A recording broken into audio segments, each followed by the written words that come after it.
Welcome to the Nomad Network, your first stop for complete and comprehensive Chicago Bears football coverage. Dive deep into analyses, updates, and all things Bears. Subscribe to our YouTube channel today and never miss a beat. Thank you in advance for your support. We promise to bring you the best because together we're unstoppable. Go Bears!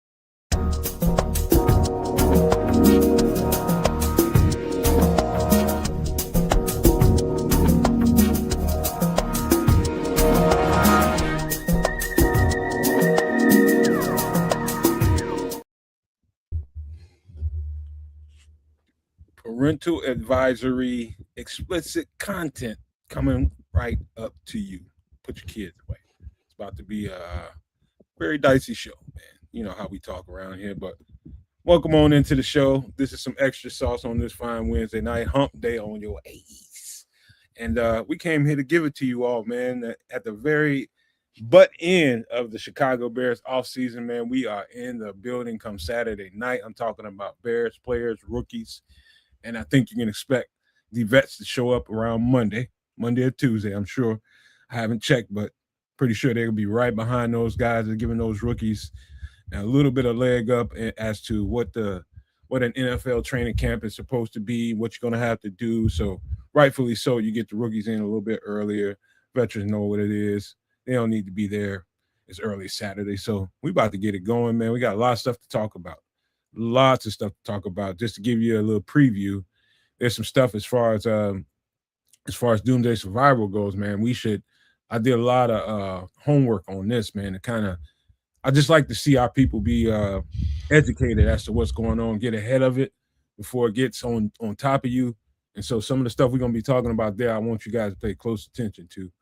And also, we're going to do probably a couple movies here, maybe one album review. We got a little preview of a movie that's coming out that I think Kedz is real excited about. He likes this genre. We got a trailer coming up for that. And a bunch of other stuff. I know you know where we're going. You know I don't watch trailers, right? That's good. That's good. I would tell you that. You're going to be it's going to be right up your alley, man. All right. So yeah, welcome on in, you guys, man. As people start to file up in here, make sure you subscribe to all three channels. Sports Chicago Style, Kedz Canuck, and the Nomad Network. Before we get going, hit those buttons for us. It's totally free, costs you nothing, and we can get going and have a good night, man. We're about to get it rocking here. Let me shut my mouth and pass it on to what Kedz says is cold ass Canada. So I ain't gonna give him an alley-oop. He might be a little heavy at the bottom. Might hurt my fingers. Look, it's cold, man. It's cold in Canada. I don't know about the rest of the planet Earth, but it's cold, man. So I'm just letting y'all know. It's not like freezing cold, but it's cold enough that I'm wearing a hoodie out here, full pair of pants and all that fun jazz. But I ain't gonna let that stop me from feeling the Bears' warmth from right here in sunny Canada, regardless. But welcome in. It's Wednesday night. Time for some extra sauce, y'all. We're gonna get it done and get into some Bears stuff as well as some food and booze and doom and gloom. All the fun things. But that being said, Trip, it's cracking. It's Wednesday. I was like, oh yeah, I'm about to take a nap. And I was like, oh damn, show tonight. Some extra sauce. So it's like, here I am. It's cooler, mid 70s. I was able to, keep the man out the pocket today by, not really turning the AC off. It's just below the thermostat level. It's cracked open some windows, and yeah, it's a beautiful end of July week, and camp is starting up, which means it's gonna get cold for real soon enough. So yeah, enjoying it while it's still here. Amen to that. I guess I'll start off with the way my week is going. I got some pieces moving around right about now. Of course, I've been still over there. I pretty much exercised the demon on pretty much one half of the yard, which was the most, task-worthy, man. It was a lot over there, but I pretty much got it down to nothing now. I finished that up kind of today and got started on the other side, which has it's let's just say less quantity, but more quality. So the stumps are a lot bigger over there. It's big bushes over there. So it's a handful of those over there. I'm a see what I can do with my hands before I have to go to a more powerful tool or something. But we'll see, man. We got that going on. Mom's going to go on another vacation to a jazz concert with her guy and some other couples and shit. So I'm going to be trying to manage her rebuild while she's gone. Also, my girlfriend's birthday is the 30th, and she's off starting Friday. And so, no maniacs. I'm just telling y'all right now. I know the content's been light in this part of the summer because I'm moving around. I just got stuff moving and going, but she's gonna be on vacation, so content might be here, it might be there. Don't take it personal, y'all. Stay in there with us. I'm just gonna try to enjoy her vacation and her birthday coming up on the 30th. She already requested a damn ribeye off the grill, so I know I got to do that. Yeah, other stuff we got planned for that, man. She don't know, but I got some stuff for her. So, how's your week been, bro? Man, damn, Ron Minarski ain't been bad as his. This morning was a huge black bear in my yard. The bear should sign him out like that. Yeah, man. You tell him to put a resume in and all that. Oh, geez, man. That's that D tackle shit. That's too funny, man. I ain't seen none of them so far. Knock on wood. And I know they're all over the place out in this neck of the woods, so whatever.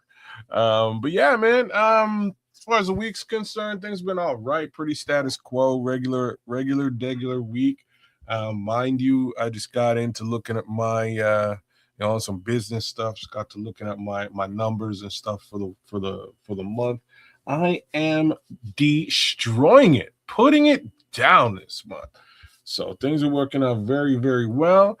I'm quite certain next month will work out very well as well with some of the stuff I got lined up. So I'm a little bit hype, and I think I deserve to give myself a Barry Horowitz Iron Mike Show pat on the back. You in the corporate world, huh?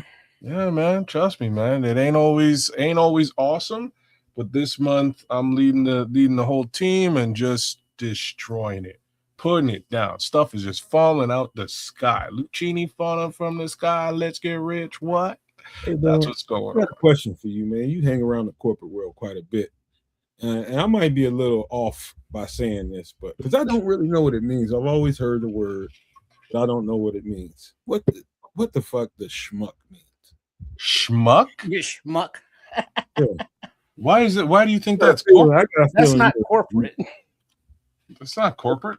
That's Jewish slang. That's Jewish. Thank you, Trip. At least it ain't just me. Jewish people are typically corporate people. Oh, fair enough. So you were called a schmuck by a Jew, is what you're saying? In a laughing way. In a roundabout way. In a roundabout manner. Nonetheless, I'm a smart schmuck. You're a smart schmuck. It's Yiddish, man. So I'm not gonna be able to give you like a real fair translation. It just means that like you're a foolish, contemptible, or an obnoxious person. There you go. Yeah, I do have a pretty wise tongue at times. You know, when I'm interacting with people. I agree with that definition. That was a good call by that particular Israelite. Actually, I was talking about you son of a. Trips got me into a story I got when I was in Missouri, but I was talking about your ass. Oh, okay. All right. Fair enough. Yeah, synonyms: jerk, fool, idiot, moron, imbecile. Yeah. I had him laughing, man, just wisecracking. And you know, that's how it is. But man, I got a feeling they don't I have a better one for if we're just asking random questions. Which the show is kind of all about. Here's one for you. Define Goomba. Like your mistress. Side piece. Goomba means mistress? Side piece for sure. Didn't you watch The Sopranos? I just know Italians. I know a lot of Italians. I never heard. Well, okay, so the guy who said it was definitely Italian. Like just to put it out there. It was the weirdest situation. It was me and my boy. We're working on some sales, but this guy's like a partner. We're not selling to him or anything. And we went out to lunch and we're talking about a client. And he's like, this effing Goomba. And me and my boy kind of looked at each other and we're like, what are you trying to say? You know what I'm saying? Like, and we both turned back to the dude. We're like, what does that even mean, man? Like, should we be offended here or not? Like, what are you trying to say? So I'm not sure if I accept that as the answer, but I will accept it for now. Well, no, here we go. Wait, I'm sorry. Check that. We got it wrong, Nomad. Okay. We said Goomba. It's it's different. Gumar. There you go. Different language, kids. There you go. I knew what Goomba is primarily Italian American slang, meaning close friend. Yeah, they lying. Buddy, that ain't what it means. Now I gotta ask in Italian. That's Gumar. That's my bad. Gumar, not Goomba. I knew exactly what he was trying to say. But, What was he trying to say? No, what you were trying to say. Oh, okay. I was just like, look, I grew up with enough. I grew up with enough Italians to know usually it means the N-word. So I was a little bit taken aback when he said it because I've definitely been called that other one, Moulignan. I had to knock somebody out. Oh, that's Mouli. Yeah. Somebody caught it for that shit. Somebody caught it for. I slapped a motherfucker straight to sleep for that. I'm telling you, when I licked this boy, he was with his whole family, and it was like, oh, I'm gonna call my and his whole family picked up and left him. I was like, yeah, you ain't calling nobody. You better watch your mouth. What's funny about it, the dude I did it to, I assume he didn't know exactly that I would understand what he was trying to say. He didn't know that I knew Italian people. And he said it and I lit off on his ass. Hi-ya, slapped fucking lightning off his fucking skull. He laid out. They got him up. I stayed right there. I did not move. I was in a majority Italian crowd. They was just like, well, he had it coming, you know. And he ended up giving me money. Oh, really? He ended up giving me money. Motherfucker gave me like $1,500. Oh, damn. I was like, okay. Man, you know what? I don't need you to give me $1,500, but I ain't turning shit down. I ain't turning shit down by my motherfucking collar. Give me that shit. That's all I'm doing. The only reason I knew it from before Eddie Murphy. I think it's Raw where he's saying that stuff. Hey, give me Juju Bees. Some juicy roots, honey at Trans Am, and it's on the Moulignan. And I was like, oh, really? Okay, yeah, bro. Bop. Typically, if you start hearing that kind of talk around a bunch of Italian people, somebody there is connected, and you should tread lightly. I didn't find that out until later, bro. That's where the money came from because I was insulted. Okay, no, this was at school. And I went to Catholic school, and in the area of town where I grew up, the whole I tell y'all, like Canada's a little bit different. So I'm from a project, but the Italians built the project. They built all around the project, pretty decent architectured houses, and it's sort of suburbs out towards where my school is. So there I go to school. I'm gonna say, man, like a good 85% of the population of the school was Italian. So all we did every day was play soccer. It was dope. Play mad soccer. But man, yeah, sometimes you gotta knock some people out. Italians are very, and I don't want to stereotype nobody, but very straightforward, very I would just say out of the entire race of people that have pale skin, I think more soulful. And I can't argue with that. Well, that's the African in them. Yeah. You ever since we're talking about this, they got the thickest hair. What's that movie, man? True Romance.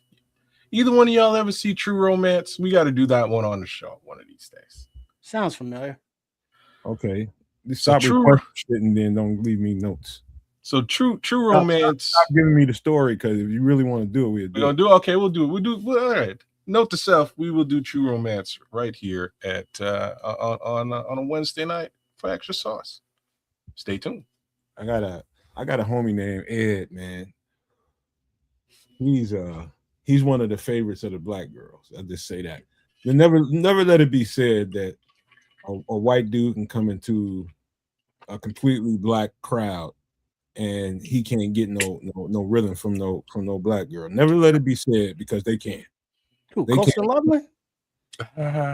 Whoever, man. You know, sometimes, you know, depending on what kind of why they have, they might get some rhythm on your ass. Brother, the OG Christopher Wallace, aka Christopher Walken. I don't know about him, but what are you talking about? That's what I'm talking. You know, Trip knows what I'm talking about. Christopher Walken, aka Christopher Wallace. Okay. In The King of New York. Oh, okay. So I guess we're on to number 2 that we have to do here on a future episode. On a future episode. I know what you're talking about. I saw it. That we will do that one, but we have to. Talking about in real life, I see these motherfuckers moving around. I moved around with them, brother. I'm just saying that the one scene with him in that like he's partying, him and Larry Fish.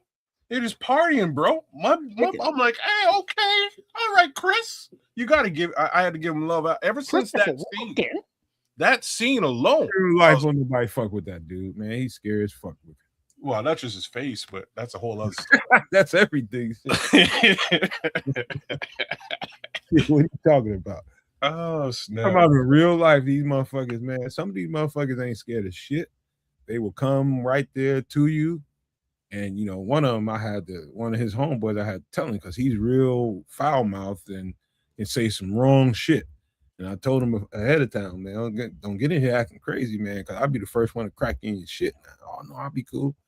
Let him on into the barbecue. You know what I'm saying? It's just like that. But, yeah, I've been around some characters, bro. When I tell you some good fellas, they probably in the mid-tier, lower-tier kind of guys, but seen some upper tier guys too. Been around some of them too. Right there in the city, man. Mm-hmm. They all over. Yeah, shout out to our Italian peoples, man. I have a special, the special place in my heart. I truly have to say, man. So there's all of that, and I mostly don't like them assholes, but some of them cool with me. Assholes trying to like clean it all up and make it sound good and stuff, but listen, what the fuck? They know they're assholes. That's what's funny about it. They know they're assholes. It ain't like I'm just saying this willy-nilly and like these motherfuckers know they're assholes, man. Look, it's just that's it's like a cologne they wear, bro. The third film, and we have done this film on Extra Sauce, is Malcolm X. And in Malcolm, remember the half black, half Italian homie? Yeah. Like that's like legit. That's like legit. Like the description that Red gives this homie early in the movie is like he's basically the most arrogant son of a bitch that's ever walked the face of the earth. He's got that just black attitude and the Italian attitude. There's no stopping this guy. You know what I mean? Like, there's no stopping him. He will talk shit and put his foot in his mouth, and he'll likely back it up. So all through that movie, Red has to check the homie, and he's like, "Bro, like you need to calm down. You're getting this off." That was Red Fox in real life, right? Which one?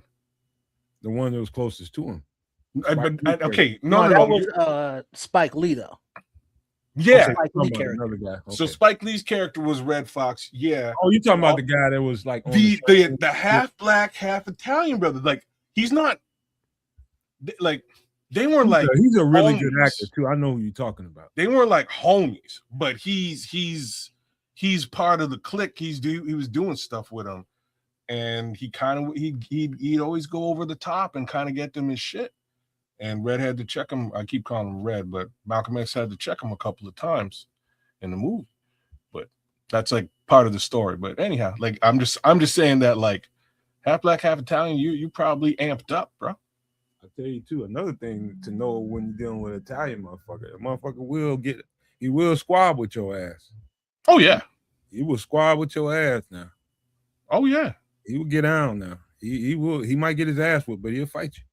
And he will call his entire family if things go sideways. This But is the thing is, you don't want things to go sideways because there's one thing about cultures that we fail to recognize is that the abuelas, the big mamas, the babushkas, the grandmamas, if they love you, come on in the kitchen, get you something to eat, baby. Bruh. Oh, Yes, so you ma'am.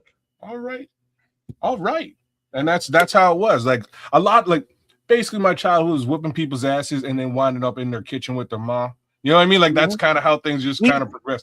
And then and we break bread, everything's straight and it's cool. But sometimes it's like, damn, we have lasagna at home, but it don't taste like this. no, oh man, you can't even compare. You know what's funny about this story? What? I met a kid, and he was a kid that I was mentoring, but he was in this neighborhood. He wasn't at the place that I was working at. I met him in the hood on the north side of Columbus, Ohio. If you know anything about the north side of Columbus, Ohio, west side of Columbus, Ohio, you know it gets a little gutter over there. Mm-hmm. But this motherfucking Italian dude, man, he's right in the mix in there in the projects. Man, I literally took this boy on a home visit, and I had to stay with him. Man, look, all I heard, we was in this dude's kitchen. His grandma there, his auntie there. I don't know where. I think his mom was out there in the streets and shit. But all I know is I heard a bunch of ruckus. And next thing you know, the whole project started going up.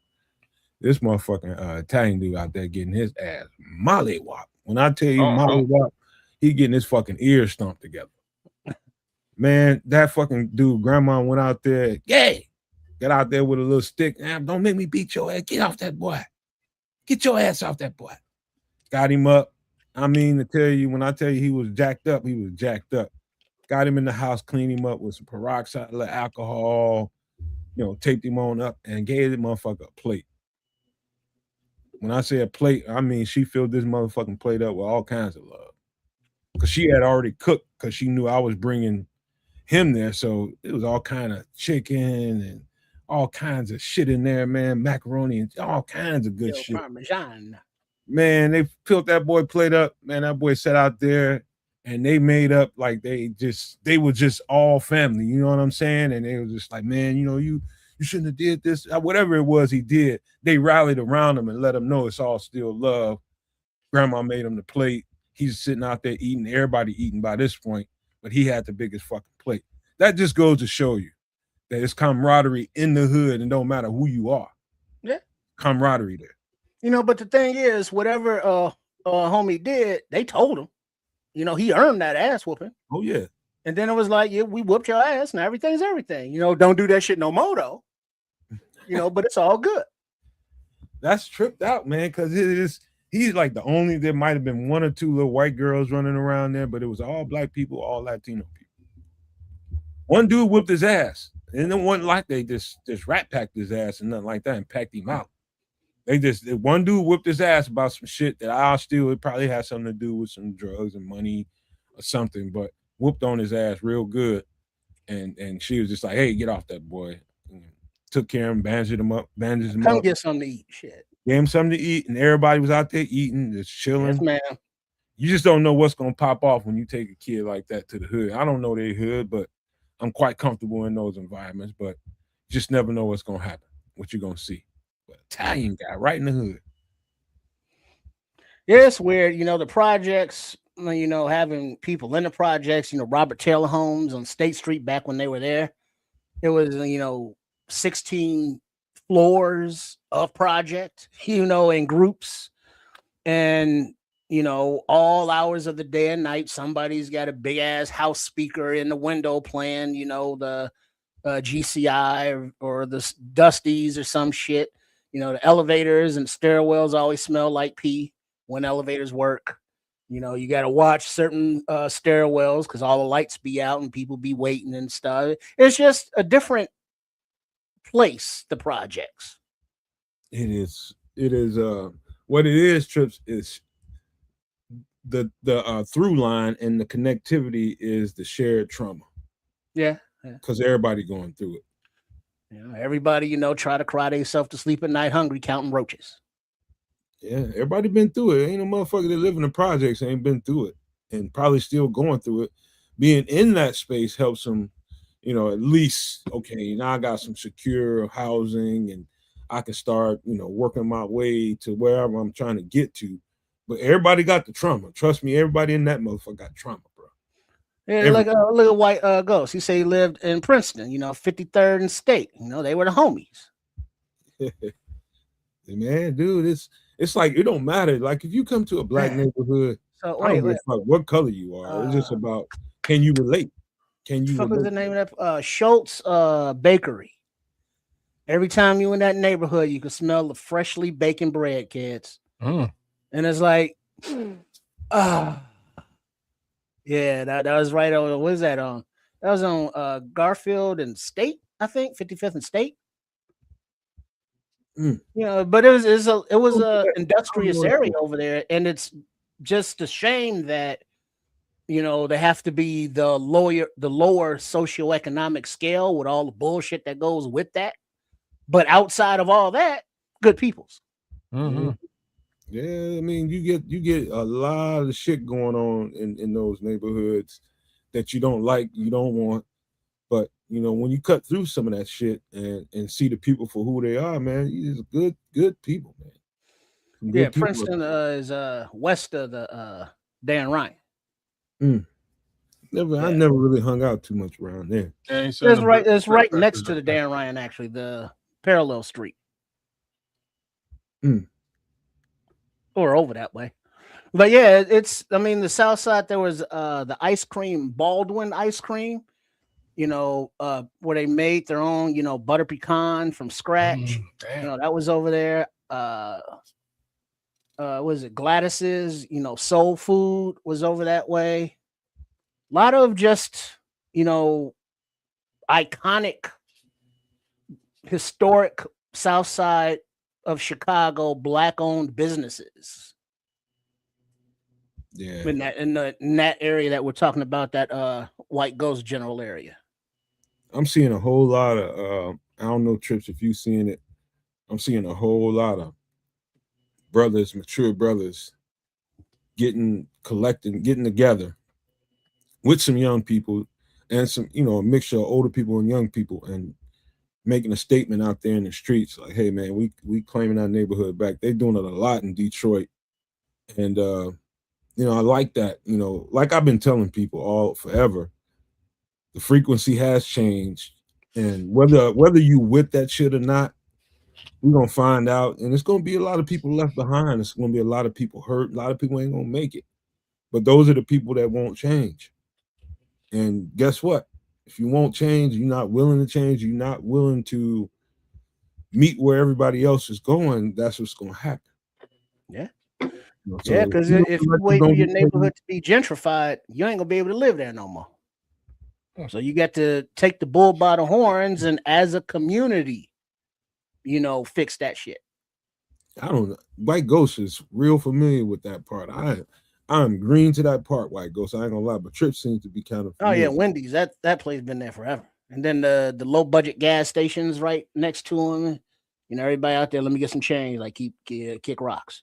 Yeah, but that, that's a very highly traveled area, because along 55th, you got the Museum of Science and Industry that all the way east.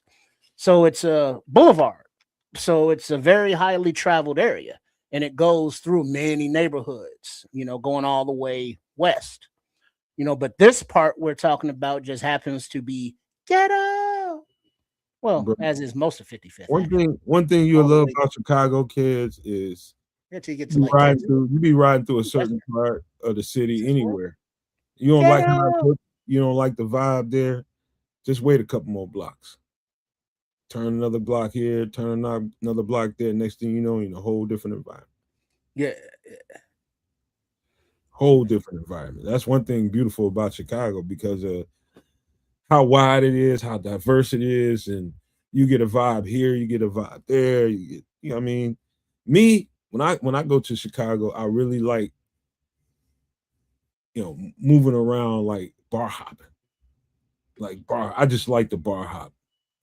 You know what I mean? Go get a couple of beers here, go somewhere else, get a couple more, go somewhere else. You know, who knows? You might end up somewhere, just anywhere around that motherfucker. But it's just all kinds of hidden treasures in the city, man. Yeah, see, Nomad's his bars is like the ones that you see old style, you know, or cold cervezas, Yeah, or you fria cervezas rather, might get in the scrap or something. cerveza fria. You know, but dive bars. Yeah, they got Because good. now there's so many. Hey, let me get a beer. It's like, yeah, $15. Nah, just one, not a 6-pack. Yeah, $15. It's like, yeah, kiss my ass. And you know, dive bars. Let me get a PBR, $2. You know what's funny about me trips? Get I old don't know style. what it is. I don't know what it is about me, but most of the time when I go out, if I buy a beer, like if I'm hopping, if I buy a beer, that's probably the only beer I'm gonna buy. Mm. I'm sociable, man. Next thing you know, motherfuckers buying me another beer. They want me to hang out. You know what I mean? Where you going? Hang around. I'll get you another beer. That kind of Bro, shit. let's do some shots. Yeah, like that kind of shit always happens around me. I don't know if it's just me, some of the people that I hang around, but it always happens. That when I go in a bar, I might pay for the first beer or whatever drink we have, but that's it. That's it. Huh. But I'm fortunate like that. Hmm. And then there are a lot of neighborhood bars, you know, that the locals frequent. You know, so it's like, hey, you know, I don't know your face, and they're friendly. You know, they're welcome. You know, especially if you go in there and start talking shit about the Bears. So I always got that in my back pocket. That usually ends up breaking all the ice. That generates all the conversation. And you know me, you know, I can lay that shit on thick. Next thing you know, we're in a deep ass conversation and people don't want you to go. Mm-hmm. It's when you get into the Cubs Sox conversation when it get tight. Shit, everybody taking sides. And then, you know, for the last few years, ain't nobody really want to talk about the Bulls that are, you know, the Blackhawks. Nope. You got the black dudes in the corner that want to talk about the Bulls, but they looking, they waiting for somebody to bring that up. They just wait, waiting like double dutch, ready to jump in. Yeah, just like that. Talk about basketball. Basketball. That's my shit now. I'm in here now. Let's go. That's Chicago for you kids. You got all these people sitting around the bars waiting for. Ain't nobody talking about the Blackhawks. Trip might be around some. Unless you in Jefferson Park. Yeah, that's different. That's a different animal. You might want to explain to him what that is. That's where all the police live. Oh, police is about they about that hockey. Well, it's just that they white. Every police bar you go to, you'll find everything in there. Every police bar. You ever been in a well, you haven't been in a police bar. You know what? Police bars, you legit have to have a badge to go in. I felt so. If you don't have a badge, you don't get to participate with the badge bunnies. And, well, I mean, because at one time, let's say I had one. And so I've been in there, and it's like, it's just a bar, but a lot more debaucherous and raunchy shit goes on, and no one cares. Yeah. Like, so I was a little bit taken aback, but my former neighbor married a dude who ran the police bar. He was the bar manager for like 20 years. So when they were getting married, they had the reception at the police bar. So I'm like, okay, where am I going? I get the invite. I'm like, yo, this place is dangerously close to the police station. You know what I mean? So I'm driving down. I drive down. I park. I'm like, oh snap! You know what? Like, better make sure I pay for this parking, because not only will I get towed, but I will get impounded. The impound is right over there. I could see it. Anyhow, pay for my parking. I go upstairs and I'm like, oh, like, where the hell am I at? And as I come in, you know, bunch of police in there, you know, hats and all that, suited and booted, but they're having a good old time. They don't care because it's their regular thing. And I was not expecting this, so I was, you know, I kind of sat and shut up for most of the night. I just sat in the back, my damn business, man. It was a little bit weird, but after a while, you kind of get to talking to folks, and they're kind of wild. Them cats, man. They're a little bit wild, man. They have it their way in them places. I've been in a few police bars, and just because I don't know, they just don't never say nothing to me. don't know. One time I had somebody I went in there with, but they just don't say shit to me. Well, they probably think you got warrants and they don't want to be bothered because they ain't on the clock. They're just like, hey, that's a nice little anomaly up in here. They know I don't belong there. Right. It's like, who invited this dude? Yeah, but they looking at me now. I mean, don't get me wrong. I've been in those kind of places. Remember the girl I told y'all about that had the studio overlooking the lake? That girl I was with. Mm-hmm. She was going to take the bar. She came for money, and man, look, places she hung out with would surprise you. It would be like hotel bars. That's where a lot of attorneys hang out. Hotel bars, big hotels, the bars they have inside them where people, reach at the door type shit. Well, yeah, a lot of working girls and boys. It's a lot of them going on. Yeah, it's depending on what you're looking for, what kind of crowd you like to hang out. There's something for you in Chicago. You just gotta ask around. Best thing I can tell you. But there's a crowd for everybody, lottie dottie, everybody in Chicago. So you gotta find your niche and go there. You want to go to Boys Town, you go there. You want to go to the hood, you go there. You want to go to the fancy schmancy, 5-star area, you go there. It has it all. I remember the first time I was somewhere adjacent to Boys Town. I didn't even know where the fuck we was at. I didn't. I remember I just all of a sudden I started seeing dudes on dudes and dudes. And it's hopping up down that bitch too. Yeah. It's hopping. Yeah, I'm like, where the fuck we at? Cause just like, man, you don't know where we at. He would laugh. They were laughing at me. I'm just like, nah, man. I don't know Chicago like that. You know what I mean? I ain't grew up there, but I spent a lot of time up there, Got around when we could, hopping trains and shit, moving around. That's how I learned some stuff. But, other than that, man, it was just me, my cousin, and just that's South Side shit hitting blocks, and West Side. But some of the stuff that Trip knows, I don't know. I just don't know because I'm not a native of Chicago. Yeah, you gotta, be leery or be aware of which bars you going into in Boys Town if you a boy, kids. Because some are just, chill, just regular bars with just regular people. But then others, you got hardcore gay porn going on the TV screen. It's hardcore. It's like, yeah, I gotta go. Somebody gonna be in there. Hey, you all do you. I gotta go.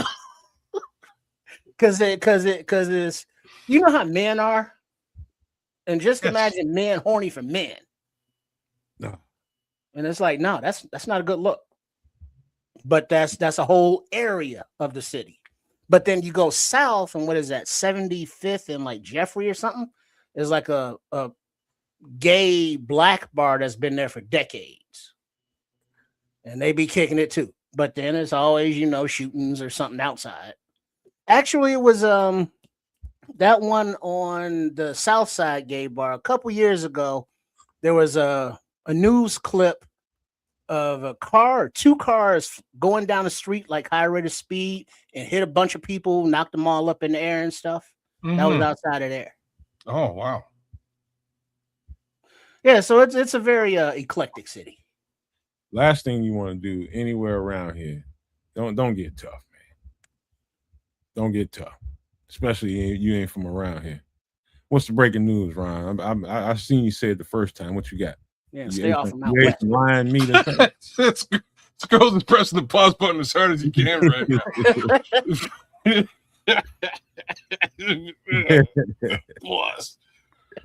Pause trips. What up, Dan Brown? I ain't seen you in a while, man. It's good to see you. My brother lived in Hancock. Nice. Clouds going by the window. Looking down at fireworks. Neighbor was Lester Holt, news guy. Walls on tracks and they sway. John Hancock building, big tall skyscraper thing, black with the antennas. Kind of looks like the Sears Tower. Nobody calls it the Willis Tower, so don't even go there. But shorter. But yeah, when cloudy days, you can't see the top of it. So you look out your window, you're in the clouds, literally. And that's some freaky stuff. There was this place, I think it's on the south side. I might have said this on the show before. And they did this event every year called Real Men Cook. And it's my pops used to take us every year, man, little boys. And man, dude, the best barbecue I ever ate in my life was in that.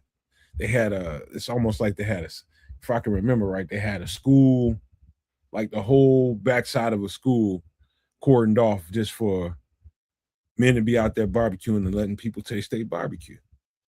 And man, that's the best barbecue I've ate in my life. And I can't tell you who made what, but it was some good ass barbecue out in that motherfucker. Well, that's another thing why, let's say, Chicagoans are so roomy in the hips, are because, summertime, especially street festivals. Like Nomad was talking about Real Men Cook, barbecue behind a school. The Greek festivals, at Saint, I forget the name of their parishes, but over there. And then the festivals over there, and the festivals over there, and the festivals over there, the festivals in Little Village. And all of these neighborhoods are very ethnic. So you get a lot of, authentic Puerto Rican, Mexican, Cuban, Italian, everybody just has, street stuff. And so that's smaller versions of Taste of Chicago, where it used to be a big thing every year. Everybody in the city would go there, but they've broken it up. And so every neighborhood has its own like little thing. And so you can go, you can see the art, you can hear the music, you can taste the food, and just experience that neighborhood for that day or that weekend. Hold on. Well, this is a gift by Dante Purify. Dante, I apologize if I don't know exactly what the worth is for this gift. I know no idea what he just did, by the way. I have no idea, but I know they changed some stuff up with YouTube and StreamYard. I don't know. Yeah. But I don't know, but this is definitely a gift he gave to the channel. Shout out to Dante Purify. You deserve this.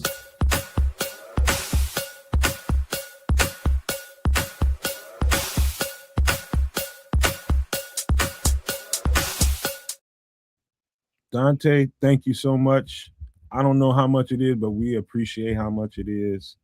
You can let us know if you want to, but if you don't worry about it. We appreciate it however much it is. Thank you so much, man. We haven't had one in a while. But yeah. He said, I have no idea what I just did. I don't either. But that's me needing to read the bylaws or some of the stuff they changed. They changed probably about 4 or 5 different things since the last time I had time to sit down and look at it. But thanks, bro. Thank you so much. But back to you. You were talking about what now, Trip? I think I had finished. Oh, Kedz is tuning. Yeah, I was just talking about the neighborhood and everything. The different neighborhoods, rather. All right, man. Y'all want to talk about some bears? Y'all want to get on some food? What y'all want to do? Bears. All right, let me start this conversation off like this. Don't know what's going on. I imagine there's some social media stuff that's been going on all off season. Something Rome might have said. I don't know. But it seems to me that people are laying heavy pressure on Rome on Doomsday this year. And I don't know why. I'm talking a lot of shit about Rome. Y'all have any idea what's going on there? Because I don't. What? I think I'm sorry, kids. Go ahead. No, you can go. Because I guarantee me and you going to say the same damn thing anyways. That's usually how it turns out. So you just go. All right. Well, looking beyond this year, which, we really shouldn't do, but in the general manager office, he's like, all right, top shelf wide receivers are commanding, 30, mil a year annually about. Rome was a, top 10 pick. He's going to want to get his money, and I'm not mad at him. Oh. But then you look at it's like, all right, well, you got to, overcome this new way of running with your foot thing. And then also, if we have other receivers that are outpacing him or looking better or better connection with Caleb, that makes him kind of superfluous. But then also you have to look at contract wise. Luther Burton is what, a year after Rome? That's correct. And then, so it's like, if he looks better than Rome, it's like, well, you can't keep them both. And so this is Rome's year to show that, yes, he is a number one type quality receiver, can make the catches, not drops. Because remember, last season, he was good early in the season, then he got hurt, and then he was kind of derailed. And so this season is big for him, I think, future-wise and contract-wise, to show that he is, upper echelon of receivers and should be paid as such. Okay, so we didn't say the same shit this time, so I'll take the stuff I said. I'll take that back. But I agree with everything you said, because what Ron Winarski's saying in the chat isn't wrong. You say Rome can't catch, and I'm not saying he can't catch. I'm saying he does drop the ball though. So we're going into year 3, and just as Tripp is saying, there will eventually be talks about that contract, and I fully expect. I hate to say things that I believe, but this is what I believe. I fully expect Luther Burden to eat Rome's lunch, as well as the lunch of a lot of other people out there in the NFL. I think Luther Burden is going to light shit up back to Rome. Which then makes folks stop and they go, well, the second round pick's doing real well. We're probably going to extend the second round pick because he's doing real well. What do we do with the first round pick we selected the year before that's up for recontracting, if you will, real soon? So do we extend that guy, even though he's had a couple of lackluster seasons and maybe a mediocre season this season? What do we do? So there's let's also then go back to Rome's dad a little bit. Rome's dad talked a lot. Mr. Doomsday, you talk a lot of shit, bro. You talked a lot of shit, and you should probably check yourself, because at this present moment, none of the shit you talk has been put down. None of it has come home to roost or be real, and it's time to, as they say, put up or shut up. So the upside is, I believe Rome has all the talent in the world, and he could, in my opinion, be something along the lines of an Allen Robinson on this team, right? That's sort of my simple comparison. But Tripp did bring up the one thing that I actually that wasn't really top of mind for me, and it's that foot injury. He's gonna have to relearn stuff because he decided not to have surgery. And you have to also take that into consideration. Rome Odunze could go, kind of miss the boat with respect to that recontracting or getting re-signed situation, get foot surgery and be the Rome Odunze of old in a heartbeat. He decided not to get that foot surgery. So the question is, can he put up with what his new run style is? Is it going to be a painful situation every time he touches the ball? I don't know. We're really going to have to watch and see if he's running gingerly or not. So there's a fair amount of contractual pressure on the young man, a whole new way of running, that he has to acclimate to. And the other factors are, this roster is also super stacked. So, we brought up Luther, but the other potential 4 to 5-ish mouths that might get fed could also impact Rome's overall trajectory this season.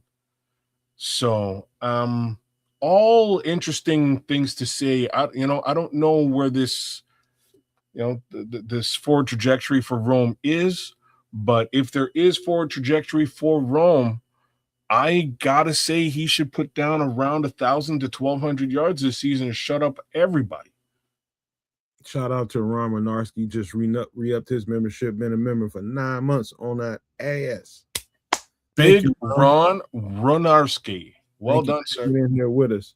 I'm gonna give my take, man, and this is what I think is going on. I think it's really simple. It's part of the reason why I love fanfare, and sometimes I don't like it because most of the time you don't like it. But continue. No, most of the time I love fanfare. Oh, do you really? I just don't like some of the places fanfare can take us, as fans. And I think it's the shiny new toy effect going on right here. You got a shiny new toy, Luther Burden, fall in love with it, and you just forget all about poor Romo Doomsday because you got something else to ooh and ah about. It's just like a kid. You know what I mean? And I think it's a lot of that. And the part that I take umbrage with is showing appreciation to what we got. You know what I mean? Because a year before this, man, everybody loved Romo Doomsday. You couldn't find one person to say something bad about Romo Doomsday. All of a sudden, he has a few drops here or there. We get Luther Burden, the shiny new toy, and here comes the criticism about Romo Doomsday. Part of it is, I think, psychology. And this is what I mean by psychology. The fact that we know he's probably in a couple of years he's going to be up for a contract. Okay, that's fine. Let them people that deal with contracts deal with that.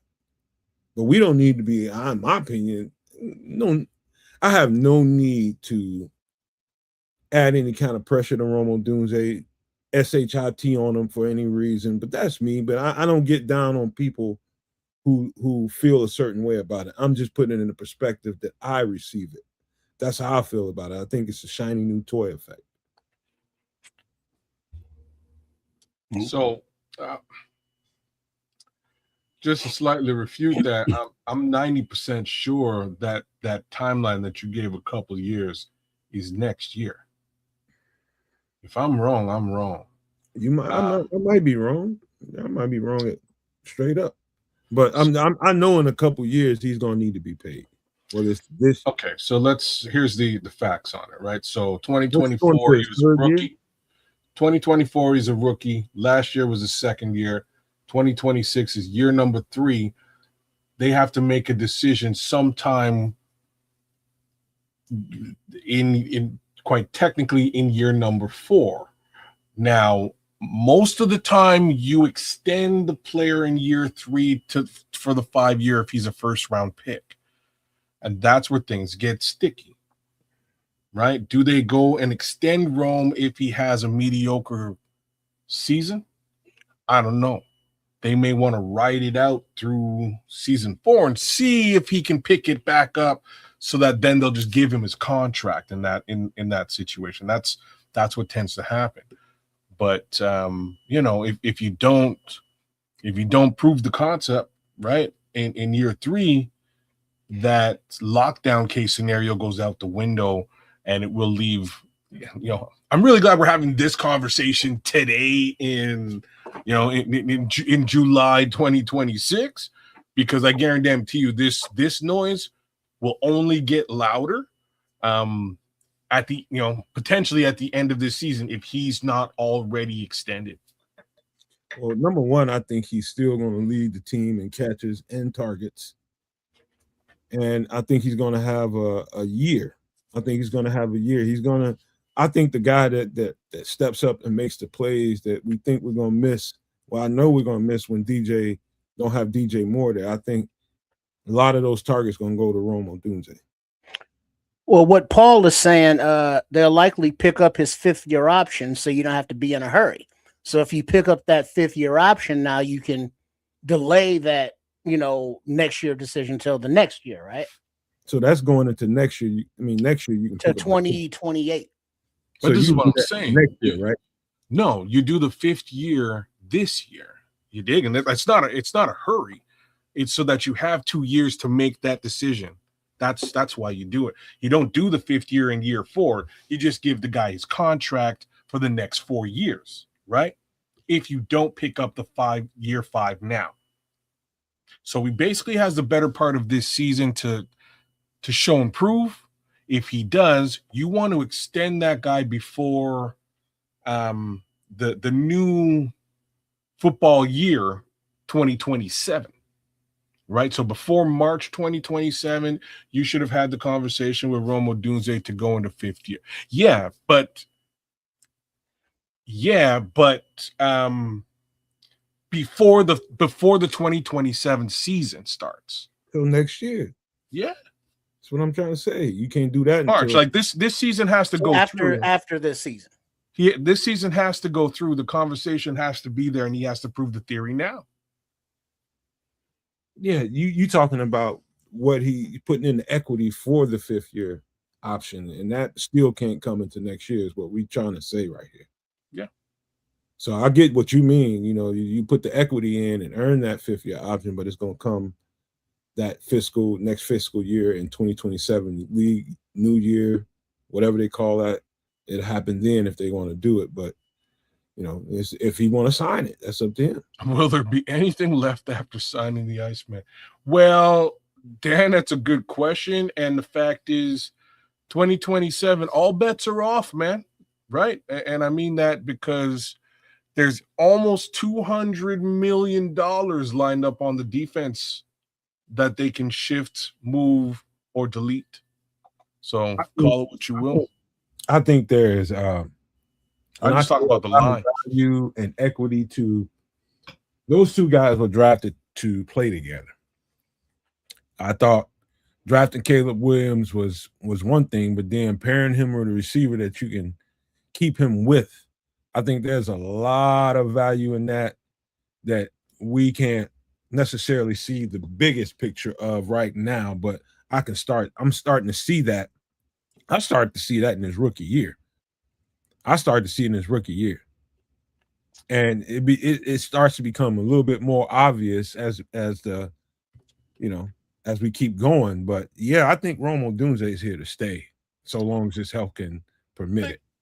Look, I'm just looking at his stats now. Like they're not abysmal. Right? Like, they're not that bad. So I'll break it down here a little bit, right? So 2025, people again say he had a bit of a down year. He only played 12 games. Right. So in a 12-game season for Romo Doomsday, started all 12. 733 snaps. He got about 661 yards. 44 receptions, which is a pretty solid amount of receptions given a game.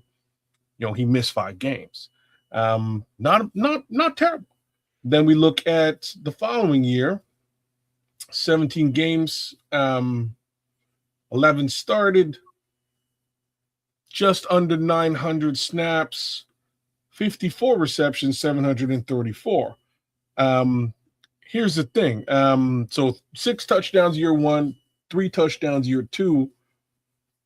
My thoughts is I won't be surprised if the output is very similar. I think it'll be higher again as long as he can play the full season through.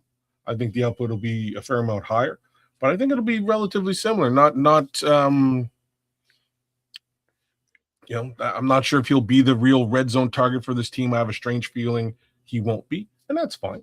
But I think his yardage and his receptions will both see a massive lift this year. You know what this reminds me of, Kedz?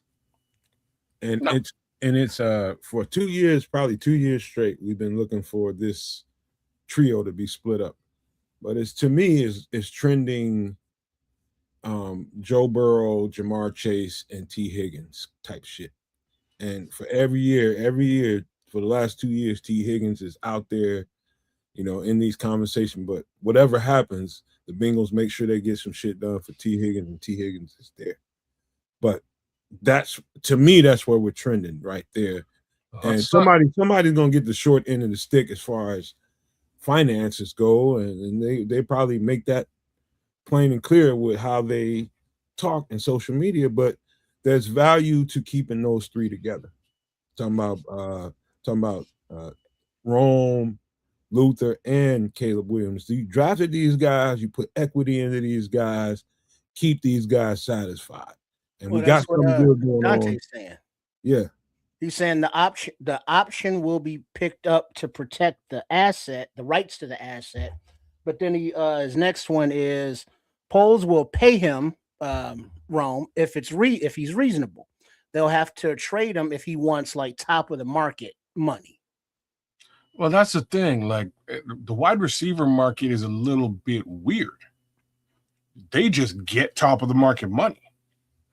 It's either you get it or you're an afterthought. So I'm not sure. You know what I mean? Like I don't know how that shakes out for Roma Doomsday. Well, again, but it will shake out in the sense that, think of the highest paid receivers. If he has the type of season that you described, or who was it? Red Baron says he's predicted 900 yards and 7 TDs. That's not top end wide receiver numbers. So I don't think that would be top end wide receiver pay. That ain't going to stop his agent from asking for his top end wide receiver pay. To understand the market for him, agents have to consider all these things when they go into negotiations with a GM or wherever the GM representative is. You go into there, okay, we had target share. Let's differentiate this. So, you can point at those numbers. Those are flat black and white numbers that you can't argue with. But circumstance, you can. There's a gray area that you can work with there.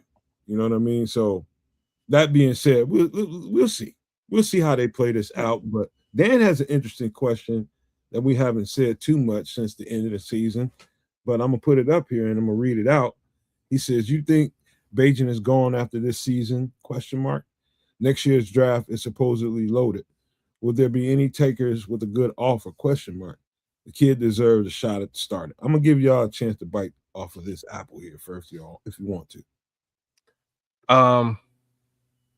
I don't. Okay, so here's my take on this, but I honestly don't know, Dan. Right? I really don't know. I expect them to give, and I hope they do. I hope they give Tyson Bagent a real run this during these preseason games. Give him a real run. Let him really showcase himself for 2 reasons. The first one is to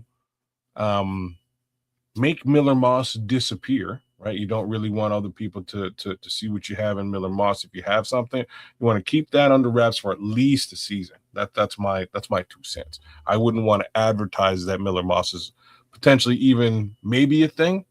You just want to keep developing him until next season, when if Bagent goes, then you can start to showcase him as that developmental talent.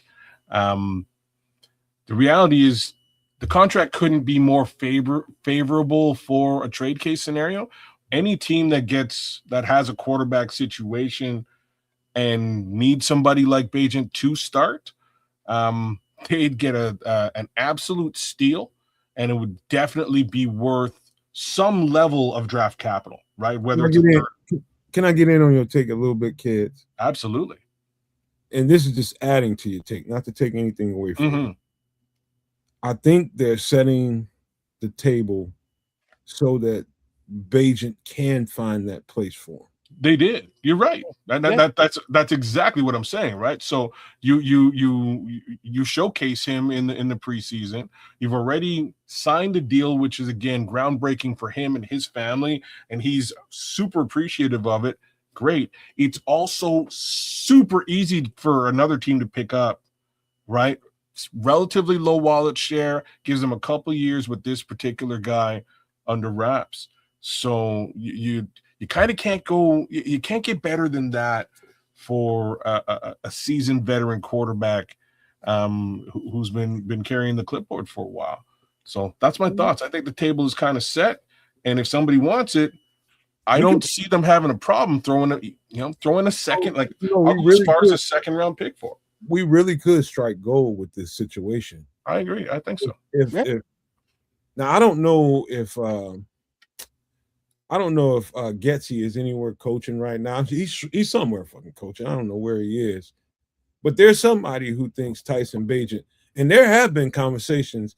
I don't think these reporters put some of this stuff out. Some of this stuff you know there's some teeth to it. And they've been talking about this stuff for a minute now. And I do think there's some takers there, but I do believe that if you just traded Tyson Bagent right now or took on somebody's offer for him, you're probably getting a 7th round pick for him or something like that.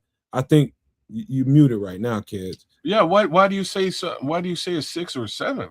Because he has only so much real game experience. I know he had a nice little run there a couple years ago, but since then, man, they're gonna try to drive the bargain down. But if you put that guy out there in preseason this year, and you really put the marquee around him, metaphorically speaking, and just give him the green light to light it up, I think that changes his market value.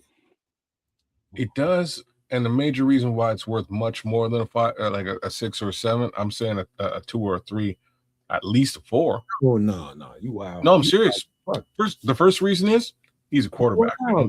He's never going to get that kind of collateral. He's a quarterback, bro. It's the most important position in the GD NFL. You have to go win significant NFL games to get that kind of. No, brother. No, you don't. You have to. Man, there's examples of folks of quarterbacks who've been traded for 2nd round picks who've never started in the NFL at all. And I had a list before. I don't have the list ready now. I can go and pull it. I'll do so later. But it's not untypical. But the sweetest part of the deal is the fact that you basically don't have to pay this guy quarterback money. That's where the deal gets sweet for. You said a 2, 3, or 4. Mm-hmm. Dog, them shrooms coming back on you? Hey, maybe, but you know what I'm saying? I'm quite serious. It's just, again, you're not paying him quarterback money. You're paying him regular money that just about anybody in the NFL could potentially make at a mid-tier to see if he's your guy. And if he's your guy, you've got this guy under contract for a couple of years at low wallet share. Mad low money. That's which allows you to draft your quarterback and build a new situation and develop while Tyson has the reins, or to replace Tyson while you have somebody under center. And Red Baron's comment here is people keep saying that Bagent deserves a starting job somewhere. I completely disagree. Haven't seen anything that says he's an NFL starting caliber quarterback. Well, he's a backup quarterback. And, thankfully, Caleb has been healthy that, T-Bag didn't have to get on the field last year. But, it seems as though they like his qualities. They're comfortable with him. And by giving Miller Moss that 3-year contract, they see something that they like in him to develop. And this would have been, Ben Johnson's actual choice, whereas he inherited Bagent. So if Bagent is able to, get on the field preseason, hopefully we don't have to see him this season, you know what I mean? Because Caleb is healthy. So in the preseason, he puts some, good plays on tape. He piques the interest of a few GMs because there are some teams that are like, we're not going to just say, Bagent's a starter, but we have a need at quarterback. He's not expensive. He's making like $5 million a year. He was a UDFA, so we'll work with Ryan Poles and we'll see what we can get for him and give him the opportunity to battle to start. So it's not like a starting role, but it's the opportunity to start. Yeah, which he's not gonna get here. Yeah, let me put this in a real perspective. It is gonna cause some people to really think about it. I'm gonna show you just by way of my conversation. I won't give you no data to back it up, but just my years of watching the NFL, I'm gonna tell you a backup quarterback in the NFL very rarely ends up busting through that threshold and ends up being a starting quarterback. Because I'm gonna tell you why.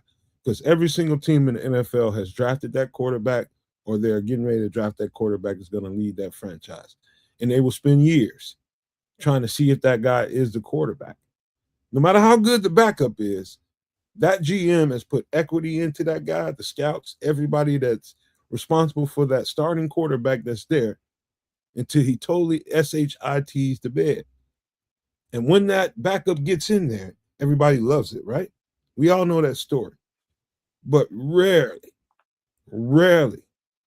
does that backup quarterback keep that job and maintain that role. It's happened now. I ain't saying it don't happen, but it's rare. I'm just telling you right now. Bagent, if he's lucky, he will be given a fair shot somewhere to push for a job, like Tripp said. It's not just, okay, we're trading for him to give him the starting job. No, he's going to have to fight for it wherever he goes. But it is rare that one of those guys just busts through the mold. Next thing you know, he gets traded and they just offer him the starting role. Just really doesn't happen that often. Anybody want to argue with that, go ahead, but I haven't seen it really that much. Last guy I can think about that really, really went over that mold a little bit was Nick Foles. That I can think about. Yep, Scroll just put it perfectly. Backup QBs are usually fire extinguishers. Yep. So Brett Favre was a backup QB. There's one. Another backup QB was Steve Young. But drafted by a team that was looking to give him that role. That's different.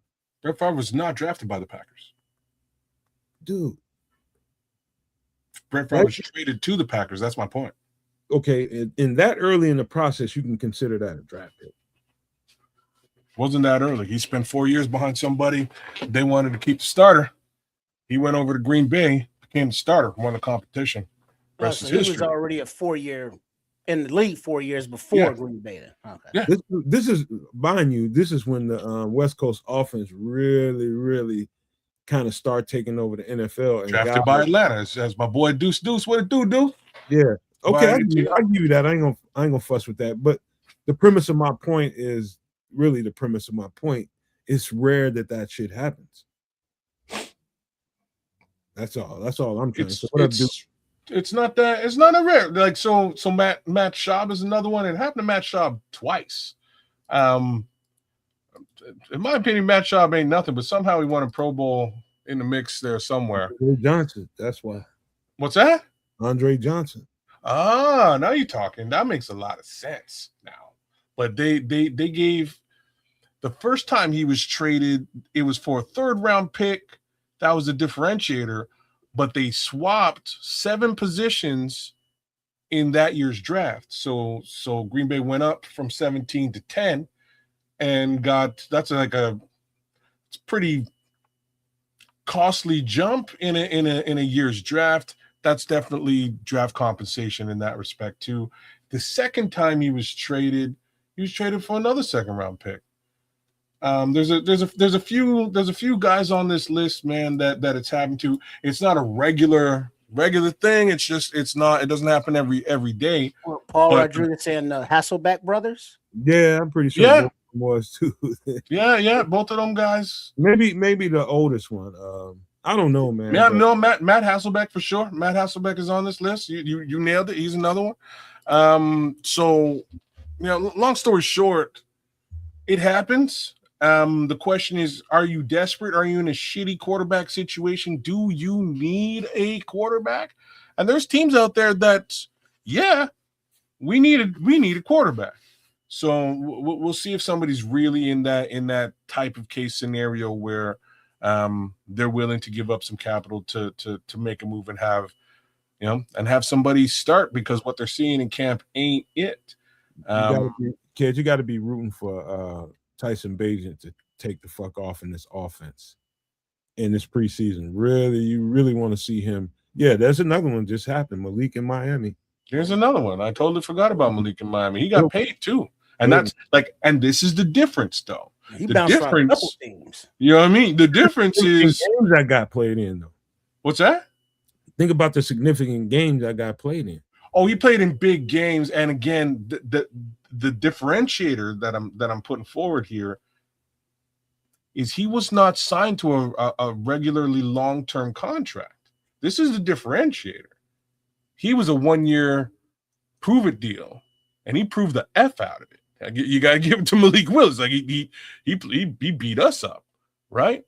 End of the day, he moves on. They get the compensation, and he gets paid. That's not what happens with Tyson Bagent. Just to clarify, we get the compensation. He's already under contract. They trade the contract. That other team gets to evaluate and decide, do we want to keep him on this contract until it runs out? That gives us the opportunity to, again, draft our quarterback, build him up, and or develop him behind Tyson. How long is it? How many years is it? I think it was a 3 or 4 year deal signed last year. Okay, it was more than 2 then. Okay. It was definitely more than 2. You know what? I can verify. And Dante said Brock Purdy and Janine Garoppolo. Janine Garoppolo. She got a better foot though. Her feet. You just a dirty. Just her feet, her ankles. Below the waist kicking, motherfucker. Her ankle still works, man. Brissett, Willis, Cousins, and Purdy are the only current starting quarterbacks who were drafted as backups, according to Red Baron. It's a good group. Brissett still ain't earned that number 1 spot, but he's holding out. I thought he was in Arizona.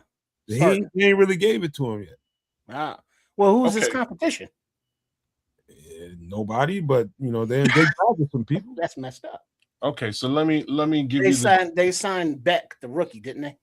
Let me give you the contract. So and the Bears are smart. Bears are smart, man. So this is a 3-year deal signed last year, not a 4-year. Okay. The Bears gave him $1 million, $500K up front signing bonus. They backloaded this contract. You dig? I hope y'all are catching this.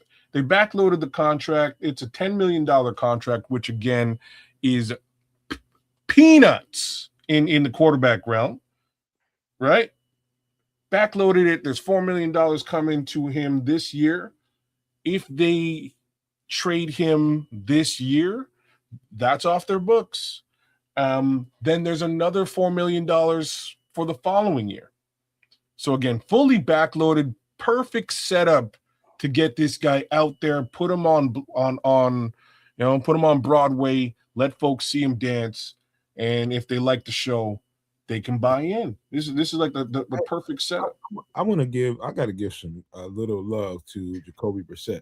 I have no doubt in my mind he's got the Trent Dilfer effect to him. That he put him on a team that's got a legit stout defense with a decent enough offensive line to keep him clean. Drive the bus. Solid running game. And I think that guy can win you a Super Bowl. You ain't lying.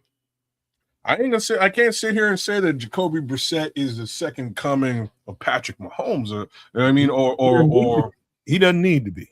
He does not need to be. Heck, much lesser quarterbacks have won the Super Bowl and gotten folks to the Super Bowl. Let's be frank and honest about this, because hell, we've seen them right here live and direct in a couple of cases. But I think he's actually pretty good. Like, just to put it out there, I think he's pretty good. He's got a great supporting cast. And the upside is, if he's the quarterback, they don't necessarily have to break the bank to keep him with that supporting cast. I was not surprised when he took off and started actually getting something out of Marvin Harrison Jr. when the other young man just wasn't getting anything done. He was crying because he got hit in the head with a ball.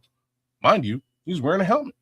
We're going to talk about that guy a little bit later if we got time. But, man, there's no doubt in my mind Jacoby Brissett is probably the best backup quarterback in the NFL. He's good.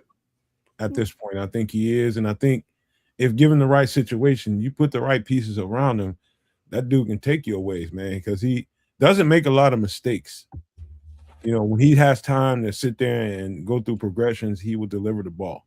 He's disciplined, man, and it's really something that I'll say about him. For me, it was really unfortunate that he wasn't able to really show and prove when he got the opportunity the first time around. But the team around him was not what he needed it to be. No running game. It was a spotty running game at best. And then you got a spotty offensive line. The defense is here and there. So Jacoby Brissett, under the circumstances, I think performed. Yeah. This time around, definitely. And I can see him continuing that this season in the NFL. I agree with you, man. He's a talent. You got to. KC's Justin Fields, ain't it, Ron? Oh, Lord. Damn, Ron. All right. I'll tell you what. Wow. Let's go down a rabbit hole we don't need to go. Let's skip the hell out of that one. That's okay. Let's go to this next part of the Bears conversation, which we have talked about before, but I want to really dig in here and so that people understand before we get into this season. Just know, and I've said this before, we had a conversation about it. Crimson right on time for the Love Fest. But the Bears, I'm telling you guys right now, the competition is going to be extremely elevated from game one to game whatever. I'm telling you guys right now. And now the question is, behind that statement, is do you think they are ready for a war every goddamn Sunday and you got to bring it all? It might come down to the last second sometimes. Oh, yeah. We better be. That's coached in. You know, I think that's a Ben Johnson thing. You know, his preparedness, his attitude toward football is one of, it's time to battle. The offense, took their own sweet time starting games last year, but they finished all, defense, no matter how leaky the defense was throughout the game, they did enough to put the offense in a position to come back to win a lot of games.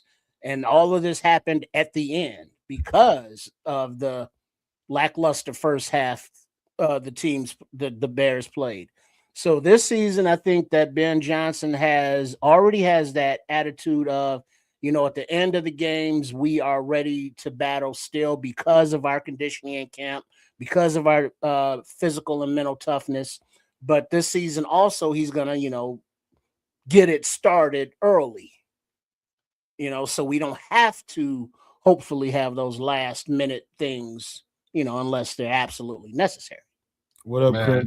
What up, Wendy? Hey, look. These two windy comments are actually great, bro. Can you put up the first one? Which one was it? This one? This one here. I'd hate to give Green Bay a compliment, but I think Jordan Love is probably the best backup QB. Wendy, you a low down motherfucker. Just a thinly veiled insult. Whoa, we got some crotch kickers tonight. I like that. That was beautiful. The second one is 47 seconds. I'll put up 47 seconds left in the game. Down 8 points. Got him right where we want him. And like the facts is, that's like every game last season for the Bears are just boom. We just iced you out. It's game over. But yeah, like that's part of the reason. Like that would be, part of my answer to your question is just I think we're coming out there with the offense being on fire. I think the offense being on fire is Ben Johnson, like the reflection of Ben Johnson on the field as a coach. I think that permeates into preparedness for that offense. And what they're gonna do each Sunday, Monday, Thursday, and sometimes Crimson, where was you at earlier, man? Because we was stuck on the difference between a Gumar and a Goomba. You would fit right in there, helped us out. Yeah, define. but his comment here is, can't forget that Ben Johnson is learning too. He's, this is going to be his second year as a head coach. So yeah, it's a learning process all the way around. But based on last season, as long as it's elevated, it's all good. Don't say nothing, Crimson. Trips is again trying to lead you down a dark path, man. Don't bite the bait. But look, I think what Dan Brown said earlier, and I'm not gonna pull up the comment. I'm just gonna repeat what he said. Remember what he just said. The Bears won't sneak up on anybody this year. Oh no, it's true. Let me tell you, that's the reason. That's the difference between last year and now. Yeah. You go into a game. Nobody thought much about the Chicago Bears. The Chicago Bears and the Bears fan base thought a lot of them, but nobody else outside of our fan base thought much of us. And we snuck up on some people. That's what happened. We ain't sneaking up on no fucking body this year. And the question remains, can we go toe-to-toe from when the bell dings until the bell dings? And that's the question. I think we can, because again, I think that's Ben Johnson, right? I think that's where that head coach comes in, and what his training for this team is going to be from a much more so from a mental and attitude perspective than anything else. I think that rolls right down to the team, and I think they will be prepared. It ain't gonna be like last year, man. You going into the game, you're gonna get everybody's best boxing match, bro. Everybody's gonna come out trying to swing on your ass. And you better be ready to take a punch. No, it's a different deal. Also, just for the fact that Caleb Williams is the Madden cover athlete. So every player who plays Madden, has to watch the cut scenes of Caleb cutting up defenders. And now they're like, oh yeah, we got to play this dude this year. So they know they got to raise their game. So there is no sneaking up. No, not at all. Yep. Bear Truth 9, you just probably $1 short here. We just finished up that conversation just a few minutes ago, like literally. We just had a long conversation. If you want to catch that one, just go back, rewind it. Where we at? 1 hour and 26. Rewind that shit about 15, 20 minutes. You get all that. Yeah, we went deep on Rome, and you're right. He just got to clean up them drops, man. If he can clean up them drops, he'll prove the concept. All right. Everybody feels good about facing elevated competition. Well, how do we feel about now? I like the dirt being thrown. I love the dirt being thrown because, and shout out to Real that just busted up. Is Real a Cowboy? Are you a Cowboys fan, Real? We give you Cowboys take. They suck. Oh, until Jerry dies, you ain't getting shit. Just all it is too. There you go. How you like that? They ain't going until Jerry's dead, until they put him in a casket and they get jeez. Period. They effed up a long time ago when they traded T.O. Hey, Real, remind me to tell you next time. Don't ask him for no damn. Don't ask him for no damn Cowboys takes, man. It's gonna go back to bite you in the ass later on. He knows. Real know I'm not lying. He messed up a long time ago. When as close as they was when they traded T.O. That was some stupid shit. Well, it's not just that. Like he's real stupid. You're like you're being a little mean about it, buddy. But it's pretty true. It's pretty mean. I'm just he ain't lying, Rel. Even Rel had I wish he was lying though, Rel. Like I don't know what he's doing with George Pickens, man. George Pickens came through and decided that he was a man too, and been proving it. And they messing with that boy, man. They don't want to pay him. They really don't want to pay anybody when it comes time to pay them. It's really weird. He did get he did give him the ODB. he really did. But like, you know what I mean? I don't know. Be mean, man. I'm talking about that's the Cowboys curse right now. Is Jerry? You're not wrong. That's he said you ain't lying. I'm actually. I'm teasing you about it for being a bit of a jerk, but you're not wrong, man. I don't know that the younger one is all that much better. That's where things go even further sideways, right? Because it will a lot younger. You know what I mean? It will be passed to Steve, and Steve will be running the show. So you know how that's going to go. If we want to get more specific, your wide receivers are awesome. Your quarterback, I think your quarterback's really good too. Offensive line's great. Running game. But you have the line to make up for. The comeback of the century. He said, "I'm just glad we got Caleb down." That's a badass boy right there. Mm-hmm. He's gonna light that mouth. He's gonna light that stadium up. I'm telling you right now. Downs? We got. There's a tie in my opinion. Maybe when it comes to strong safety, a leg up when it comes to Caleb Downs and Dylan Thieneman, two best safeties in the draft. Hands down, in my opinion. But I think Caleb Downs plays in the box closer to the line of scrimmage better than anybody. And that's exactly what they're gonna do with him too. You watch. And we got your boy Al helping our guy out. There's that too. I love Caleb Downs' take. They got a dog.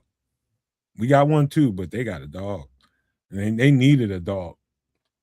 So yeah, man. So about the Green Bay thing, I think the dirt being slung, and I think the way that we was able to deal with them. And I'm glad Malik Willis ain't there because he brought a whole nother aspect to what Green Bay and that offense can do to a team with those legs. I think we feel way better playing against Jordan Love. I think we get them twice this year. I think the head coach is out of a job at the end of the season, and that's unfortunate because I think he's a great coach. I think if we beat their ass twice again this year, which I do think we have their number. I watched both of those games intently, and I do think we have their number. Defensively, I can tell you that right now. Dennis Allen has their number. They scurred, bro. I never really heard Packers fans like this before. It's great. I love it. It's awesome. But they definitely a little bit scurred. I wish I could say it differently. It doesn't hurt that we probably won't see Micah game one. We probably won't see Josh Jacobs game one either. That don't hurt. You know what I mean? That don't hurt. Like it's not looking, my opinion, it's not looking good this whole this whole rivalry thing this season. I think the Packers are going to get smacked up. I think, you know, the cheese happy folks will be depressed, and I can't wait a minute more for it. GB. Yeah, I think the dirt being slung by, gotta say, Ben Johnson is slinging it. He's the instigator here right now. But when you do that, coming into Chicago and taking the head coaching job in Chicago with the record that we've had against those cats, you a bad motherfucker, man. You're a bold motherfucker. On if anything else, if you can trade that word out for bad and just say bold, you a bold dude. You know, we've been getting our shit kicked around by the Packers, and you just got some labels on him, throwing dirt in the eye. You're a bad boy. You better be ready to back it up. And I got more confidence in that matchup finally than I do in any other matchup in the North right now. Honestly, I'm saying a whole lot. It is, and you know what it's saying a whole lot about? It's saying a whole lot about our head coach, and I have to put it back on Ben, man, because, you know, we've got a couple of different head coaches over the last little while, and they've kind of given us that vanilla, like, it's okay. It's not a rivalry for me, but, like, traditionally it's been a rivalry, and, you know, yeah, they've won a bunch of games, and, yeah, they beat us a bunch of times, too, so, you know, we don't really look at it like, you know, Ben came in and said, I fucking hate these guys. Like, this is the difference. I fucking hate those guys. And ever since he said it, the team believed it, right? That was didn't like him either. Huh? That was some Lovey shit. I don't know. I don't think Lovey Smith. Lovey came right in and he said it. We want to beat the Green. We get off the bus running. Rex is our quarterback, and we're going to beat the Green Bay Packers. Yep, you got to have that attitude. It can't be no. We want to beat them. We're going to try to beat them, and we want to challenge them. No, you got to come right out and say we're going to bust their shit. My boy Aaron Rodgers came in the building, said he owned the building. The head coach had nothing to say about it. He's like, oh, that's cool. I pay my rent every month too. You know what I mean? Like, it's all right. No, it isn't. I fucking hate these guys. I don't like these guys. These cheesy motherfuckers. My man, Real, we got to show him some love, y'all. He came into a Bears content station and showed Bears content love. He subscribed. What up, bro? What up? He subscribed to the channel. Do us a favor and hit Sports Chicago Style. That's Triple R there at the bottom. And Kedz a Canuck. That's that guy over there to the right of my voice. Go hit those channels too. And you guys in the chat, no maniacs. That's how we show love across communities. No matter who whose content it is, but when they come in and show love like that, go hit the subscribe button for him, man. Y'all show him some love and see his numbers come up, man. Go out there and let them know what the name of your channel is so they can do it, man. Yeah, man. Throw that in the chat there, Ram. We'll give you a bunch of love because again, you know, we got to give you some love because you know you took the flukes off our hands and you promptly got rid of them. So we're like Eskimo teams, kind of, you know, in that sense. So you know there's some kind of correlation there, but it's real quick. Man, they hate the Packers too, bro. Just to put that out there, they are not friends. So like, if I got to be friends with my enemy's friend. Hey, let's be friends. But my boy Dan Brown says, I bet McCaskey shit himself the first time and said that.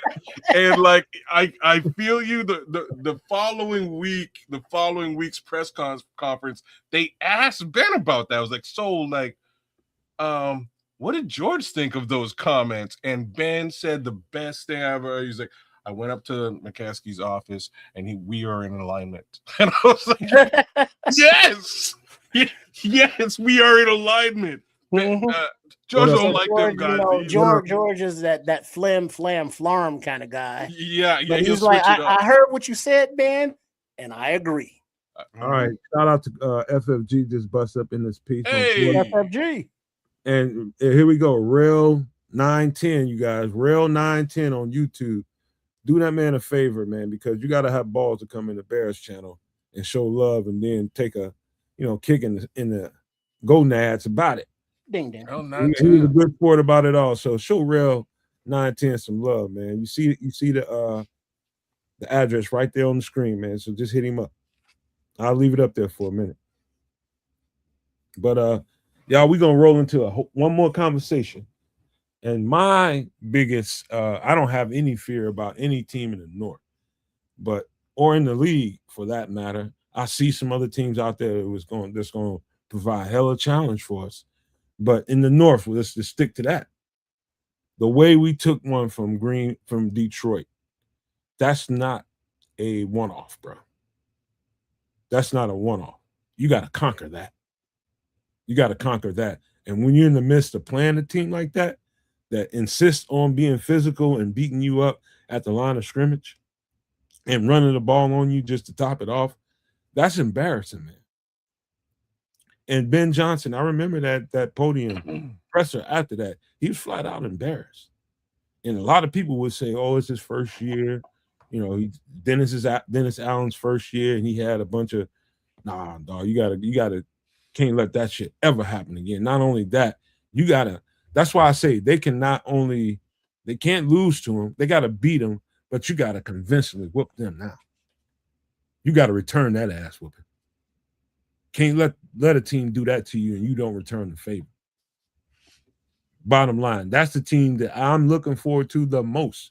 Green Bay aside, Minnesota aside, they got to whoop the shit out of Detroit for the shit whooping we just got put on us. Well, that's in the division. That's the real litmus test. That'll be the one. I know we are their Super Bowl, so that much I can give them. They won the Super Bowl last year, I think twice. Congratulations. We went to the effing playoffs, so there's that quite a difference. Yo, Rel, I just subbed up, man. I just gave you a little sub, so I did too. Sports Chicago style. See it on there. I'm gonna get out of here and do you one too, man, in a minute. We'll check your content, man, for sure. But yeah, that one's gonna be tough, man. I like once we really start to eat their lunch and get over that hump, it'll be really different here in the North, man. They got a good team over there. Can't say they don't.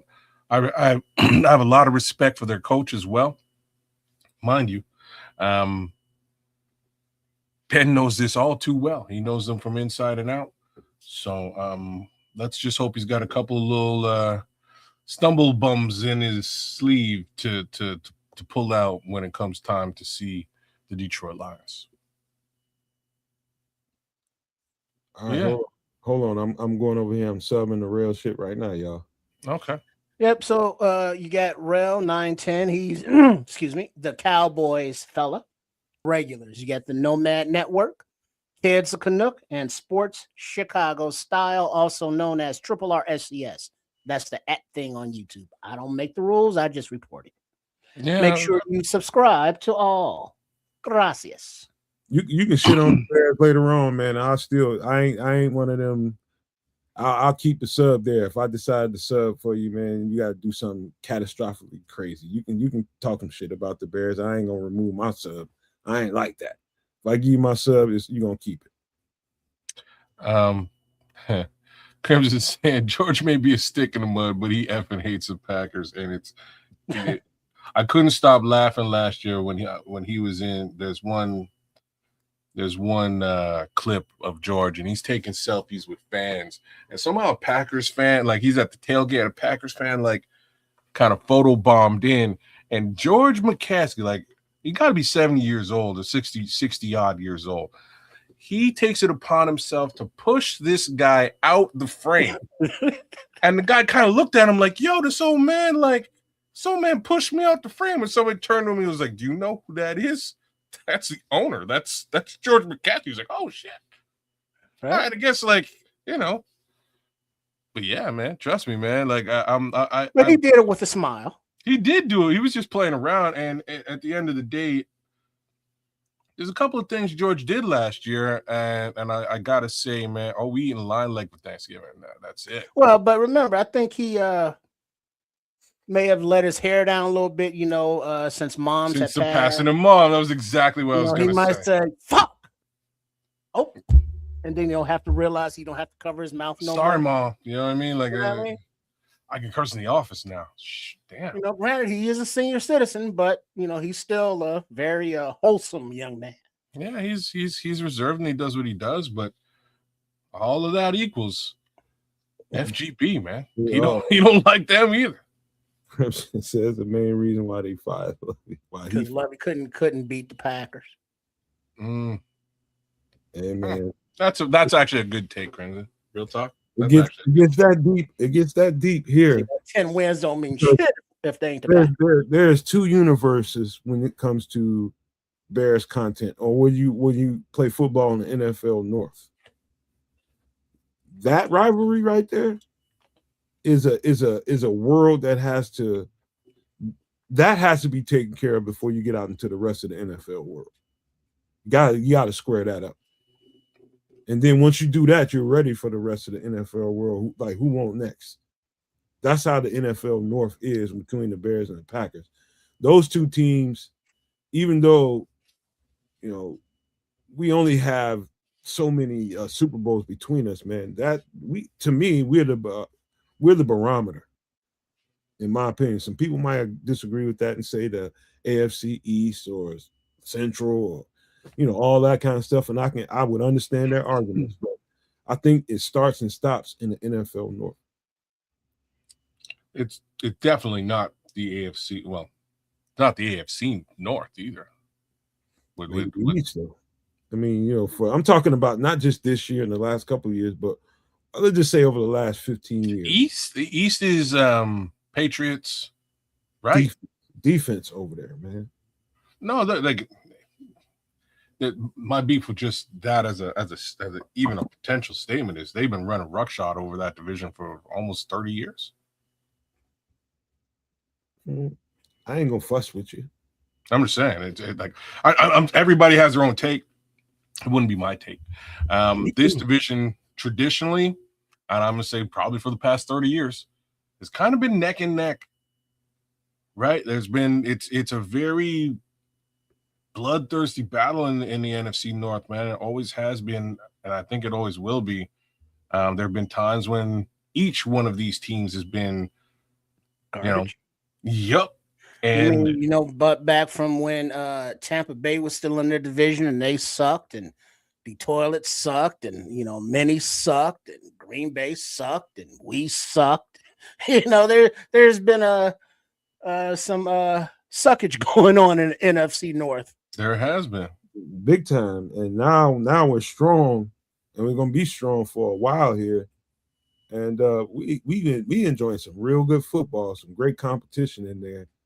And I think the North is the barometer right now. That's the way I feel about it. It's just some good, solid teams, and shit can go either way any given week.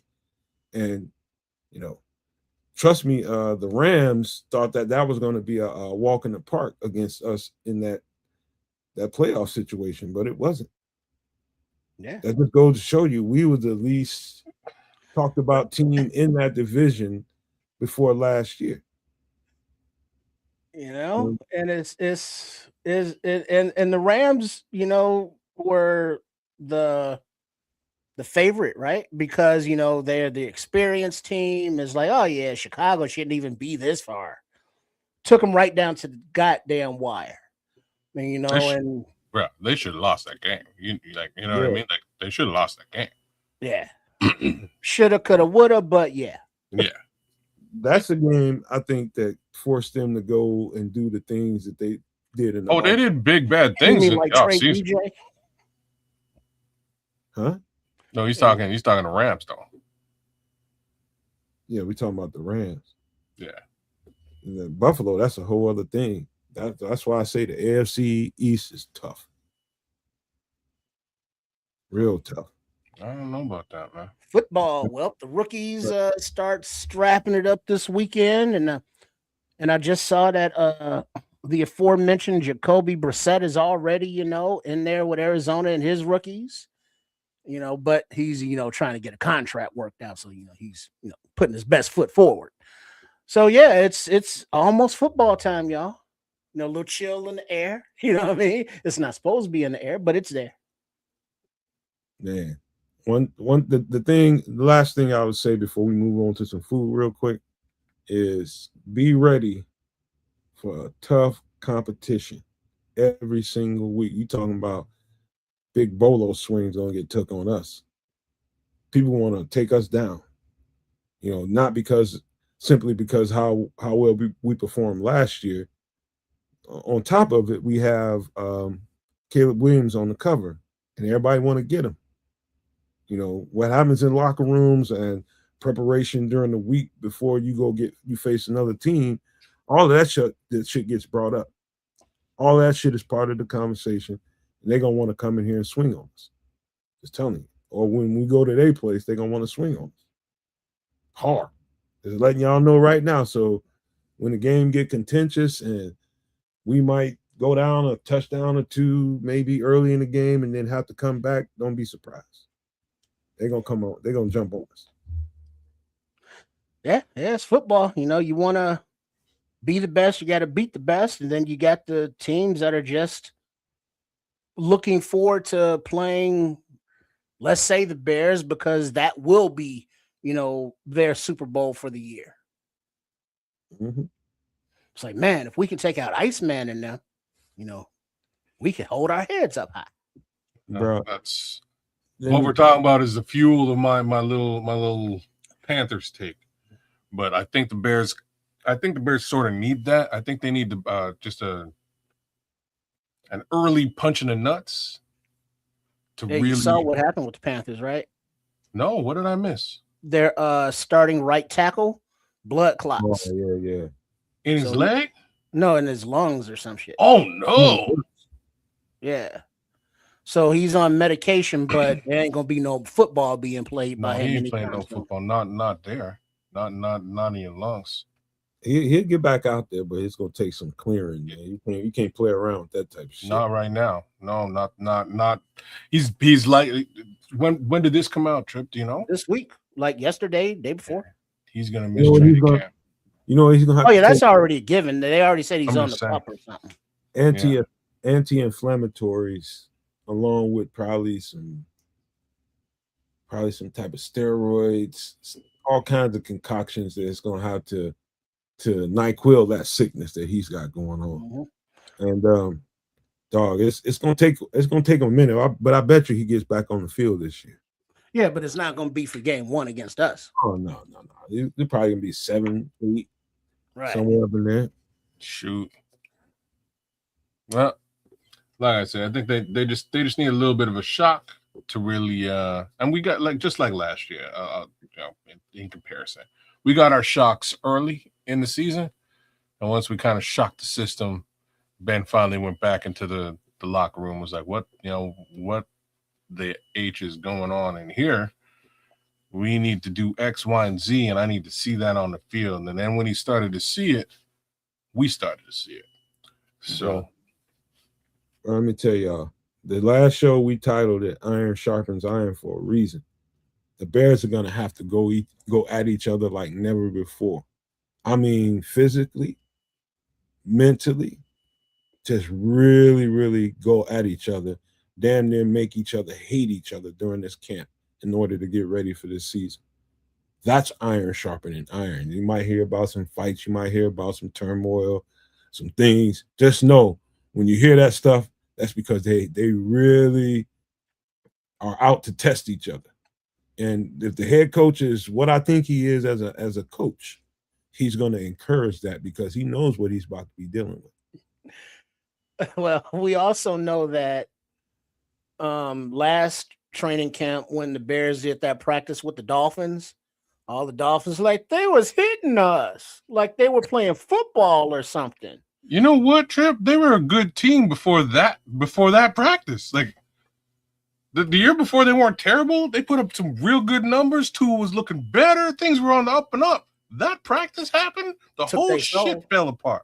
Took their soul. So I'm thinking, who didn't they sign a deal to play with Cleveland or Cincinnati or one of those teams in this preseason? I'm expecting that same physicality to be delivered. And if you hear a story, something like, okay, somebody on the D-line broke through and got a hold of Caleb and threw his ass on the ground or something, and the whole offense went up, and the defense went up right behind it. Trust me, that's a good thing. Trust me when I tell you it's a great thing. Don't be pointing no fingers. Oh, you shouldn't have did this. He shouldn't have did. No. Nope. If it's Dio Dangle, I'm going to be pissed off. Everybody else. You already else favorites and shit. Everybody else is fair game, bro. Don't do that. Don't do that. If it go up, it go up. They all in the same game, man. They all in the same game. That's how you know they're getting ready. Trust me when I tell you, that's how you know. Everybody else is fair game, bro. I'm just saying. 1-1. All right. Y'all gonna y'all ready for some food, man? What y'all want to eat, man? What do you got? Let's start. Mommy. Give me a second. This is interesting, man. This is interesting. I want to see what y'all think about this. Anybody can read this off if you want to. All right, I got it. Crawfish chowder. Ingredients: onions, potatoes, corn, bell pepper, garlic, celery, butter, heavy cream, flour, shrimp paste, chicken broth, shrimp, and crawfish. I've never done anything in there you don't like. No, I'll eat all of this stuff. Mm-hmm. With some little croutons on the side. Sure. Like anything creamy soup with these ingredients. I'll tell you one thing, kids and Trip. If you haven't had it, I'm telling you, crawfish, in particular, crawfish tails are very, very underrated. And I'm not a seafood guy. But crawfish tails, just crawfish altogether, but just the tails. Crawfish is great. Mm-hmm. They're like little baby lobsters. Mm-hmm. Ooh, I love a chowder. I love any kind of anything with potatoes in it is going to get my attention in the first place. But if it's creamy, it's got all these elements in it too. Oh my God, I'd eat the dog crap out of this. This is like a clam chowder flipped around, but on steroids to me. If you like clam chowder at all, you're gonna love this dish. Mm-hmm. Yeah, this is almost like we don't have any clams, but we got some scrimps and crawfish. Yeah, throw those up in there. Honestly, you got some scallops, throw them up in there too. You know what? Okay, fine. Throw the scallops in there. You know what I mean? Like scallops, if they're boiled down, they work in a dish like this, they actually work really well. I'm not a big fan of scallops, as I said last week, but it really depends on how they are prepared. That's the bottom line. Like both clam chowder and crawfish chowder is a lot of bloody work to make, because you got to de-shell and then chop it all up. Like it's a process, man, just to get down to what you're seeing there on the screen. Either way, I'm super in. I would eat this 100%. I'd eat this. I'm like you, Dan. The only potato I don't like, I don't care for sweet potatoes. I ain't gonna tell you I don't like them, but I just, I avoid yams and sweet potatoes. I just don't. Why? Because I just don't care for them. You don't like sweet. Yeah, I just don't like sweet. Like, I don't really consider them. I don't really consider them sweet, and it's funny because they're actually very low in glycemic. Actual sugars. In actual sugars. Thank you, Trip. I'm no scientist. Last time I ate one, my grandma she just got some out the oven. I just happened to walk up in there. She had like 6 or 7 on a dish, on the oven sheet, and she put nutmeg, cinnamon, butter. Brother, you didn't like this, brother? I ate one. I ate one or half of one. And you walked out the room? Yeah, I mean, damn. You one of those people that has a taste for sweet. I'm not, bro. Like basically, True Pilgrim is saying, I love sweet potato pie. Do you like sweet potato pie? Every blue moon, I might eat a slice. Thanksgiving. Basically, what she made for you is just like the guts of sweet potato pie, right? With no pie, no pie, no crust. You know what I mean? The extra carbs. I won't eat it if it's sitting there. I definitely don't eat it, but every now and again, somebody be like, "Try this one. Try this one. She made this, or he made that." I'll try. I just eat it just to shut people up, but I don't just go for that. That's just me, man. That's just me. I know I'm a weirdo. I know it. You're honestly not that weird, because the whole sweet potato thing for me didn't happen until much later in life, understanding that they're low in actual sugars, right? So because they were, and I clearly had to take potatoes out of my diet. By the way, potatoes are the worst, y'all. I love them as much as the rest of you.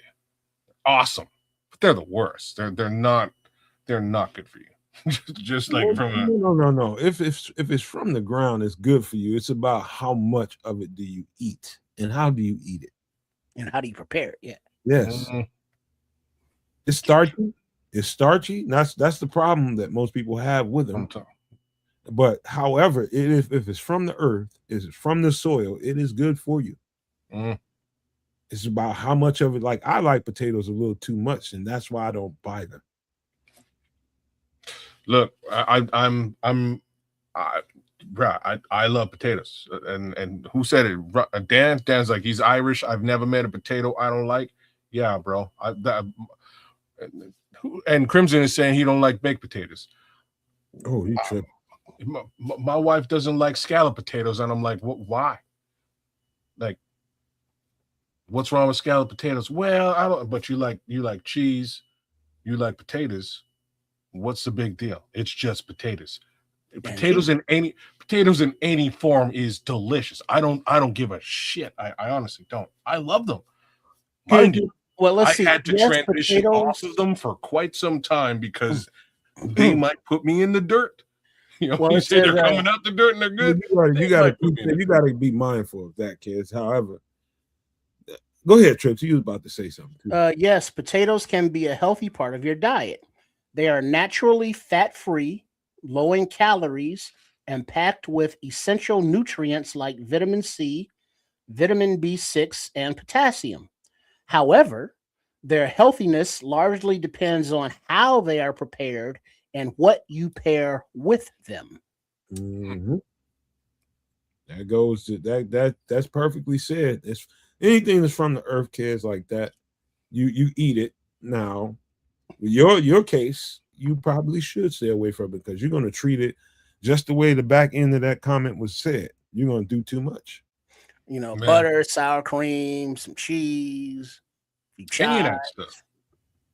Or French fried. It doesn't matter. Any of that stuff, I will eat it and I love it. I do. Mm-hmm. Shit, microwave baked potatoes. I don't care how you got the potato toaster oven baked potatoes, oven wedges. You know what I'm saying? I don't care what you use to bake that potato. I will eat it. I'll tell you how much I love a potato. I can boil that thing. I'm talking about eating the skin and all. Boil that thing a little bit. Boil that thing a little bit, bust it open a little bit, put some salt and pepper on it. Throw a little hot sauce on it and enjoy it. Just like that. I don't even have to throw butter in it. Said no gravy and cheese curds. Yeah, my kids want to eat it. That's why it's destroying your ass. Deuce, I draw the line at powdered taters. He knows very, very well. That's where we draw the line. But straight up, man, it's just one of them things. I love potatoes. What I had learned, like basically what I had done for months, was substitute potatoes with broccoli and or cauliflower, mostly cauliflower. Kind of worked out in many dishes. And when I really had a potato Jones, I went sweet potatoes, man. And like if you really chop it up and crisp them up, chop them up real thin and crisp up some sweet potatoes, throw them in the air fryer. After toss them in a little bit of oil, a little bit of just like a little drop of oil, man, you can make some badass sweet potato fries. I become a sweet potato fries guy just to wean myself away from big potato love, man. I can't do it. Well, have you ever thinly sliced like a sweet potato, thin like a potato chip, then put those on and then make sweet potato chips? Oh damn! You know what? I haven't. You're good. So like I haven't done this myself now, but I've actually purchased sweet potato chips. They ain't so bad, man. They're not. They're not bad. You would actually get used to it. Whenever you start talking about anything sweet, as far as this conversation goes, there's two people in the world. Two people go to Subway, get a meal, and everything that comes with that meal, the drink, cookie, and all that kind of shit. There's that person. And then there's that person that goes in there and gets the same meal, drink, cookie, and all that. And your girlfriend takes the cookie. And there's a person in the world that's mad about that and the person that don't care. I'm the person that don't give a fuck. Eat that motherfucker. Kedz is clearly the person that you don't fuck with my cookie. No, I ain't getting mad. I'll just buy another cookie. What? I'm right. You know I'm right. I ain't getting. Did you hear me? I ain't getting mad. I'll go buy myself. You want the cookie? I'll go get another fucking cookie. Don't eat that cookie, man. Either way, I love chocolate chip cookies, bro. Like these are things that I've had to pull myself and wean myself off of. But like I say, it's got everything to do with carbohydrate intake, what you're putting in your body. The white devils, as our good friend the chef would say. Be here next Wednesday. This is correct. This is correct.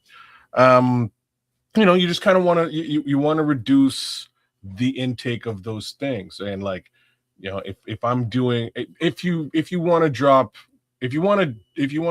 weight and actually enjoy eating food, but in an equal trade. Ooh, Well, but something that she knows she can have that cookie. I don't give a fuck about. Give me that. I think y'all missed it. Go ahead. What you say? No, he's saying she can have my cookie. It's an equal trade. Because he gets her cookies. He gonna get her cookie. I ain't about that. But he also said, Crimson, that is instant potatoes are the best sauce gravy thickener. In that scenario, that's not crazy. Yeah, he's not wrong. I tried that. Yeah, me too. I've done it a couple of times. It works very well. But yeah, it works very well. Back to potatoes and Truth Nine is back from Roma Doomsday talk. Back to potatoes and chowder. I think this is I think this is somewhere borderline. If you want to stay along the lines of healthy, this is a good way to eat a chowder. I'm just laughing because I'm looking at the chat and like Bear Truth 9 Put us back Hey, on Mike. track. Cookies. Thanks, BT9. Appreciate that, man. But crawfish chowder, y'all bear with me, man, because I got a few minutes. Any last thoughts about this? I'd eat 3 bowls of this without a problem. I mean, good sized bowls.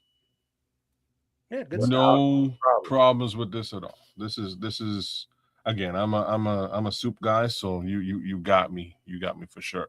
Not only am I a soup guy, but I'm also a seafood guy. So check 2. Let's go.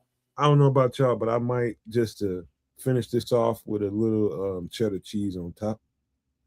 Mm-hmm. A couple splashes of some Tabasco. Yeah, hell yeah, Trip. Hell That's yeah. not crazy, Trip. Yeah, okay. That's not crazy. Give it a little bit of kick.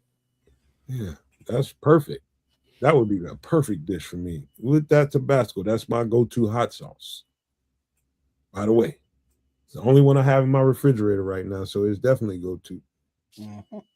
All right, with the phone. let's get to another one. This might sound I've done this before, and it's easy. It's easy. Let's just say that, and you can do this. Man, we miss you. Cordon bleu. Bleh. Bleu. Sacre bleu. Ingredients: onion powder, garlic Poulet cordon bleu. Swiss cheese, honey, a Dijon mustard, none of that yellow stuff, milk, flour, eggs, Parmesan, breadcrumbs, ham, and chicken boobies. I've eaten this. The first time I ate it was frozen.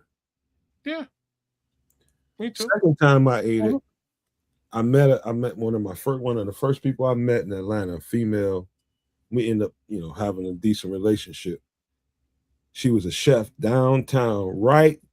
I mean, when I say right next door, I mean literally right next door to the most famous strip club in the world in Atlanta. Y'all know what that is. I can't even think of the name right now. Magic City? Magic City. Right there, pretty much adjacent to it. Go down there, and she's this damn chef down there, right there. I mean, when I tell you that woman can cook, she showed me how easy it was to make cordon bleu. I felt like a fucking idiot. Flatten it out, roll it up. It's a little work intensive. I wouldn't even say that, man. Well, but the thing is, it's you're making it. And I remember growing up, they would sell them frozen individually, the cordon bleus, chicken cordon bleus, and in the freezer. And they had like the Swiss and ham, different flavors. There was like a butter and somebody, but the cordon bleu, delicious. But it's, you gotta, flatten out the chicken boobies and you gotta roll them up. And it's intensive, but the flavor is worth it. She showed me how to do it with the toothpicks. Yeah, hold them in place, roll them up. That's the thing most people would see as a hurdle. How you keep that together. And then she showed me how you can do it with the eggs. You can do it with the eggs, you kind of paste them together, which is what the eggs do, but that's some chef shit. But if you want to make this simply and you want to make this as a rookie beginner I like the taste, I want to try this, use the toothpicks to put them together and you'll be all right. And this will go hard whether you do it over a hot stove or in a damn air fryer right about now. Everything in here is air fryer good.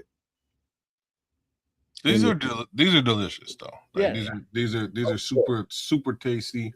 I've never had this homemade in my life. I've also never ordered this in a restaurant. Okay. Oh, all right, Crimson. I was just gonna say I asked the chat if anybody's ever had this homemade because I've never had it like that. But it would probably turn out super good if somebody put the time, energy, and effort into it. And it's everything Trip was just saying. You got to tenderize that meat, kind of beat it up and roll it up, stuff it. You know what I mean? Like it's a one hell of a process. You got to smack it up, flip it, and rub it down. Oh no! Hey, Trip, hey Crimson, you know what? That's what old girl told me something similar. He said because she did She it. told you to smack it up, flip it, and rub it down. No, she's talking about the Oh, paint. sorry. Yeah, I did all that later on. That's a whole. You know what I'm saying? That's a whole other story. Yeah, but well, hold on. We gotta show some love. Real quick. We gotta show some love. Hold up. Where we at?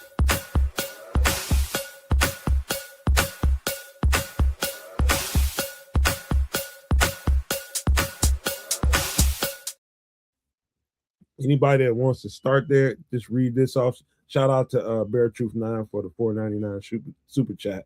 We love you. One meal for the rest of your life and drink, water included. What meal? Oh, so easy for me. I'll let you guys go. I can start. Yeah, go ahead. It would be a Chicago thin crust with a Pepsi or 7-Up. Now, that one meal, like if it's pizza, do you get different toppings, or do you have to have like the same toppings every day? You gotta stick with it. You gotta get it the way a hot ass pizza with a sausage pizza. I would just stick there. One meal for the rest of your life and drink. Pepsi. All right. Oxtail, rice and peas, and a ting. True Jamaican. Super Jamaican. Yeah, delicious. I eat that pizza, that hot ass piece of piping hot out of that thing every goddamn day with a Pepsi or a 7-Up with some ice in it, the little beads ice. I make sure that's specific. Beady ice. Eat that every day. Every damn day. Mm-hmm. See, I would give me a Chicago dog. You know, I down one of them. And for drink, I'm a water kind of guy, but if I had I'll do the flavors, like the sugar-free flavors and stuff, you know, to jazz up the water. So I'll probably stick with water. I know it's boring, but I don't drink pop anymore. And you know, I can't have beer every night with dinner, you know what I'm saying? So water. Yeah, Chicago dogs and water. Okay, so Bear Truth 9 has a little sub question to it. He says you can have 3, talking about toppings, course, or pizza. How would you want it? Right, you can have 3 course. Basically, he said you can have 3 things on it. How would you want it? No, I think he's saying you can have a 3-course meal or pizza. Oh, I'm gonna stick with the pizza because that's a 3-course meal on it. All together. Pizza's awesome. Like real talk, if you had to eat it every day, and especially if you could change up toppings, right? Real talk is probably the best answer to this question. And then it's like you go thin, you go deep. You know what I mean? You go Detroit, you go whoever, New York style. New York style, yeah. You know, different toppings. It's all still pizza, technically. Give me let's entertain them. Let's give them a close second. Kedz, we'll start with you. Close second is it's probably pizza. Either pizza or no, it's not. Close second for me, straight up and down, hamburger and fries, man. And I was just thinking about hamburger because there's many different ways you can make cheeseburger, thick, juicy ones, cheeseburgers, thick, juicy ones. You can make like the thin, sharp, smash ones and double them up, triple them up. So yeah, burgers, hot dogs, pizza. Yeah, you can tell how we eat. Yeah, I think my close second has got to be a 6-piece whole wing, whole fried wings with fries, a little lemon pepper on there. Something. You can put all kinds of different things on there. Hot sauce, that's all I need. Yeah, I'm on your ass after that. Maybe a little bread or something. I don't eat this. That's a close third. You know what I mean? Like that's a close third right there. And if you, because I'm a flavor kind of guy. So like if you go burritos, you know, some days you can have chicken burritos, you have steak burritos, you got, you know, like ground beef burritos, you have veggie burritos. Yeah, you can flip it up, man. You can change it up. Bet you that said y'all just throwing away living, huh? What you want to eat? Like what vegetables? The fuck yeah, you carrots. Green beans. I'll eat one day. I got to either address taste or shit. If I got to eat it forever, That's Right. why I was saying, like, it's Gotta got to be enjoy your something that I food. really like to have it every day for the rest of my life. Mind you, like if it was vegetables, yeah, I could probably just I I can do probably just fries. eat I can do fries every day. I mean, it's you do. like going to, not eating MREs because they have different, menus or different items in there. But like, just if you didn't have to prepare food, but to consume, all you have to do is like pop a couple pills, and they would expand in your belly and make you full. And now you've eaten. There's no fun in that. There's no taste. There's no exoticness. There's no flavor. There's no dancing on the taste buds. You got to enjoy your food, not just consume your food. Well, I just so Yo. happen to live in a food utopia, being in the Chicago area, and I so happen to be able to ingest a food utopia just because of my willingness to go out there and work out at home and sweat and keep my body regulated. So I enjoy a food utopia. I can eat any of this shit I want to, or as much as I want to, so long as I'm willing to put in the sweat equity and get it out of me. So I look at food different than everybody else. Everybody else is managing, everybody else is measuring. I'm careful, but I don't need to be because I'm always sweating shit out. Now, if you're like Crimson here, a simple salad, Monica's sweet dressing, lasagna with garlic bread, and a glass of wine, the drier the better, and tiramisu for dessert. That sounds kind of like you're packing on some pounds there. That's a badass meal. I know the pizza he's talking about. Everything about that pizza is good, except for the toppings. It's good. It's just not enough of them. That Monica's pizza is delicious, but you got to double and triple the toppings for me in order to be satisfied with that pizza. It's just real light on the toppings. I'm just gonna say, but some people like that. All right. One last dish. I want to see what you guys think of this. I think this one's gonna get kids. Is this? He said the pizza is trash, but that dressing is phenomenal. Yeah, I agree with that. Monaco's. I think I'm gonna have to do a series on these. Buffalo garlic parm wings. Ingredients: baking powder, garlic powder, onion powder, salt and pepper, buffalo sauce, butter, grated parm, lemon juice, and wing portions. Kedz loves to eat. Every time I talk to him recently, this guy has always got some wings going on, and these wings, there is nothing about any part of these ingredients that I don't think jive together. Everything goes together, and in fact, if you go down this road and you're making that buffalo sauce, it's going to require a little butter, it's going to require a little lemon juice.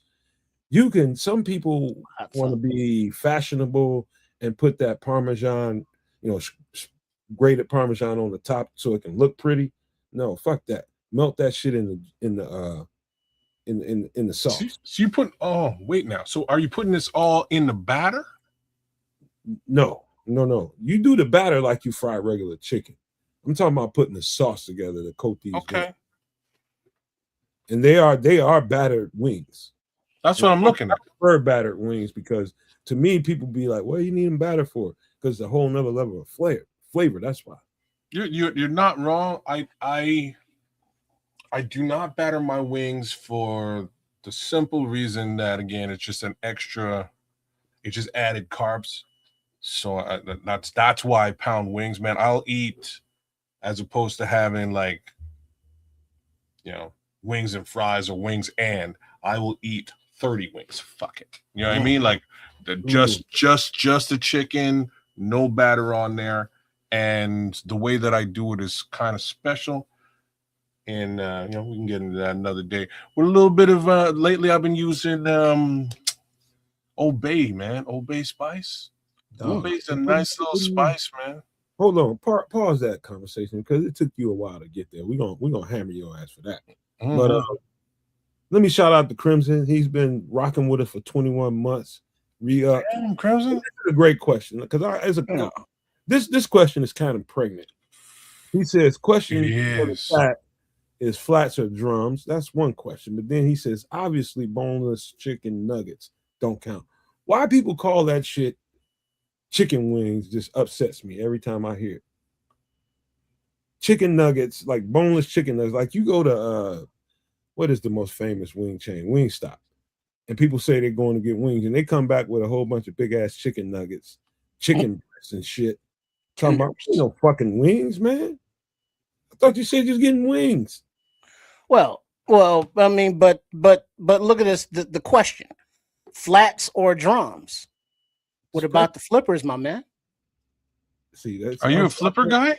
I love the flippers, bro. Come on. It's funny, man. I just bought a bunch of these, and that was the question. It's like, do you want them with the flippers or no? And I was like, I got it. When I get wings, need the flippers. When I get wings, if there's not a wing without the flipper, the whole wing, you get the whole wing. Yeah, and the whole wing includes the flipper. So when you get flats and or drums, it's like, well, why are my wings being cut up and then the other third being discarded? You know, what well, are we doing? Here is my kids. I got this one for you, just as an extra. Then you can go. If you want to make sure you're eating chicken, and the option is getting the whole wing versus these little portions, get the goddamn whole wing, bro. That's a good call. The problem was, and this is what was explained to me, because I was buying in bulk. And what the gentleman said to me was like, where do you usually get your chicken wings? I was like, as of late, I just go to Costco. Costco gives you a pretty sizable amount of chicken wings portioned out. 20-ish bucks Canadian. It was okay. Like, we'll do the same thing, but you're paying for the weight of the flipper. And I was like, you know what? I don't really want to pay for the weight of the flipper. Like, I don't. He's like, I didn't think you did. He's like, I wanted to impart that to you and let you know, because it's just at a slightly extra cost. He's like, our wings say like $3. Well, it's probably an extra $3 to $5 worth of flipper in this bulk package of wings that he'd be selling. And he's like, you'll probably be better off getting it at the Costco. They gave you some feline arm. Where, at the Costco? What do they do with the flippers? Who, Costco? They cut them off. They portion it themselves. Dude, buy the whole damn wing, dude. Why would I do that? And then if you enjoy the flipper, but I don't like the flippers. Like, you can eat all the bones in there except for that one main one, but the other ones are chewable, and you get the little. It's delicious. I don't need all that. And then if they're fried, they're extra crispy and crunchy. If I battered my wings, I would be more inclined to go flipper. All right, that's just me, because you're getting all that sort of extra stuff. I don't batter my wings, man. So without the batter, I'm so much less inclined to really to do the flipper thing. I will if it's there. I will, but I don't want to buy it. Dog, they in Calumet they still do something like a Muanoink. It's not Muanoink no more, but they do something else. Same thing, different name. And you go buy you a case of chicken wings. Probably cost you're gonna probably get, I'd just say probably about 70 wings, maybe more, maybe 100 for about 40 something bucks, and their whole wings. Maybe 50. You know what I mean? You don't complain about that. But but it's the whole wing. I'm just saying, but you're paying extra for the extra weight. Most of these things are actually served by weight and price. Well, like Crimson is saying, it's not price per unit. You get more meat without it. But I remember growing up, they didn't. I mean, you could, if you went to a butcher, have the flippers chopped off. But when you got wings, it's like, give me 10 wings. And it's like, they're however much they were, but you ate it all, because back then, I know it seems weird, but the flippers actually had more meat on it, than these little baby ass chickens that they be selling today. So it was like not a turkey wing, but it was still more substantial than today's chicken wings. Mm. And so I could see it today if you're trying to save a few bucks and the flippers aren't what they used to be, the wings aren't what they used to be, because they already done. It's like, you want flats or you want the other one or drums. It's like, no, I want a wing. So look at it this way. You know, I know everybody got bougie. They too good to eat the flipper. Let me tell you something. It's part of the chicken wing. Does it have as much meat on it as, say, a drum or anything? No. But you go somewhere in Chicago, right? And you go to next Harold's, next Uncle Remus, and you tell them, you don't really need to because they already do that, but you tell them to fry that chicken hard. And you get that chicken, you're going to get whole wings, and you separate them how you got to break it apart, whatever you're going to do. But when you get to that little tip portion, that flipper, try that motherfucker and see if you don't want to eat right through it.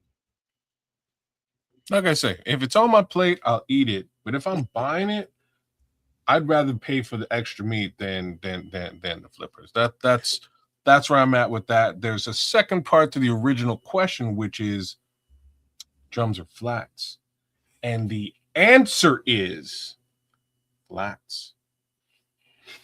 Not the drum, but like the drum, wouldn't it have more meat? You know what? This is gonna probably sound wrong. It's a flipper from BT9. What's a flipper? That third part of the wing. The third wheel, shit. It's the actual wing, the really. Drum, that's the flat, really what and it the is. flipper. It's the actual wing. Flats it is, Heel says.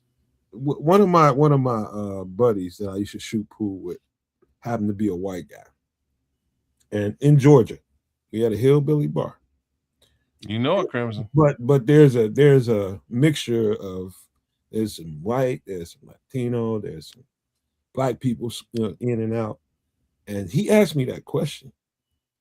And he's all drums, bro. White guy. And we was going through the night. I was just like, we made a bet. We made like a $30 bet. And he won it. And he told me, he said, whoever comes to this, because we got the girl that's serving, chick named Carrie, to come to the table and let us know who orders what. Because when I go order wings, I don't give a fuck what they bring me out. It's chicken wings. And so I'm not specific. I don't go in there and say all flats or all drums. I just give me some wings. And so people were real specific in this bar. He was just like, I guarantee you, every white person that comes up to this bar is going to ask for all drums. I'm just like, why? He's just like, I bet they don't. That's what they eat. And you know what his reasoning for it was, it's just more meat.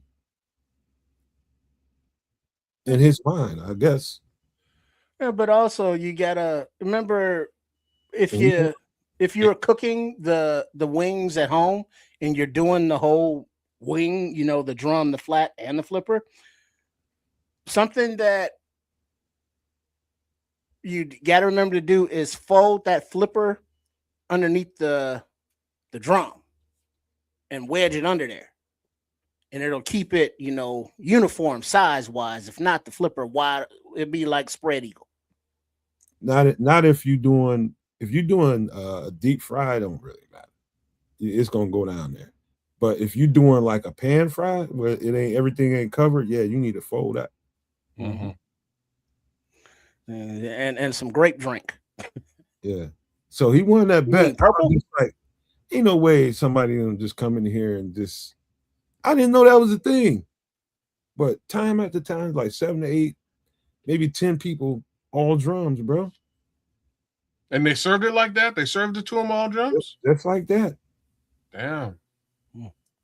Now the question is, are you all gristle eaters? Oh yeah. Hell yeah. Kedz? Yeah, he is, because I seen that motherfucker clean bones. Stop playing. I'm not big on gristle, but at the end of the day, definitely big on some flats, man. Flats are for me. And you know the worst part about it, 2 bones in there. Yeah. The worst part about it is my wife is quite the opposite. She will go to the restaurant and ask for all flats, and I think we've found 2 restaurants in town that will actually accommodate that. The downside is really I have to somehow like give up my flats for her. Wait, cookies, flats? You're such a giver, kids. I'm losing all the time. I'm just saying. My girlfriend's like that too, kid. Don't feel alone. Okay, all right. I have to slice flats all the time because that's her favorite part. If I make a mad amount of chicken wings, I know I'm losing 75% of the flats. I'm losing it, so I just shut up to the missus. You know what I mean? I just shut up and eat the drumsticks and call it a day. Get my couple of flats in there so that I'm at least happy as a human being, and away we go. AC said Gristle is savage. I am savage. Hey, that's what you got them the molars and shit for. I won't heal. I know it's. I mean, not heal, but AC. At an extra charge. That's slick. Like I eat. There's two sides of me. The way I eat when I'm out is one thing. I won't embarrass the lady or anybody else that's out eating with me and be a savage when I'm in public. When I'm at home, you ain't finding shit but skeleton. Shit, in public, I'm cleaning them bones. I ain't gonna do that to nobody. Because I'll turn into a spectacle. I'm eating it. Them flats, it is an art. It was, man. I had my boss. We went out for chicken wings one night, man. We're drinking beer, and I'm eating chicken wings, and he stopped me and he just stared at me, bro. You ever see that? I'm laughing. You ever see that Jack Black meme where he's just like in the distance nodding? You know what I mean? I'm talking about. This was my boss sitting across from me. I'm like, what are you looking at, man? He's like, man, I got to just tell you that I respect your wing technique. We pounded up and it was like, all right, I can give you some nap for that. Okay. My technique is serious with them flats. Them flats disappear. What is Dan Brown? 2 bones at the end, and that's that. Yeah, yummy. See, if KFC just sold breaded skin, I'd buy it. Anybody else? Well, yeah, that's like we were talking about Long John Silver's, and they sold the crumbs, which was basically, the batter that fell off of the chicken or the shrimp or whatever they were frying. And so it's same premise. Hey, you know how they say you can't take your family everywhere? You can't take your family in all places. Like sometimes you can't take your family with you. So one time this is when this is a long time ago, but I had some people from work. And some people that are higher up, they just insisted on coming to my cookout. And at this cookout, I was frying some chicken, barbecuing some chicken, and some other shit I had going on. But my fucking family stumbled upon. I got like about 15, maybe 20, 22 people up in there in this little ass apartment. And it's, trying to be somewhat professional, show them, hey, you hang out, have a good time. Man, my fucking cousins show up. A couple of my cousins show up. And I'm just like, God damn, who is this? This your family? Everybody's talking to them. They mix in well, but when we start eating, here's one of my cousins closer to my age talking to one of my younger cousins. And we having a moment. We just, chopping it up. Here these loud motherfuckers come. Hey, yo, this motherfucker don't know how to eat no chicken, do it, cuz. Like, damn, don't say it in front of him. How did that's a me and you conversation, cuz. Like, what are you doing here? I have to work with these people on Monday, man. What the hell? This motherfucker don't know how to eat no chicken, do it, cuz. Like, damn, just because you ain't got no job, don't be coming here fucking my shit up. Ah, shit. That's too funny. I mean, food fell out of my mouth. I just like, you gotta be motherfucking kidding. Yeah. I'm trying to run them off to begin with so they didn't get all the way through the door. They busted up in the motherfucker. Like, God damn, these motherfuckers. What up, cuz?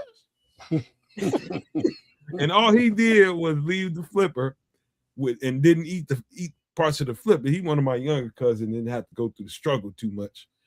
And I was just like, this motherfucker right here, man. God damn. I was so embarrassed, bro.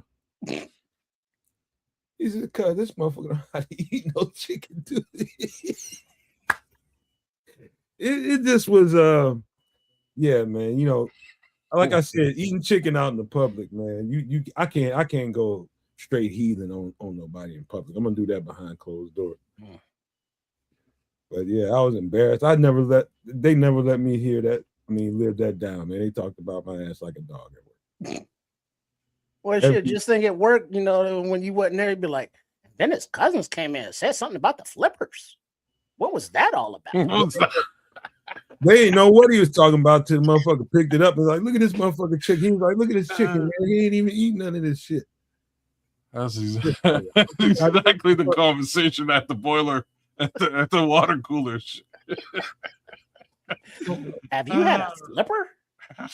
You mean like the dolphin? What the hell is a flipper? I'm just God. Can you picture some shit like that?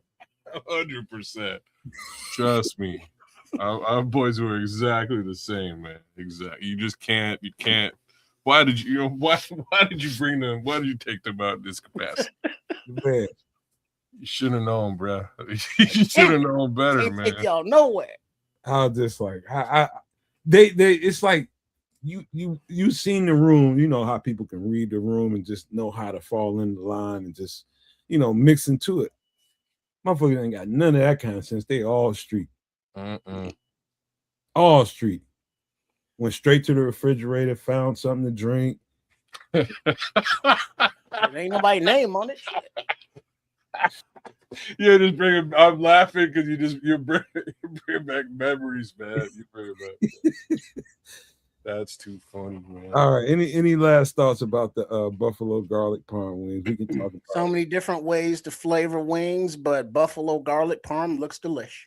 I think we might have to do a series on these, man, because there's so many, like Trip says, a lot of ways to do these. And I've tried a few, but I'm stuck on buffalo garlic. Parm, that's a good mix too. I've had them with the grated cheese on top. I was just like, nah, you messed this up by putting this shit on top. You're supposed to fold that into the hot mixture. And they would have really coated these motherfuckers. Now you're talking. Like a parm sauce, like a gar par sauce.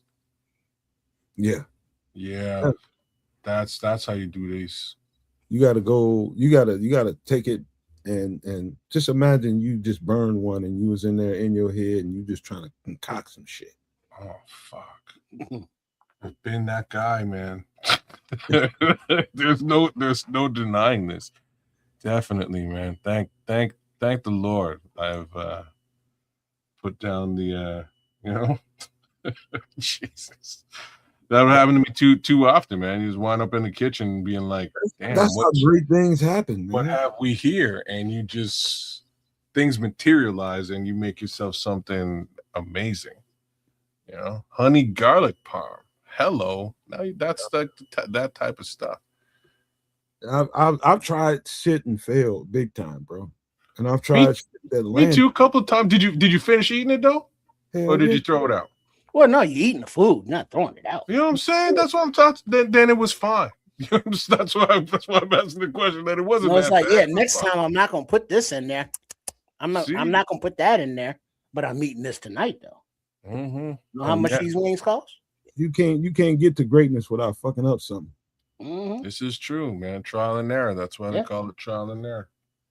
But you got to be willing to fail to get to where you need to go to. Yeah, you know how to do it even better next time. For sure. Practice makes perfect. All right. Let me make sure I ain't got nothing else. Okay, that's it for the food. But we gotta take another turn here real quick, because I just want, more than anything else, man, I want No Maniacs and people that subscribe to all three channels, Sports Chicago Style, Kedz of Canuck, and over here at the Nomad Network, sometimes to be informed. So what I learned and what's in my mind is, don't just assume everybody knows everything that you know, or you go and study and do homework on. Just assume everybody's just a layman about it and they ain't seeing the things that you see and they ain't doing the homework you're doing. So this is more informative than it is anything in this portion of the show. But I got to start it off this way so that we do this right. Give me 1 second. Do it like this.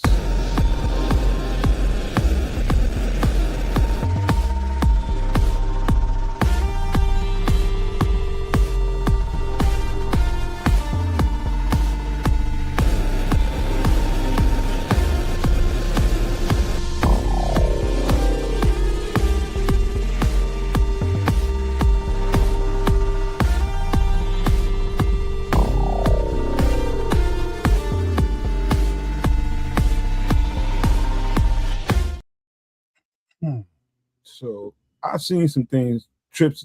Seems to be your favorite part of what we do outside of Bears, man. But I've seen some stuff that I want to get into detail about when we finish. But this is U.S. consumer woes. If any one of y'all want to read it, go right ahead. If not, I can read it. No, I can. All right, I got it. All right. U.S. consumer woes. Many Americans are cutting back on shopping and long-distance travel due to persistent high costs for everyday essentials. Rising gas and airfare prices are causing consumers to shift to a trade-down economy. Examples: choosing shorter, more regional trips, hunting for discounts, and prioritizing necessities like groceries over retail shopping and vacations. I know this is a pregnant statement, but kids, tell me the first thing that comes to your mind when you saw that trade down economy. The fact that that everybody should be doing this type of stuff right now because it's crazy, but that's all that really came to mind.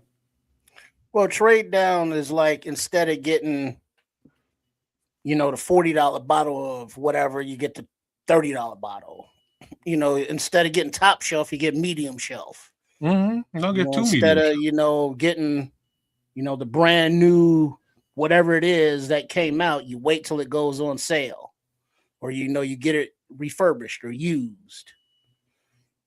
I thought I saw it in a way of, okay, I wanted to go to hit Brazil this year, but I'm gonna trade and go to South Carolina, Myrtle Beach or something. That's the way I saw it. In that Okay. Domestic versus international. Yeah, more regional. So staycation as opposed to traditional vacation. Trade-off, and I think that's smart.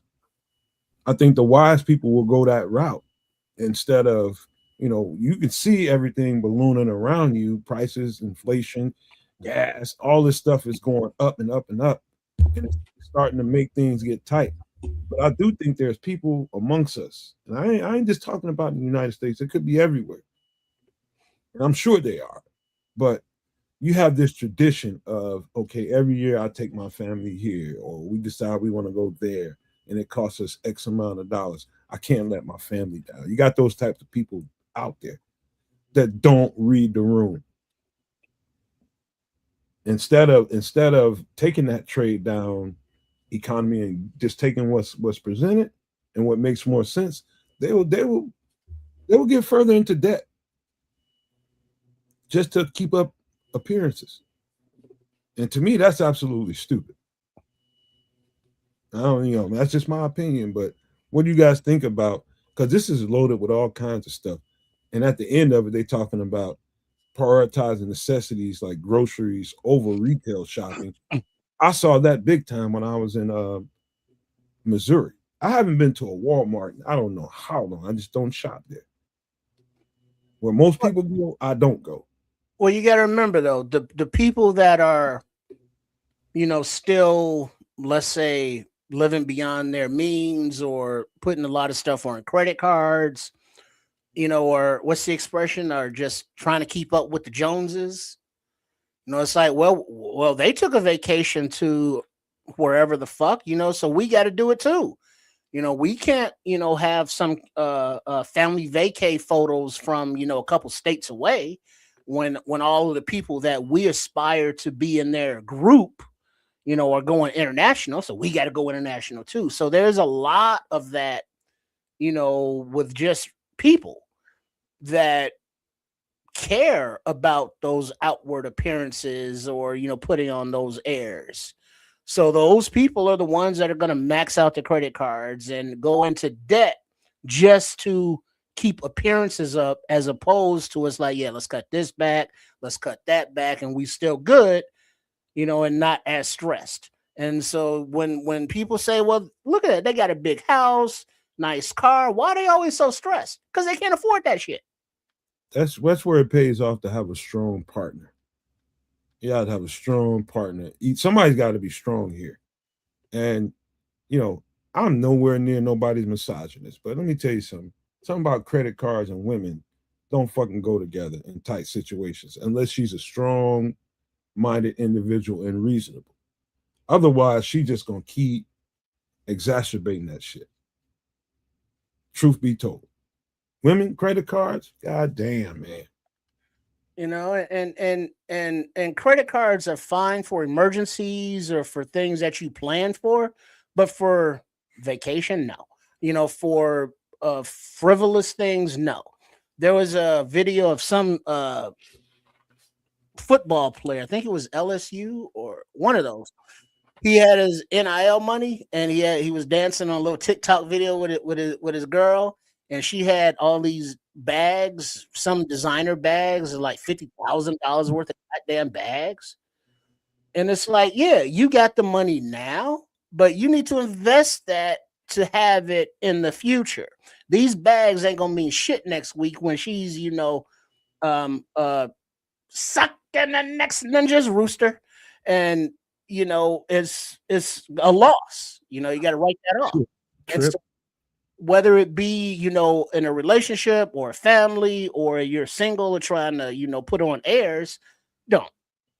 Trips almost made me spit all over this computer, but it was a good Onyx reference, though. He caught himself, man. He's self-editing. I'm actually proud of the motherfucker. Yeah, he did. It was a good sticky fingers reference. We need more of that, man, because Trips scared me sometimes. I wish I could argue with you about the misogynistic thing, but it's slightly true on this one. End of the day, like, none of this upper end stuff is really a requirement. You gotta sort of stop and look at what works for you and do that shit, right? Because right now, from an economic perspective, the average American citizen is really getting hosed. And I'm not an American citizen at all. I'm a Canadian citizen, but I can relate, right? Like a lot of the pain you're feeling has to do with the tariffs that have been put on many other countries and stuff coming in, and that's just going to raise the cost of everything in and around North America. It's a little bit less here with respect to tariffs because, we're not really tariffing. But the gas situation affects all of us. So in that respect, everything is baked back into that gas price, right? That's how that delivery company makes their money back, is by upcharging that gas price to the manufacturer of the product, right? Or the producer of the product. It all rolls back into our pockets and comes out at the grocery store. So yeah, you can go to the designer shop or whatever and go and buy your stuff. That's really what you want to do. I've kind of resorted to like a 3-pronged grocery situation. I buy most of my stuff at Walmart, and I hate doing it, but I do, because I think I mentioned this before. One of our major grocery chains is an absolute monopoly that has been gouging the grander Canadian public for the past, I don't know, basically since COVID. Like, since COVID, they've raised all of their prices, and their prices have not even remotely gone back to normal. Somehow, Walmart's prices are slightly normal, just slightly. So I'll go buy most of my stuff there. And outside of that, if I need specialty stuff, steak, chicken, beef, I get it at a more localized. You go to a butcher, right? I don't go to. So right now, you're right. I do. So I've got a bunch of meat direct from a butcher. I changed things up, but I was going to a smaller, more local more local grocer who has its own butcher, and they bring their stuff in. At that situation was a little bit more costly, but under the same pretenses, I know that it's legit, real stuff, local fare. So that's probably the most expensive stuff that I would buy, but at the same time, I kind of believe in it. That's mostly where it is. But yeah. Well, like Crimson is saying here, he's been scaling back for some time in preparation, for all this madness. Then also local grocery store at 7 to 8 o'clock a.m. on a Saturday, as they're marking stuff down, is when he does his shopping. Smart. You gotta get in there and start talking to people. That's a good point, Crimson. And his local grocery store, he's figured out whether by way of just figuring out on his own or talking to somebody, but he figured out that this is when they do certain things, man. And so that's important too. Talk to people and they'll tell you if you ask. People don't treat them like they're furniture. They're people that work there and they know things. Yeah, and be nice.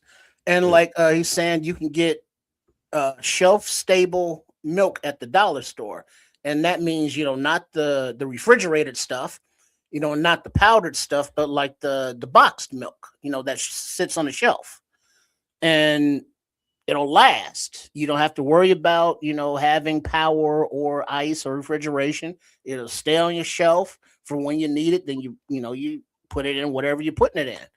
It's probably cheaper than, whole milk or even the nut milks, so whatever you can save, you can save. And then there's Toronto was the co-host of the World Cup, would have made good content. I didn't even attempt to view the fan stuff, really just did watch the games with 30 people from the back of an open cargo van, lawn chairs and Bluetooth speakers and beers, living in your means. How many hundreds of dollars that they saved by not going to the match? Yeah, that's the kind of shit I'm talking about, man. But that's exactly it, Deuce. I mean, just being smart. You know what you can do and what you can't do, what's smart, what ain't smart. Let me tell you, this is a sad story, but it's endemic. Somebody in this chat, whether they admit it or not, or somebody listening to this show, probably gonna say something back to me. But I'm gonna tell you, it was the saddest thing. Here I am in Missouri doing this job, and we go take a lunch break. We go out and grab something to eat real quick, go back, eat it. And I had a cigar. And so I fired up the cigar, and we happened to get pretty cool with the maintenance guy, the head maintenance guy at this place. So when he sees smoke, he gonna come out there and fire up his cigarette, and he gonna smoke with you and start talking. Next thing you know, some guy pulls up in a nice ass GMC pickup, brand fucking new, beautiful, solid gray with black rims on them, black mag rims. It's beautiful. And he's coming up, and this guy ain't in a good place. He's talking to the maintenance guy. I'm just standing there. And he's talking about he gets laid off, right? He used to work there for a long time. He gets laid off. But previous to that, he just bought his girlfriend this truck, or his wife, or whoever she is. Just bought her this truck. And he's in a dilemma. He's in a crossroads because, he's provided this vehicle for this girl. She's wanted it forever, and it's her pride and joy. He rolled up there in it. And he's crossed up because he knows deep down he has to give it up. But he's in a moral dilemma with his homie, the head maintenance, that couldn't do shit about it. That was an administrative move to lay them off, but he's up there talking to his boy, and I'm sitting there listening to it. And finally he turns and he didn't ask me anything. I was just like, I think you know what to do. That's all I said. And so everybody, there's somebody right now listening to this show with a new vehicle, making a huge ass car payment on it, and don't necessarily have the means to take care of it. Let me tell you something. If you hear me well. Let go of that motherfucker, and don't let your pride whoop your ass here. Yeah, pride been whipped. Been in this exact situation. The real upside is that I found other employment and made things work. Right. That's probably the best way that I could put it. But after coming back from Amsterdam, I fully planned never to buy another car again. A, my kids are getting older. I don't got to cart them around. B, I watched everybody in Amsterdam get it done on a bicycle, which was crazy to me. But you can get it done if you really need to. But worst come to worst, I can always Uber where I need to go. Somebody else can invest in the vehicle. I'll just pay them for the ride when I need to really get up and go.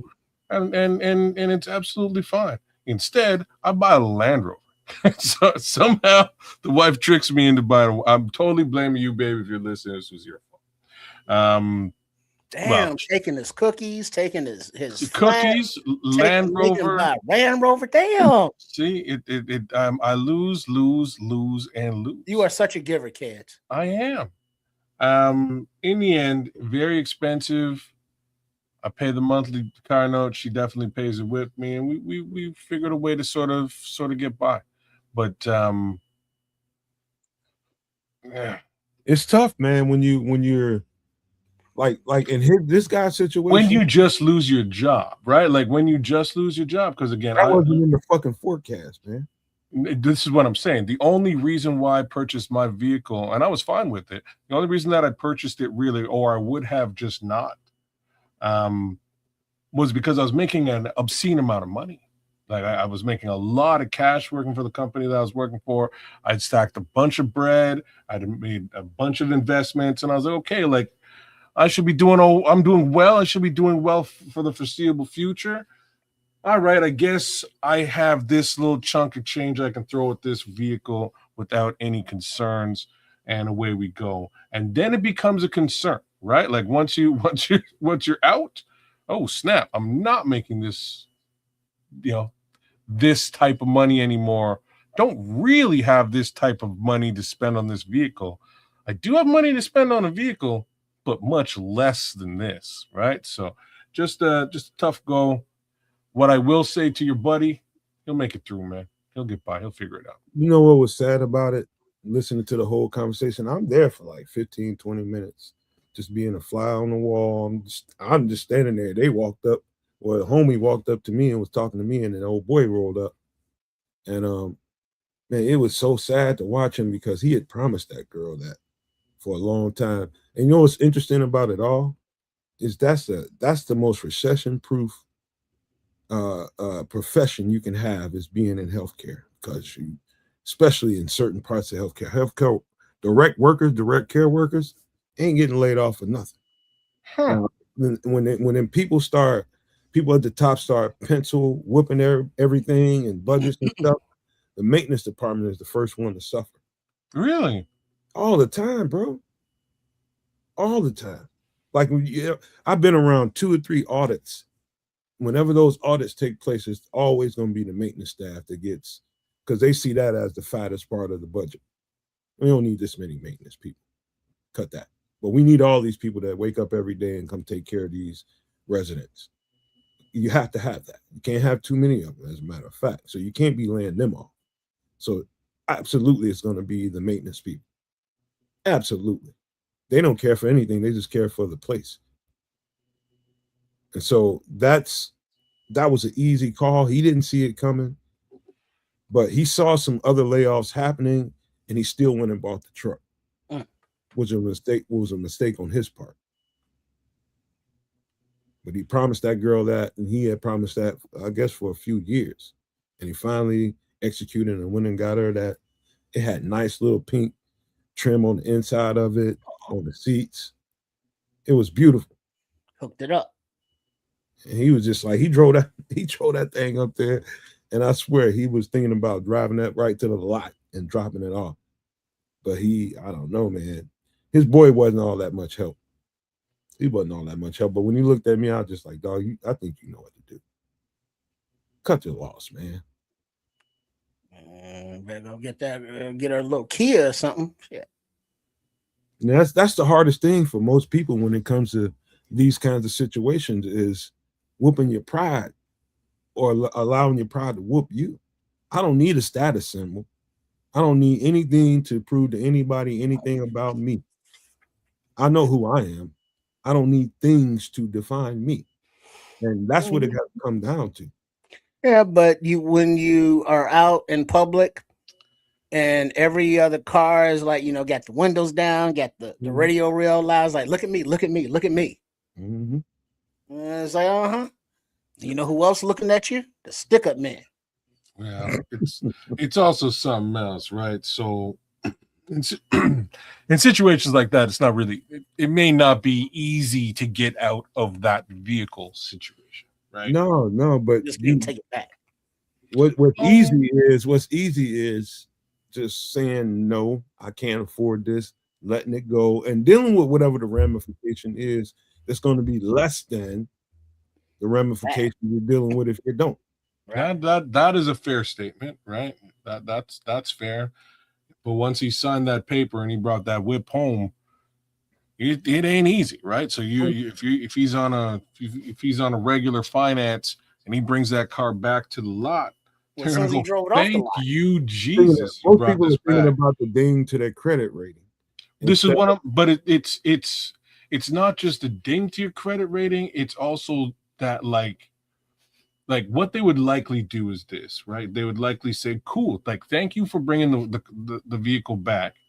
We're going to buy this from you at bargain basement rate. We're going to take, we'll buy this off we'll take this off your hands for, it's $50,000 truck. We'll take this off your hands for 30, which is generous in their opinion. And, we can still resell it for 50 and make 20K. No, they'll resell it for 45. You're gonna be left holding the bag with a $20,000 delta, and you're still gonna basically have to You're still gonna have to pay off that $20,000 at the price point that you've already negotiated, because that was the negotiated price point. If you want to refinance that, we can do that, and that's where your credit gets hit. Right, so it's a it ain't like what we're talking about ain't simple situations here. It's a really it's they got you coming and going. They got you both ways. It's a problem, and it's definitely one of those things that if you're in that guy's shoes, you should be stressing about it. And I've had this exact level of stress. I thought, hey, like, lost a job, can I bring this back? No, I bought this 6 months ago. Snap, what do? Well, paying for it. I'm just gonna pay for it. I'll figure a way to get it done. Or you can call that cousin that crashed my cookout, and something can happen to them. Be like, my insurance is fully paid off. Okay. Don't take my advice. See, I know your advice is great, because that cousin is exactly who you need in that situation. You can't bring them anywhere except in remember this you came situation. over talking to my coworkers about the wings and shit. They're fucking fired. He'll fuck around and say something. It's your fault. He'll fuck around me and say something. He in jail now. You get ready to try to tell on you. It was your fault. You got me fired, and now you got to help me get rid of this whip. Man, right? They do that shit all the time in the city, bro. Yeah, but like Crimson is saying, 50 grand, 50K for a whip is wild. Even if I had loot like that, I can think of so much I'd rather spend it on. And it's like, shit, 50K, that's, for a damn near a economy car nowadays. Bro, yeah. I was just paying for them souped up Chargers and Hellcat. Y'all ever watch reruns of Judge Judy? I've been watching Judge Judy reruns recently with the wife. I don't know why I have, man. But like, they'll come to Judge Judy and be like, yo, this punk ass stole my car, and like, I bought it for $3,500. Put another $1,000 in it. It's beautiful. It's running. My Honda is a beautiful thing. And like, $4,000 Honda doesn't even exist. Like, I don't know if it exists where y'all are at. Not anymore. If it exists, we're talking like it's 1997 Honda. You know what I mean? It's falling apart. You got to put it back together yourself if you're trying to get it for that kind of rate. the right after, like as soon as COVID hit, because what happened was nobody was buying cars, right? The auto market basically froze for a solid year. Those guys were hurting. After COVID sort of came and went, they turned around and they jacked the prices on everything. Used cars went up, new cars up. It was like just looking at the market, it was crazy, bro. Because I was trying to sell my Infinity at the time, and I got it appraised, and somebody was like, "Yeah, we'll give you $2,500 for it." I was like, "This car's in immaculate condition. $2,500 is nothing. No, I'd rather keep it." And then I go and look at the exact same car a year later, and people are selling this car for $15,000. I'm like, this is quite the delta. You know what I mean? This is a massive difference in dollars and cents. Hey, also, let me point out something to you to also be careful. Everybody out here listening to us, be careful on used car lots. And you always had to be careful for a whole bunch of different reasons, but this is more of a reason to do it. Parts were shipped pretty regularly, freely, and there's a lot of commerce in used car parts all over the globe, but specifically from different parts of the globe, they ship the most parts. Since this whole war thing broke out, those shipments are not coming for labor reasons and all kinds of other different reasons, gas prices, it's just all tied into this. Be careful, because now people are taking those used cars on used car lots and putting them back together from the junkyard. Local junkyards from afar, they're going and traveling and getting pieces, and it's junk. And they're putting it together. You might go get you a freaking 2007 Kia, but it's going to have 92 Kia parts on it. That's what you think you're getting on the surface because you see a 2007 Kia. That's one of the tricks in the game too, because those parts ain't moving as freely in commerce no more right now. So careful on the car lots. You better off finding a seller that needs cash because he's in a tight spot or she's in a tight spot, and they need cash and they can tell you exactly what's going on with the car. Grab it, go take it to your trusted mechanic and see if there's anything wrong with it that you may or may not want to put yourself up under, but that's your best route as opposed to a used car lot right now. I'm just telling you right now, especially some of these old scabby looking ones.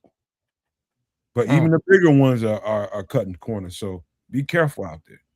I hear what you're saying, but I'm gonna flip it, and it's along the lines of what Crimson is saying here. Like, or you be the guy who goes and does that, right? So yeah, if you got those skills. Yeah, if you have those skills, or you can, or you grow the skills and you learn. So my son is actually doing all this right now, which is crazy to me. I would never do any of these. What, mechanic stuff? Sorta. So he's an idiot, and he's an idiot for being a mechanic, man. I'm just relax, Jesus. You're so anyhow. So what he's done is he's decided to come and he decided to buy this an 06 Civic. And it's his uncle's car. It's beat up. It's a piece of garbage. But he's decided to go and just hit the what they call the U-pull and grab different. Hold on. Just tell her to give me the keys. I'll bring back Portillo's. No, but it's his first. If you can always find a big girl with a Nissan Altima, just tell her to give me the keys. I'll bring back Portillo's. But shit, nowadays, Portillo's is more than a tank of gas. Like, what's funny about this comment, Scrolls, is he ain't lying. That's what's funny about it. He's not only lying, he's actually accurately describing my sister, my youngest sister is exactly that. She has a Nissan Altima. I took her to go buy it. I can approve this message, Scrolls. That's cold, hilarious. bro. Don't never say that shit out loud. No more. Hey, she owns a Nissan Altima though. I'm just saying. And I guarantee you she would not turn down a Portillo's either. Anyways, back to my son. So he's basically building his own fixing his own building it. We have a friend who's a mechanic. He lets him do all the work at his shop. No charge to do it. Just bring the car there, hoist it up, go do all your work. He's got all the tools. So he's got to go to the spot, rip stuff off of older Hondas, and he's been basically rebuilding his car from scratch on his own. He's got some guidance from some mechanics. They'll look at it, tell him what he needs to do, and he's doing it. So you can go and do it yourself. And I'm obviously just teasing about the idiot thing. He's like much smarter than me. You can save a lot of money if you can do your own vehicle maintenance. He saved tons, and this is what I was saying. I was like, you're going to spend about $3,500 just fixing up this 06 piece of trash, and somehow he's gone around and maybe spent $600. You know what I mean? To get the parts that he needs. All the labor's on him. There's no charge on the labor. Plus, he's got some guidance to get it done. It's actually working out very well and surprisingly cash positive. So, long story short, I'm just saying you could go do that shit too if you had the gumption and the know-how.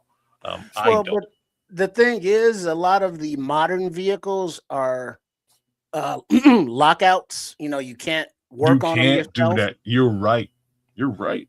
So you have to go with the older, models to be able, to do your own maintenance or, whatever you want to do.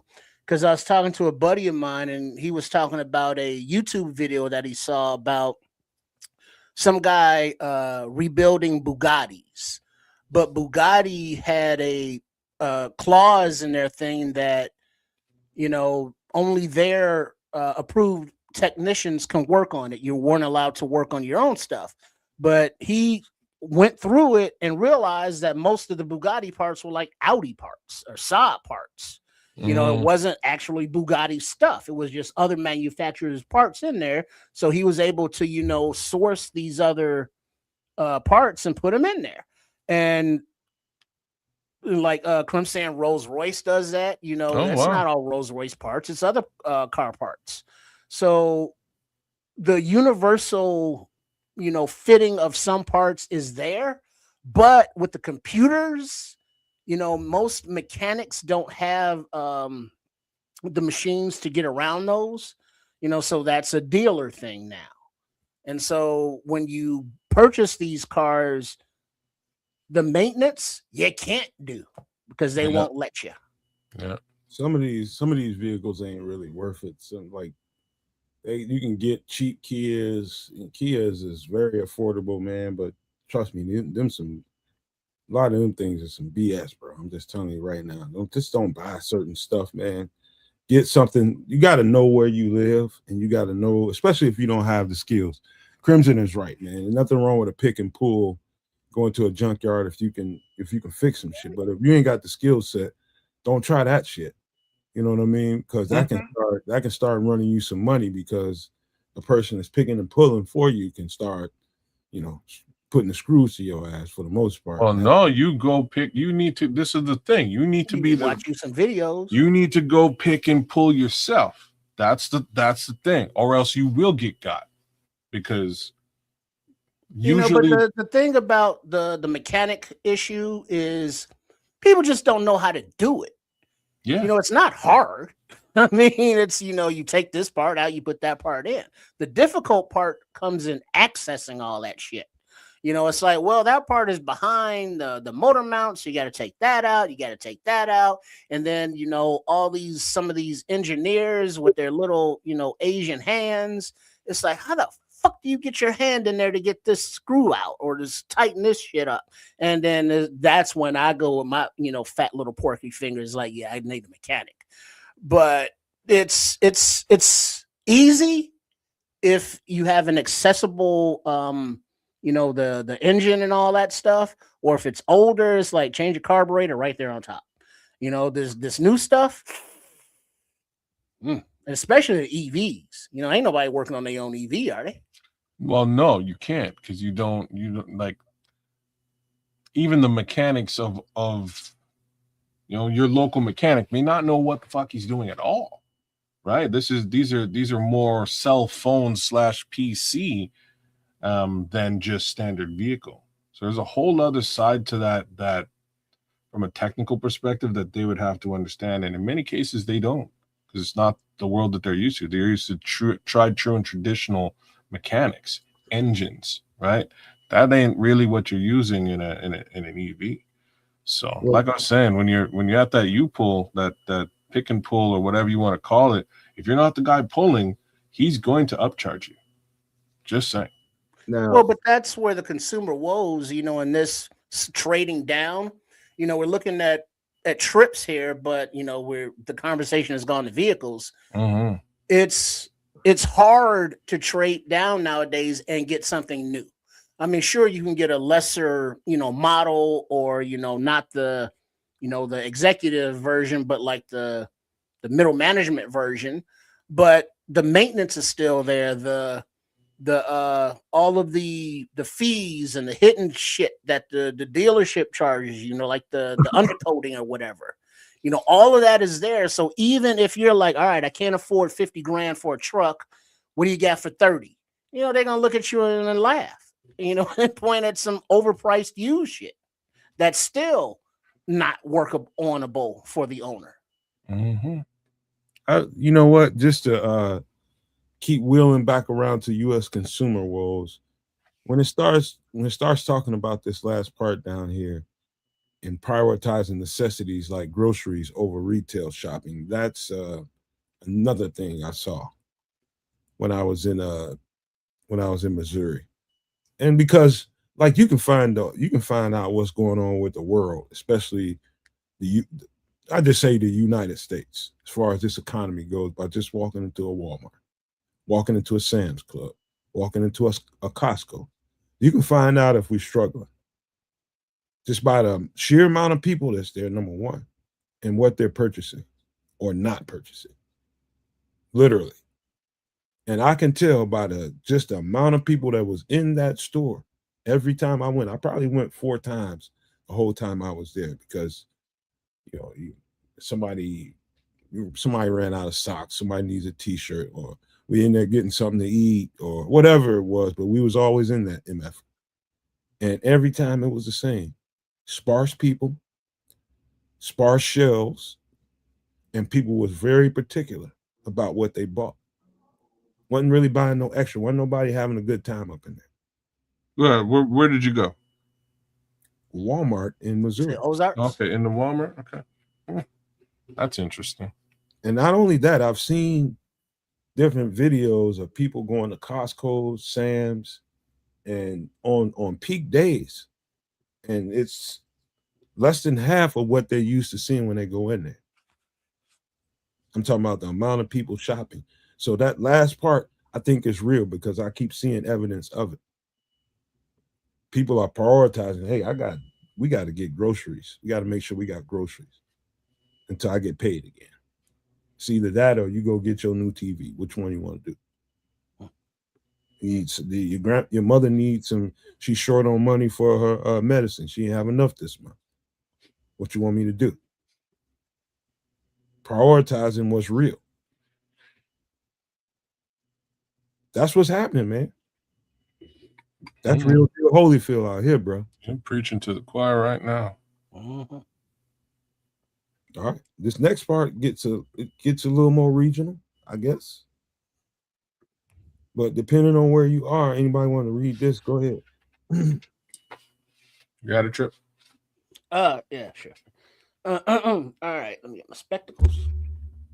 All right, grocery store woes. Woe is me. Grocery stores may have empty meat sections due to a lower supply of cattle, high inflation, and delivery delays, not to mention the screwworms. The number of cattle in the U.S. has dropped to a very low level, which reduces the amount of beef available. Stores are managing the amount ordered due to inflated beef prices. The price of fuel, labor, shortages, truckers, store laborers are causing additional pain. Yo, Anywhere you want to, kid, you can dig in. you don't want me to talk about this, bro, because there's one man that this makes me think of. One man. We're just talking about beef prices mostly in this, and Mhm. truckers and laborers. We're talking about it. All ties back into everything we talk about on Doomsday Survival. You know, you got it gets into a little politics, which we won't dig into too hard. You got store laborers. Oh, not him. Store laborers. They do the hard work, and we deporting a lot of them. So we got that part that's going on that causes some disruption there. But go ahead, kids. There's a certain guy out there who just got approval to make artificial meats. Y'all know who I'm talking about? 3D printing shit. Do you know who the guy I'm talking about is? I heard some stuff, but I don't know exactly who you're talking about. All right. He stole an operating system from some jabronis in a garage and eventually made billions of dollars by selling it en masse to the American public. And now he owns my favorite video game company among many parts of the internet, and his name is Bill fucking Gates. He's Dr. Evil.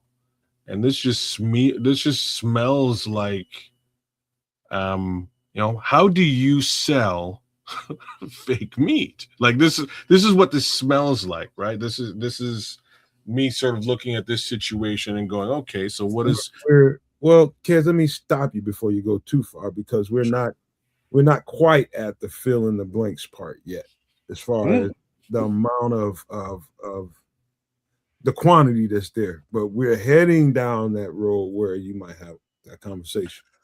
Well, yeah, but the road that Kedz is talking about that we see here with grocery store woes, it's not like they're like, oh, okay, we got to fix this cattle situation. Let's get, some more calves and stuff. It's like, nah, let's lean into the artificial. Let's lean into the, the stuff that we make in the labs, because we got millions upon millions of people to feed, and the beef is not as available and it's more expensive. Here, eat this stuff. My boy's out there talking about how cows are leading this motherfucker. He'll fly a jet, his own jet wherever he wants to go on the planet and do all sorts of madness.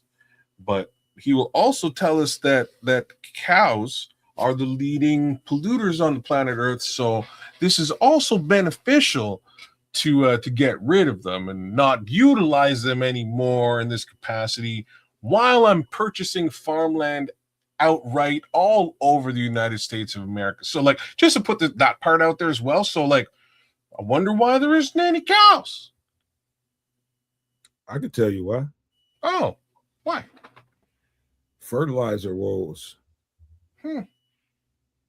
Fertilizer woes are all connected to why they're not raising as much cattle. So I'm going to ask a crazy question. This is just crazy now, right? So I'm a super billion, maybe I'm one of the elite human beings on the planet Earth with respect to my financial portfolio. Can I not afford to buy this? Like, could I not afford to purchase an obscene amount of fertilizer? Well, if it's not available from over there, if it's not available, no, you can't buy it.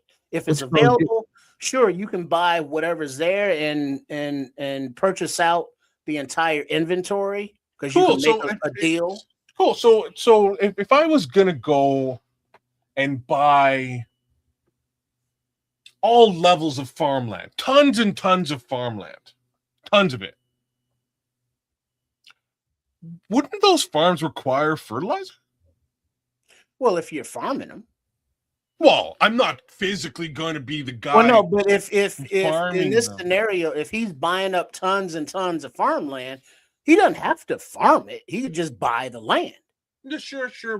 He's not a real estate investor. He's not investing in it for the real estate. He's investing in it for the ability to basically cripple the American public's ability to eat. Well, Right. when you say, if he buys the land, you just can't grow the cut cows. to the You gotta buy fucking his fake chase. meat. Right. when you Just say cut farm the the land, what are you exactly what are you describing? Sorry, say what? When you say farm the land, exactly what are you describing? You talking I'm about- not describing anything. I'm saying that Bill Gates is not going to go and he's not going to go to a farm with a hoe and start working the field. I don't he's think not you raising get no caught cows. up with- I think he's buying these distressed properties, and he's not, replanting anything, or he's not growing anything. He's just owning it. And so I'm saying now, that- even if you wanted to, like, if I wanted to say, hey, I want to buy that land and I want to grow some shit, I can't now because he owns it. I'm So- saying that he's the philanthropist Bill Gates. I say with as tongue in cheek as humanly possible. If he has purchased all this farmland and has some level of purview over top of it and has access to unlimited funds, fertilizer would not be none of these shits would be a problem. But you're talking about listen, man. What you're getting mixed up is at the end of the day, Bill Gates specifically is a citizen. He's not part of the United States government. The United States government and everything that comes with it has a particular problem. Because when you have outside people that do this stuff and get farm subsidies to do it, there's a certain amount of that goes out. Whoever it goes out to is up for discussion because it's a problem in that department, in my opinion. But these people provide a service to the government, give us a kind of a backlog of supplies, whether it be corn, soybeans, anything. We get to stack a whole lot of food. That's one thing. But you talking about buying directly, things that go from rancher to the middleman to the store to your freezer. That whole supply chain is getting disrupted by way of because we don't have enough fertilizer, because there's not enough oil, and it's costing too much to do some of this stuff. We have a direct problem in the grocery store by way of the amount of items that we can have to choose from, and whether or not those prices are inflated. That's the direct problem we have right now. That's what we're talking about. No, We're talking about this trillionaire that has all kind of money and can buy anything he wants to. Anybody can get some things on the black market, but you're not going to get enough to supply the United States with all the fertilizer we need. You ain't going to. Oh, and I'm not really saying that he would supply the entire United States with all of the fertilizer that they require, but he could definitely help subsidize it to some degree. He has that kind of money. He's not broke. He's not the only one. He's probably the only one who owns the level of acreage of farmland that you know what I mean? Like he has that level of acreage. Do you know how many people that own so much shit through shell companies and you have no idea that they own it? Well, The only reason I know that is because when I saw a housing crisis in Atlanta. And my house I should have let my house go so it can be foreclosed on, but I fought too long. I told y'all that story. But as I talked to people around my cul-de-sac and people that lived in my neighborhood, they was finding out that they thought that this company here in Alpharetta or Buckhead owned this company, or some company in San Diego owned their house and subsidized their mortgage. Found out that it's people in China that didn't even realize they owned it. That's how far shell companies can go. You get what I'm trying to say, Kedz? No, I'm not sure how the shell company case scenario applies to this. But on the flip side, the Chinese real estate investment is rampant, right? Like he's done. The 2008 real estate crash really affected China in a major way. That's if whether it was in shell companies or direct mortgage purchases. you can be a part of an investment group. I'm going to give you an example. You can invest your money in an investment group, a group of guys that invest in all these different things to keep you making money. People do this shit all the time.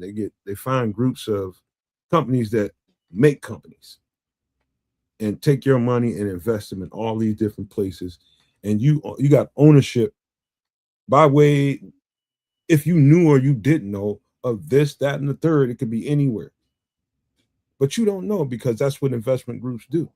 They invest in those little shell companies that don't nobody know about, where they think this horse is going to be a runner that's going to go take it a whole distance and make you a whole bunch of money, or not. But they think these companies are going to go somewhere. Part of those little investment groups invest in those little shell companies. Everybody with a lot of money does this. Everybody with medium money or even short money, they do this. So Bill Gates, Elon Musk, or any of these dudes with a whole bunch of money could be owning all kinds of shit, and they may not personally even know it until they know it. You know, XYZ LLC, you know, bought up the property, and XYZ LLC is owned by this, you know, parent shell company, which is owned by that parent shell company, which is owned by that parent shell company, which is all funded by one of these, you know, fucktard rich guys. Yeah, which is owned by BlackRock. Like I'm like I hear what you're trying to say. It doesn't really remove the obvious for me. Yes, shell companies exist. People fuck around with them all the time. But my question is, what I'm doing right now is I'm identifying the coincidence here that we're discussing with the coincidence that guy's pushing fake meat on us. That's all. Mm-hmm. Do I think it's happening in places just to entertain kids? This conversation, we weren't supposed to go here, but we here. Do I think it's happening? I do think in certain places they're probably giving some bullshit to the stores, but I don't think at a large scale it's happening whatsoever. I think it's happening at a very small scale, and that's how they itty bitty just tick and tack their way into the marketplace. Oh no, it's not en masse readily available in market yet. They had to go through political approval to be able to basically do what everybody's afraid of, and that is, let's just slide it into the market and we just won't say anything to anybody. It ain't gonna work. Oh, they just got approval to do it.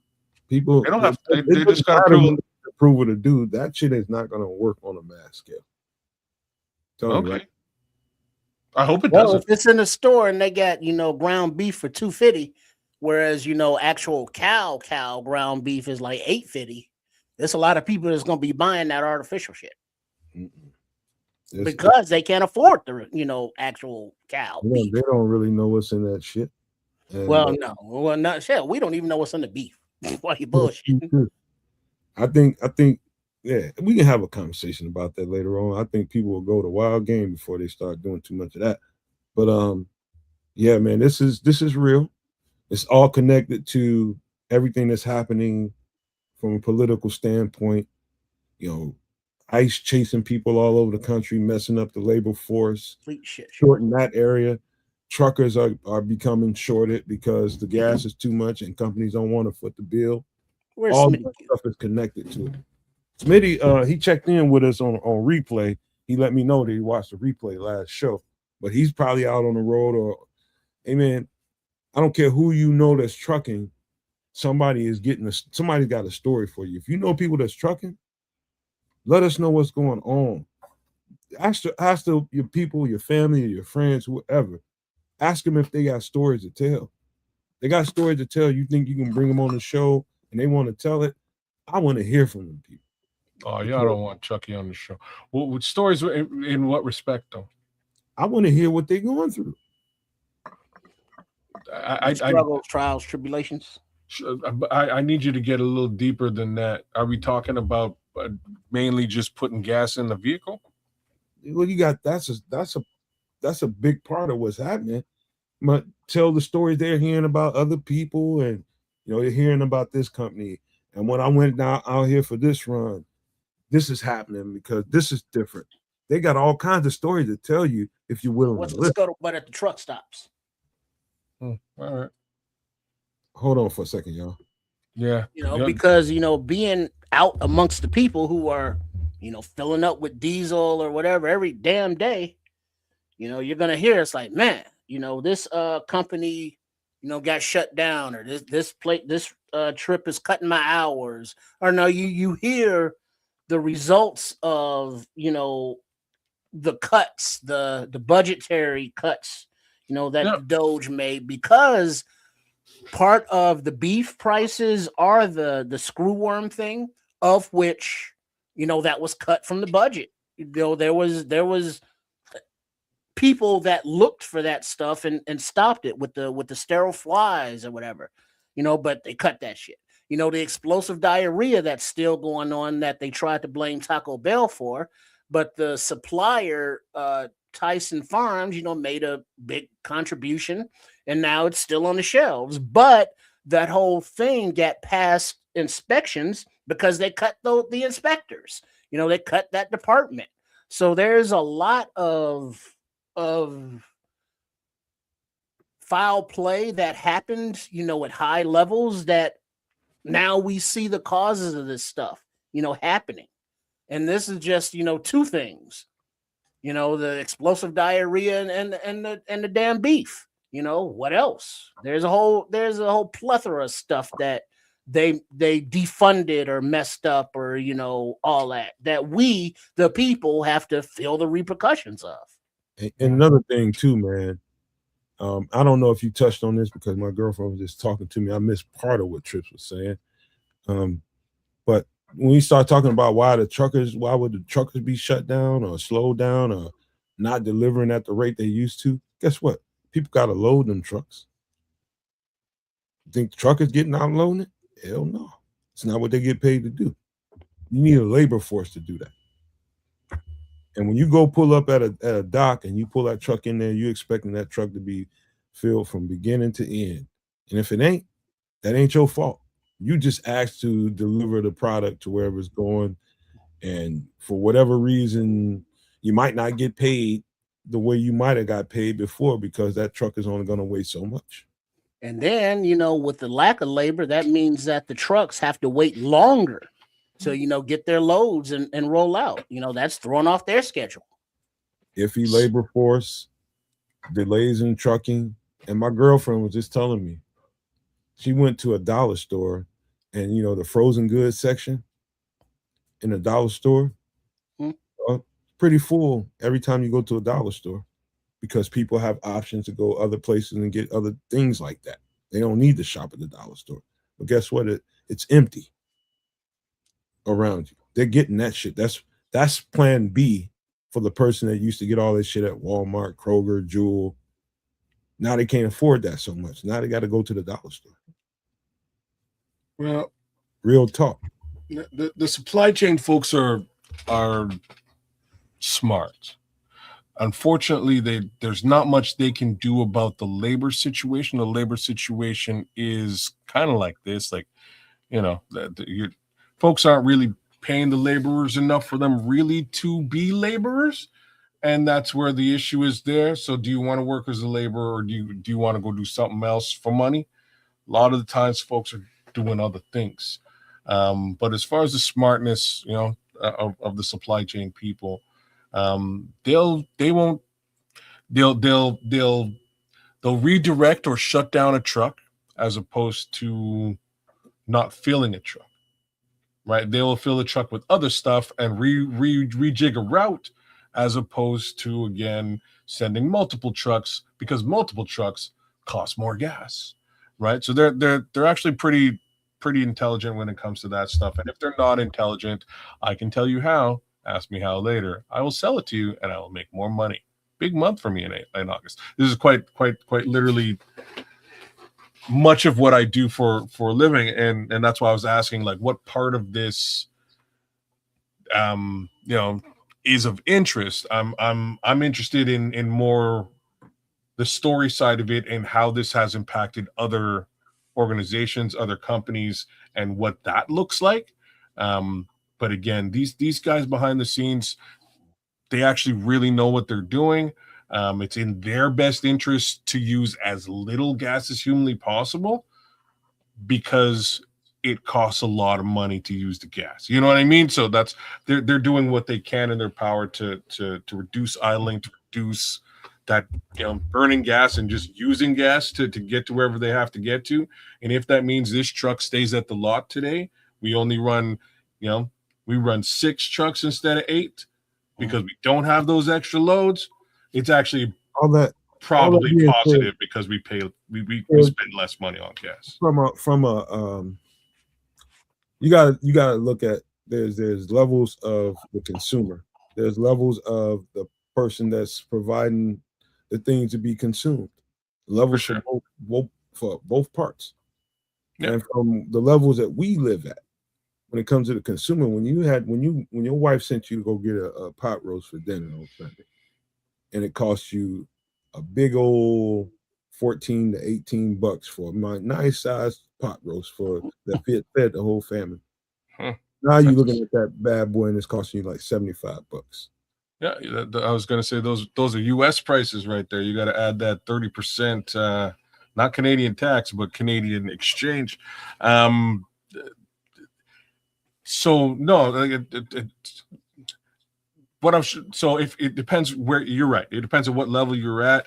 What I was just explaining again is the actual supply chain level. So that's trucking company. When you boil down to the consumer, which is at the end of the supply chain, all of that cost is passed on to us. If it costs more to fill the tank, if it costs more to to run the vehicle, period, that means that they're charging the producer more, and the producer is now charging, the consumer more. But remember, it's just the supply chain. That's the chain. But there's one additional cost that you forgot is now with that 2 less shipments, 6 shipments instead of 8. Now you got 2 shipments of stuff that ain't in the store. So what's there is going to be higher because of scarcity. Yep. So here's a problem where I think it gets twisted at, as far as where like a grocery store chain or something like that. They're in it to make money, like any other businesses in it to make money. They made money hands over feet in this economy for a long time. And they continue to do so because they will hike them prices up as far as they need to satisfy the corporate investors. Yeah, the corporate bottom line, for sure. The corporate investors that keep driving this shit. The people that invest in the company that are sitting there silently, that the company owners have to answer to. These people that invested in this company, all they want to hear is when they get into a Zoom meeting is that we made a profit. And they don't care what it costs you. Well, more of a profit than we did last year. Yep. If you don't, then no, something is messed up. They can't get enough money. They can't get enough money at all. There's no such thing as, hold on, we need to back down off what we expected. There's no such thing as that. They just keep taking it to the consumer over again.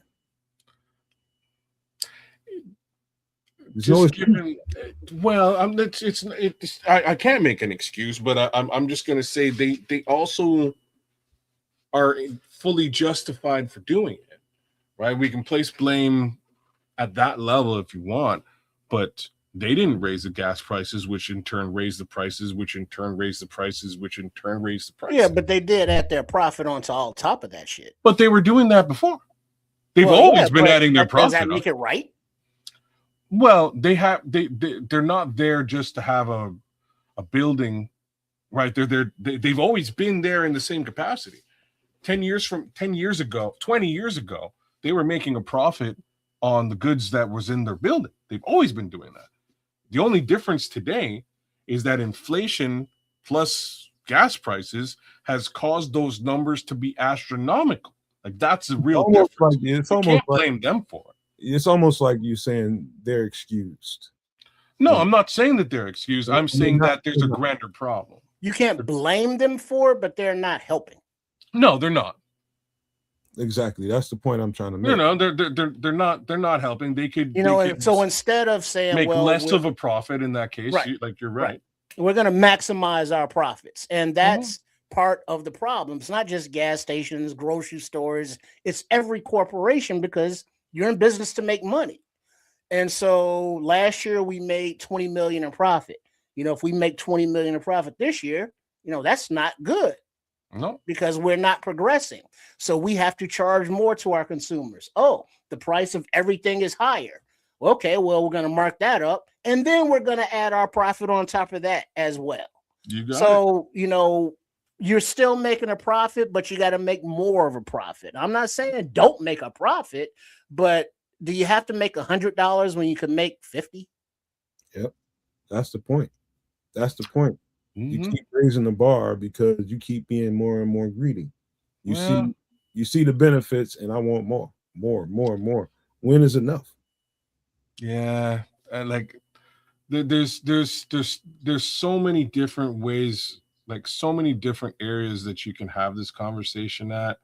And for me, it has to be, you know, before you get to this grocery store. It has to be at the gas pump. It has to be at the inflation. Like those are the areas where those are the areas where the government is actually involved and could play some level of you know, could apply some level of support. But they won't.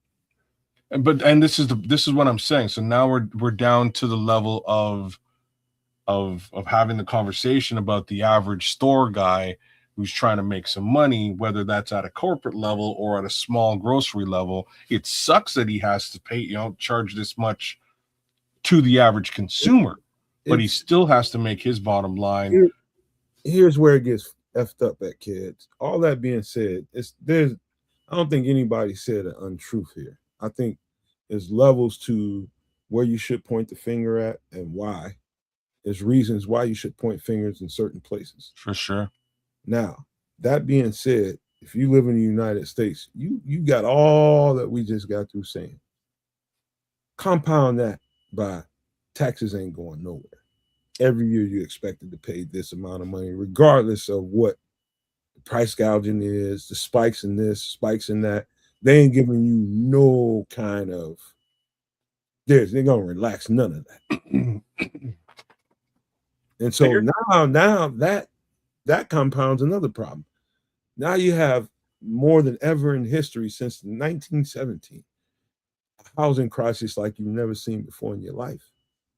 Empty vacant homes in places where they shouldn't be, empty vacant apartment buildings in places that they shouldn't be because they don't want to come down on their prices.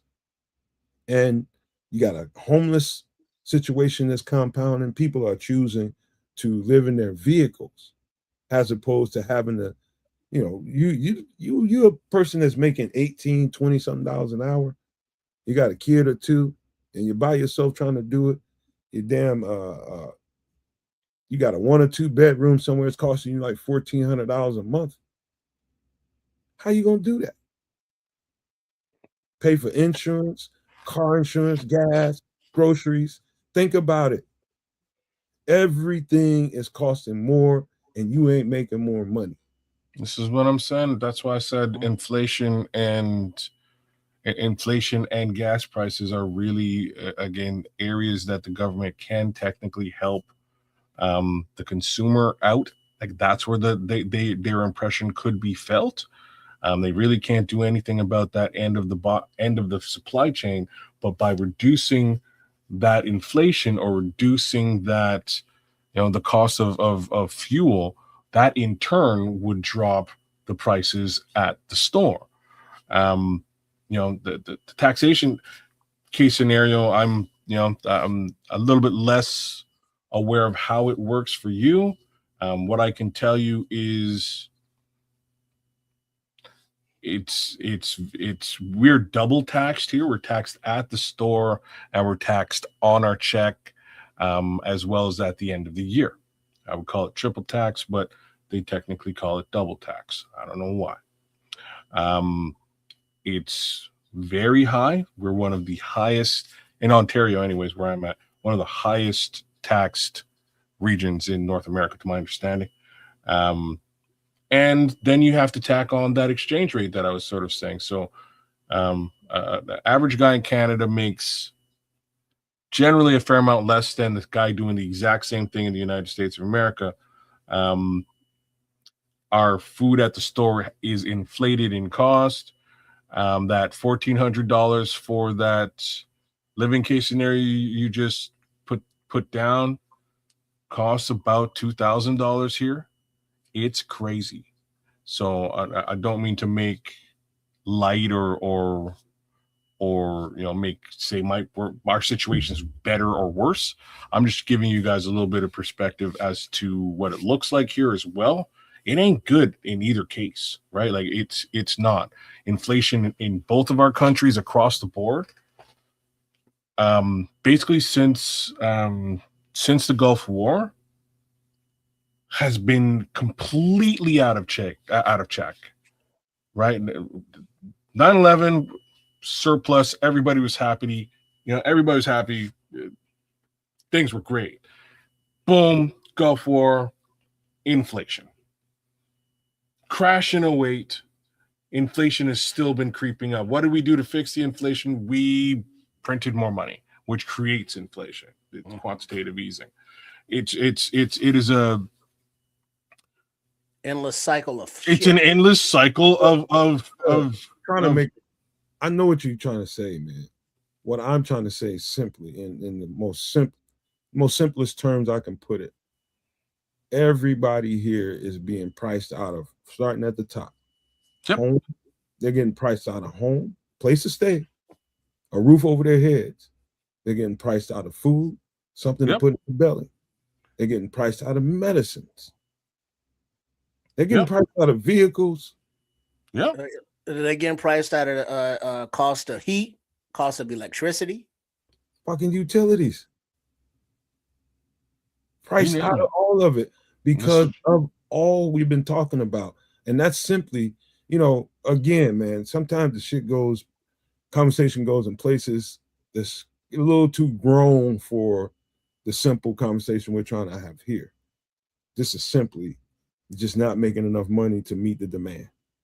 And then the money that the government would, use to help that stuff is being spent on other things, like wars or, gold trinkets or planes, bribes and all that. So it's not going to where it's supposed to be going. So that would also help reduce some of the inflation if there wasn't so much, theft and cronyism and all of that and pilfering. Trip, that is the most important factor of all of this. And this is really where the tax conversation really comes home to roost, right? If you are taking the money from the people in some capacity, it should be used for the people, to help the people. At this point, I watched your big homie Pistol Pete Hegseth there, running his mouth the last couple of days. And I don't want to get extremely political, but he was asked something to the effect of, is America in a better position today than it was, before the war? And he said, absolutely, it is. We are now, what else is that fucking hack gonna say, man? Let me just. But let me end the sentence, right? He said, we are because we don't have to worry about Iran ever having a nuclear arms, right? Like we want to make, they won't have nuclear arms. That's why we're better off. When he said it, I was like, okay, but you're fighting an imaginary war. They didn't have any, so you're spending. He was asking for more money, so you want more money to continue to ensure that they don't have any, but they don't have any. So what you trying to describe, Kedz? I gotta, because you're gonna go on and on, man. And I'm telling you, what their intention. I'm sorry, bro. I'll just what their stop. intention is no, it's okay. Don't stop. But I'm just stop me. Okay, I just want to help the conversation. They're trying to break shit and get credit for fixing shit. Long story short is just simply that money is being spent, and it has been spent over the past 20 years, starting with the Gulf War, on bullshit, and it's never being spent on helping the actual people. The people are screaming. These are situations that clearly fall on the plate of the government, clearly fall into their lap. They should be able to help us, period, except they give zero fucks and would rather funnel trillions of dollars in this scenario outside of the country. I don't think any of the previous anything has anything to do with right now, other than they're trying to mimic some of the propaganda that they use to fuel that thing. Other than the propaganda that they use, everything else is different. This administration is trying to break something and get credit for picking up the pieces that they broke. Okay, but they're trying to break it into a whole different thing. Yeah. They're not trying to break it and fix it like it was before or better. They have their own vision of what, the country and world should be, more of a fascistic, kind of thing, authoritarian, kind of thing, where the people are like, look, you all go to work and go back to work, and then go back to work for the other 6 days of the week. And then you let us worry about the money and all this stuff while we, eat caviar and fly in our gold, toilets, while you all living on the street or whatever, we don't care, which is basically the message we're getting. So just to explain why I go as far back as the Gulf War, it's got nothing to do with administration versus administration. It has to do with the fact that this has been the greatest planned grift of money from the people, from you and your friends, period, over the last 20 years that there could have possibly been. They've done everything in their power to tax you, to inflate you, and squeeze you. And they're continuing to do that. And that's basically what this grocery store rules is all about. Like fucking 40 years. 40 years? Right. Well, but this administration is the one that's just outwardly, brazenly just stealing. Oh, they just don't give a shit. This is you're right. At this point, it's just like, hey, we're here. Hey, kids, like, come grift too, Don and whatever. Like, you guys get in on the deal. Notice, like, his daughter's like, I'm not sure if I want to have anything. Well, but you know who her husband is. But I was just gonna say, but the husband's full on in. He's baked right in, so now she's not the face of it. You know what I'm saying? There's a playbook being used, kids, and that's where you're going. You're at that playbook stage. It worked then, and we're gonna work it now. And no, I'm saying it's not. The playbook has never changed. It's always been this playbook. It ain't gonna work this time. Oh. Okay. It's not working, and it's effing everything up because they think that, because you played that hand so many times and it was extremely profitable for people in fat cap positions, we can always play this card. We can always use this hand. And you use that hand, and guess what happened this time? You pushed too far. Oh. So you think somehow they're going to give a fuck when they're out of office? It doesn't matter if they do or not. They will get held accountable. Doesn't matter if they care or not. I know they don't care. They wouldn't be there if they cared. This is the part that motherfuckers wouldn't be there at all. No, they're there to get the paper, dog. They don't care. That's why they're there. They're there to get the paper and fuck off. And that was the biggest grift ever. To your point, it's the biggest grift ever because they sold to that base that they were there to clean this shit up and get rid of all these people that's mucking it up, gumming it up. And they did exactly what they told them they wouldn't do. No, yeah, for sure. Multiple points. That's not the grift. That's just a flat out fucking lie, right? So they looked folks dead in the face, said they were going to do one thing, and then turned 180 degrees and did the exact opposite. That was just bald-faced lying, and it's what politicians do to get in office. Those of you who went that way probably should have figured that out, and here we are.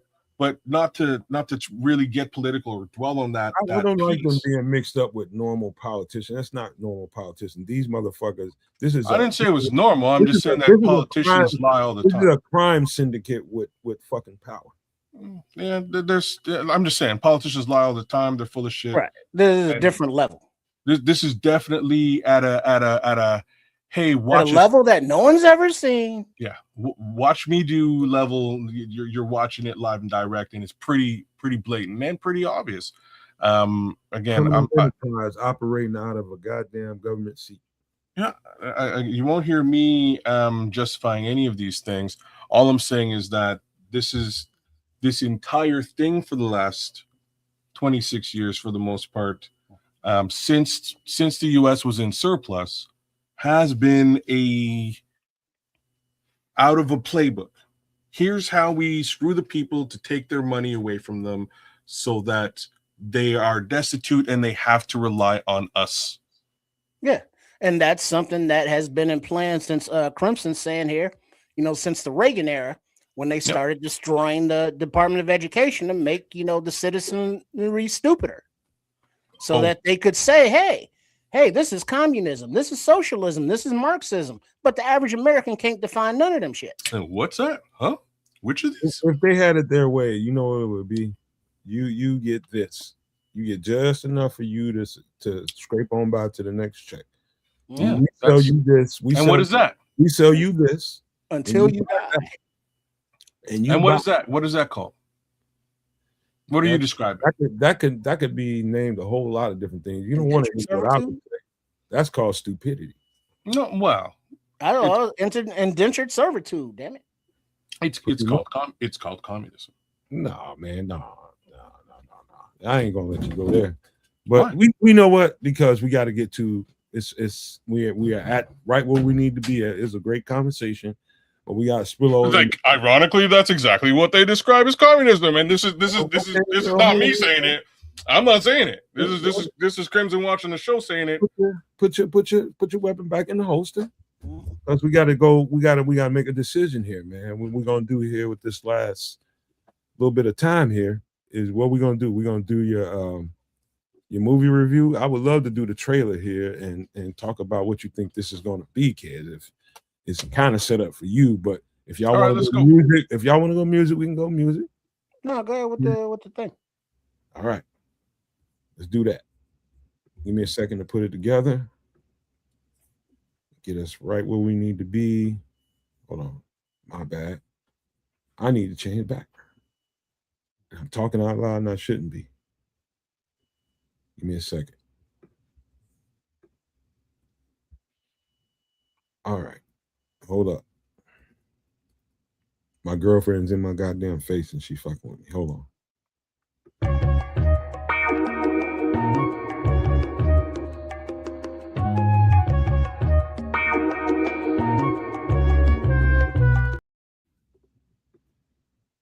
Let me open this up. Can y'all see that? Somebody can widen that screen and make it a little bigger. That'd be great on that end, because I can't do it. There you go. Good to go? Yep. Let's do it. By the way, this is Avengers Doomsday trailer, the official one. Check this out. Xavier School. I know that has something to do with the X-Men, right? It does. Something's coming.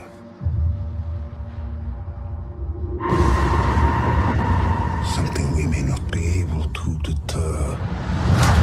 Before this day is done, we shall be faced with an unthinkable decision.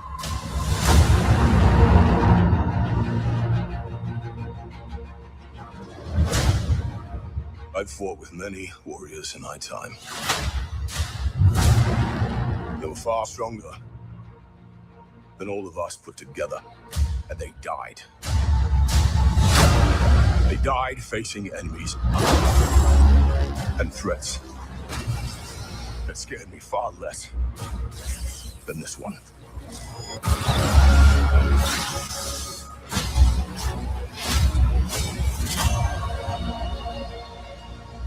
Everything that they sacrifice will be for nothing if we do not stand together. Put aside your petty squabbles and presume nothing except this. If you return, you will return as brothers and sisters.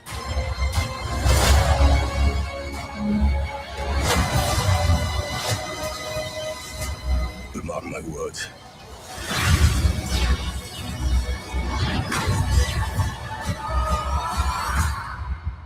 We're going to need a miracle. Hey, pal. It's not possible.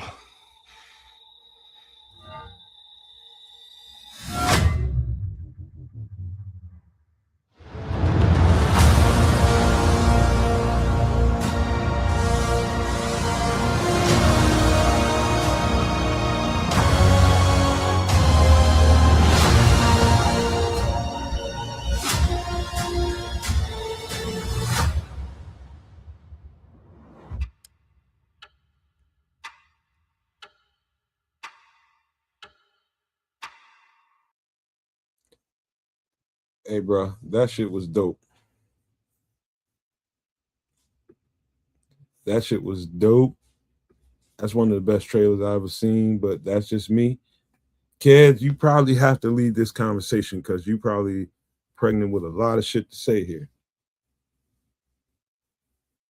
Muted. You muted, bro. Oh shit. Okay. Where do you start here? I hate trailers is where I start. I'm kind of mad that I even watched this. I probably should have went out the room. Trailers give way too much away, and they gave a lot away there. They gave a lot away. So obviously you saw that Captain America's coming back, which I probably could have speculated on and have since he left in the comics. He leaves and comes back. Imagine that. Where else do you go with this? This movie was originally supposed to be called the Kang Dynasty, and it was supposed to be Kang in this Doctor Doom role. Kang was played by Jonathan Majors, who is from Lovecraft Country, right? Your show there, and got into some shit. And long story short, kind of got kicked out of Hollywood for a little bit. He may have been exonerated, but unfortunately, he's lost his role as Kang. So Downey Jr. has come back and has taken over the role of Doctor Doom, which is crazy. But mainly, this film will be more or less a bridge. And what I mean by that is something is going to happen, which I won't ruin. I was just about to say that. This has got all kinds of part 2 written all over. Oh, there's Part 8. At potentially 2 parts, right? So I'll tell you what those are. So something's gonna happen in this movie, which requires the fusing of a couple of different realities. The first one being obviously the one that we're used to with the Avengers in it, right? The second one being the one that was just introduced to us maybe a year or so ago with the Fantastic Four. They're in an older reality that's a little bit different, but they're going to be pulled into this existing reality.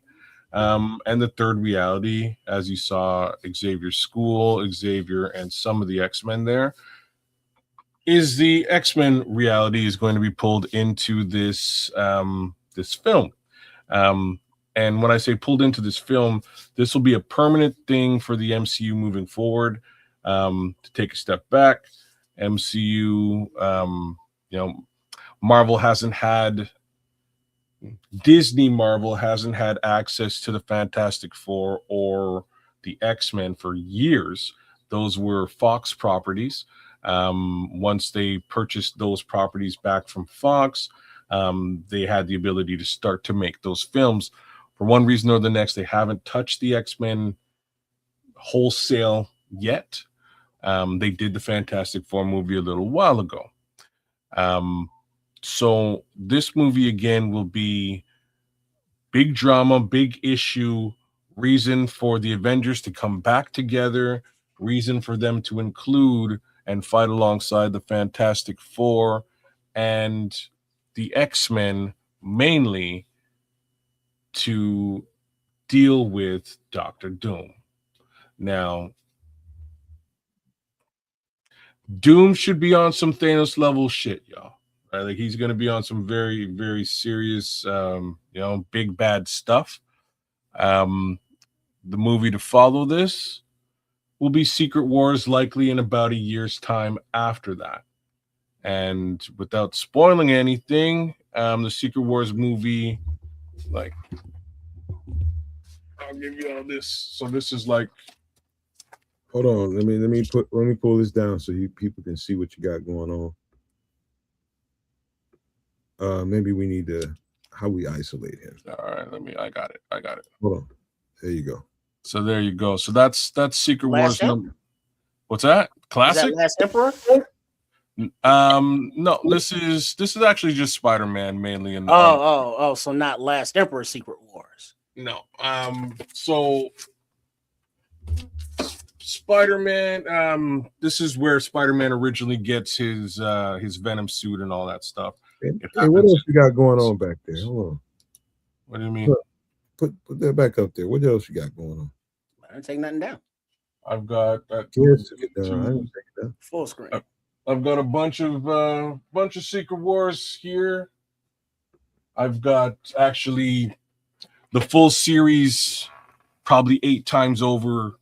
I plan to sell them just before that movie comes out. I knew it would eventually come out. To be honest with you, I've known my whole life that this movie would eventually show up sooner or later. It's something I've been waiting for my entire life. So that's the Secret Wars film to happen just after Doomsday. But Doomsday sets up Secret Wars. Some shit's gonna hit the fan, and it's gonna throw a whole lot of turmoil into the mix, which will cause again, things that I don't want to spoil for folks. But so, question. Yeah, the dude in the picture, that's Dr. Doom. That is Dr. Doom, and he's Robert Downey Jr. So what happened to Iron Man? That's a great question, and I can't wait to see how they spin that. But this is what's not done yet.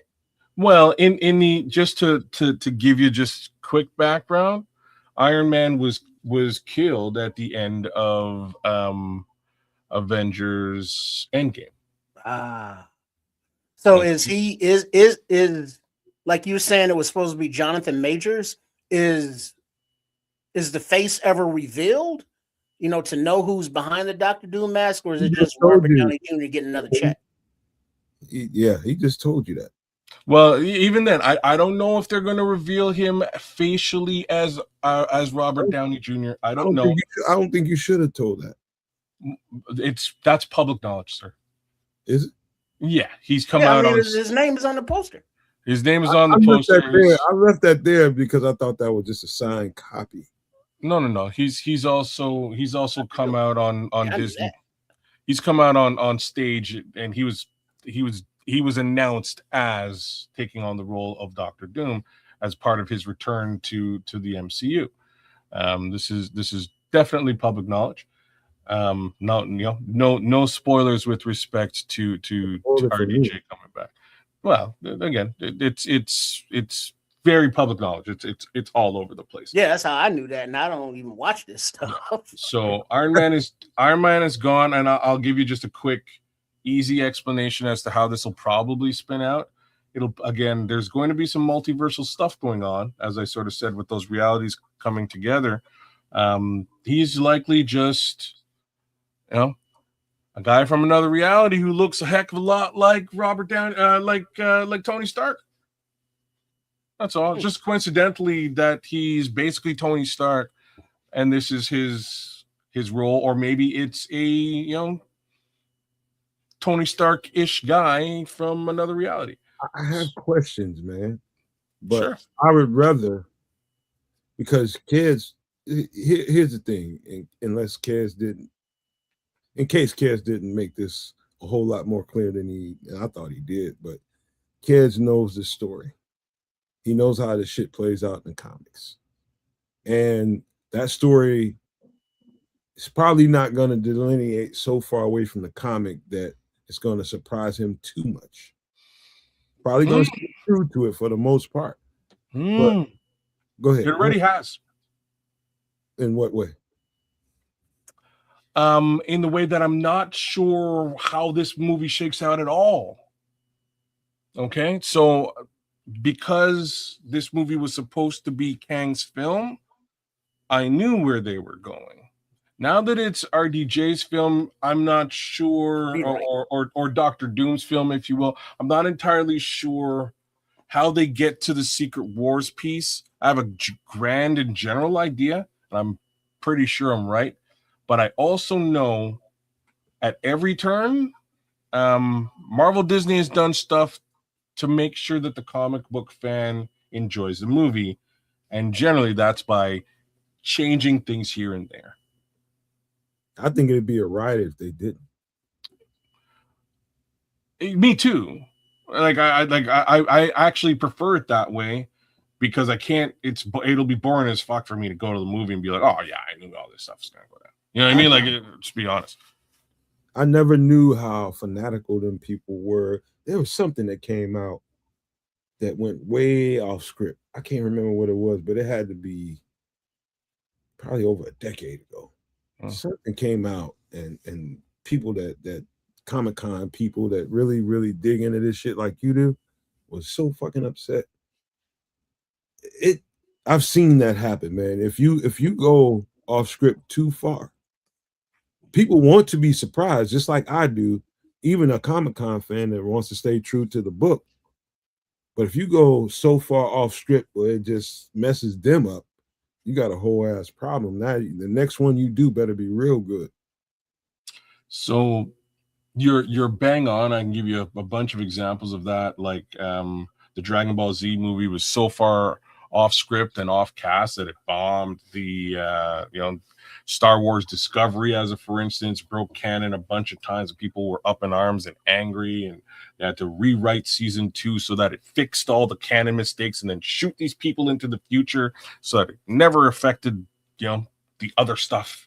But in this scenario, and what I'm trying to explain to you is that this Doomsday book doesn't exist. Okay, so this is Marvel Disney sort of leaning into what they were going to do with Kang, and then leaning into something else. And there's something else I'm familiar with. Right on, Michael White. Right, something else I'm more familiar with, because it's the lead into Secret Wars, and they're going to crunch it together and sort of make their own thing out of it. So I'm very interested to see how they make this thing. Now, to back up a little bit, where they're going is where I started to read comics. Right, when I was a little kid and I first started to read comics, the man was a gentleman named Chris Claremont, and what he wanted to do when he joined Marvel was take these properties that are completely removed from each other and created by other people and bring them all together into a single universe. That's what he wanted to do. And he needed a character that he could insert in these different comics to drive that idea of bringing everybody together for one reason or the next. And that character was Kang. Right? So Kang makes an appearance as a completely different person in the X-Men, as a completely different person in Fantastic Four films, as a completely different person for the Avengers. Yes, quite frankly, 3 different names. But eventually you come to find out that it's this guy named Kang all the time. It always was. But in different times, he takes on different personas and does different things. In the end, shit is the fan, and Kang winds up in Secret Wars. And when he winds up in Secret Wars, this is stuff we won't see. Dr. Doom's there along with a bunch of other folks, and he has a conversation with Dr. Doom, and it goes something along the lines of, oh, hey, like, we're related. You're my great great great great grandfather, or something to that effect. And he's like, what? Like, I don't even know who you are. Nobody really knows who this Kang guy is. But Kang is really the driving factor that that pulls the X-Men, the Avengers, and the Fantastic Four, as well as maybe a couple other properties, all together in Marvel Comics. And after that, you get those crazy crossover books and stuff like that moving forward. But the original crazy crossover book is the Secret War series. Kids, I've only read maybe a couple, not even whole comics, just pages here and there out of comics. I just never really dug into it, but I read enough of comics and seen it come across on screen. Whether it was a cartoon, whether it was a movie, I get it. What I mean? I just don't, I haven't dug myself all the way into the genre. Let's just say that. Now, what I get from it all is the secret to this sauce here is the continuation of the creation of new characters. And that might be something that you can't track back to any part of the story that people have read thus far. However, that's the intrigue. That, and making sure that characters develop to fight him. If not, develop other characters to help fight this guy. And that extends the whole storyline over and over and over again. If you can continue to do that, people would think that this is already max Avengers. No, it can't get bigger than this. Yes, it can.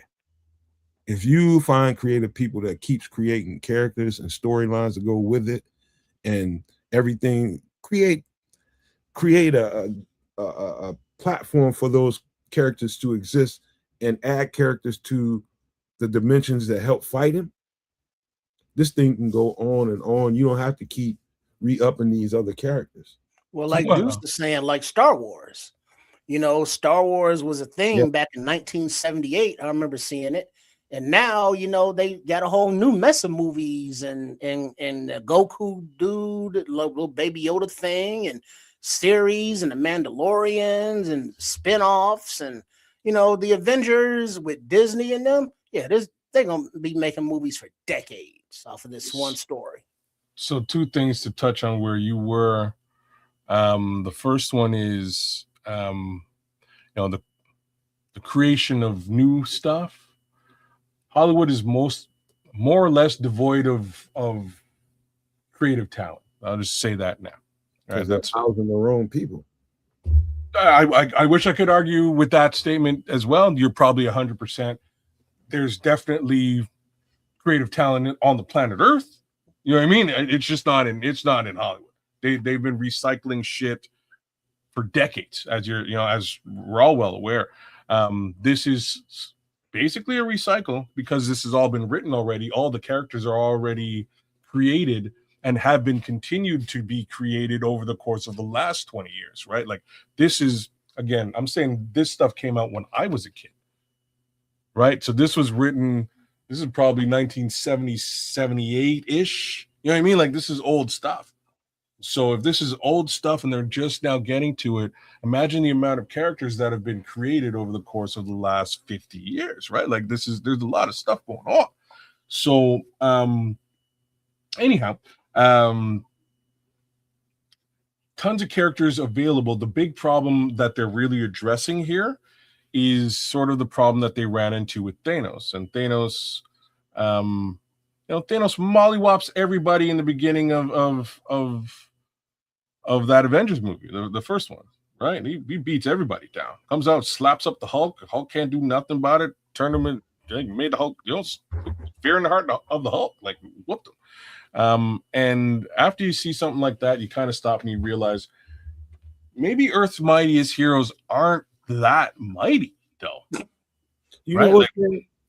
You like when I do this show, when I put this show together, when I'm done titling it, doing the thumbnail, and I go to prepared a show for everybody to go see, and you start putting in keywords and all the hashtags and all that kind of stuff that comes with it, you probably wouldn't be surprised.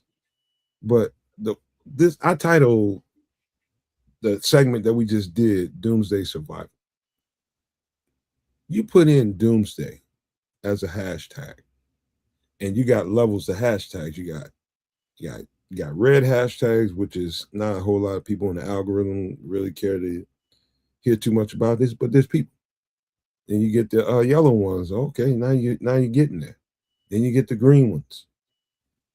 The green ones, just put Doomsday in anything. It's green every time. And so I'm saying all that to lead to this. This day and time for this movie to come out with this title is perfect. Because it's Doomsday is viral right now. Because a lot of people got a lot of stuff on their mind. We're at war. And people can think of the worst easily.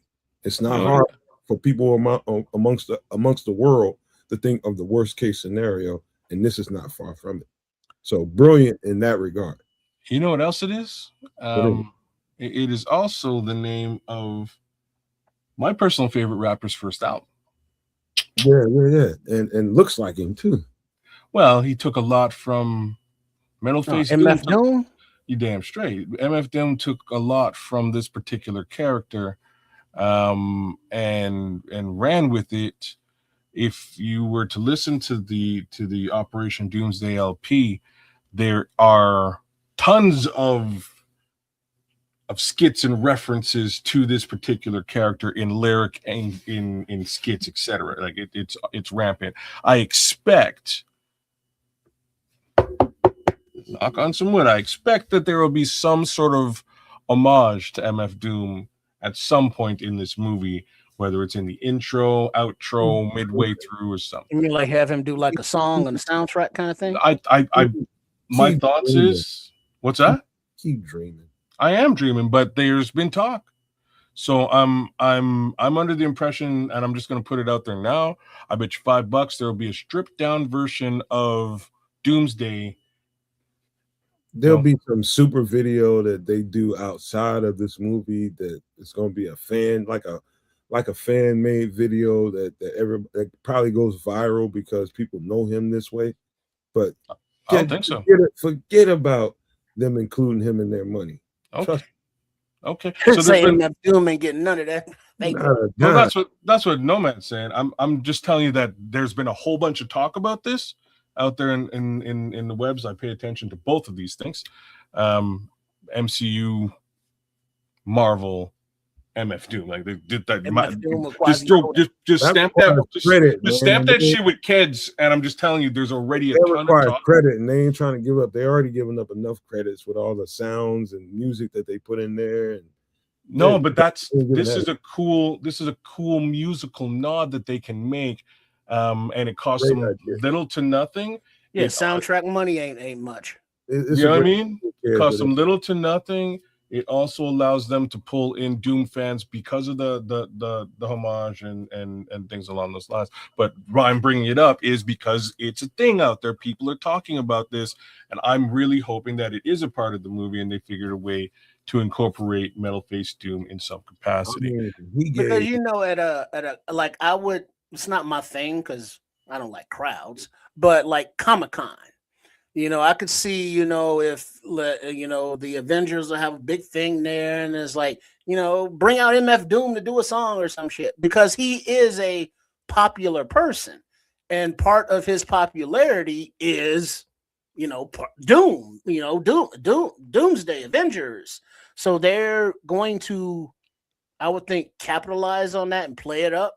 The way Christopher Nolan put in, Travis Scott in the Odyssey.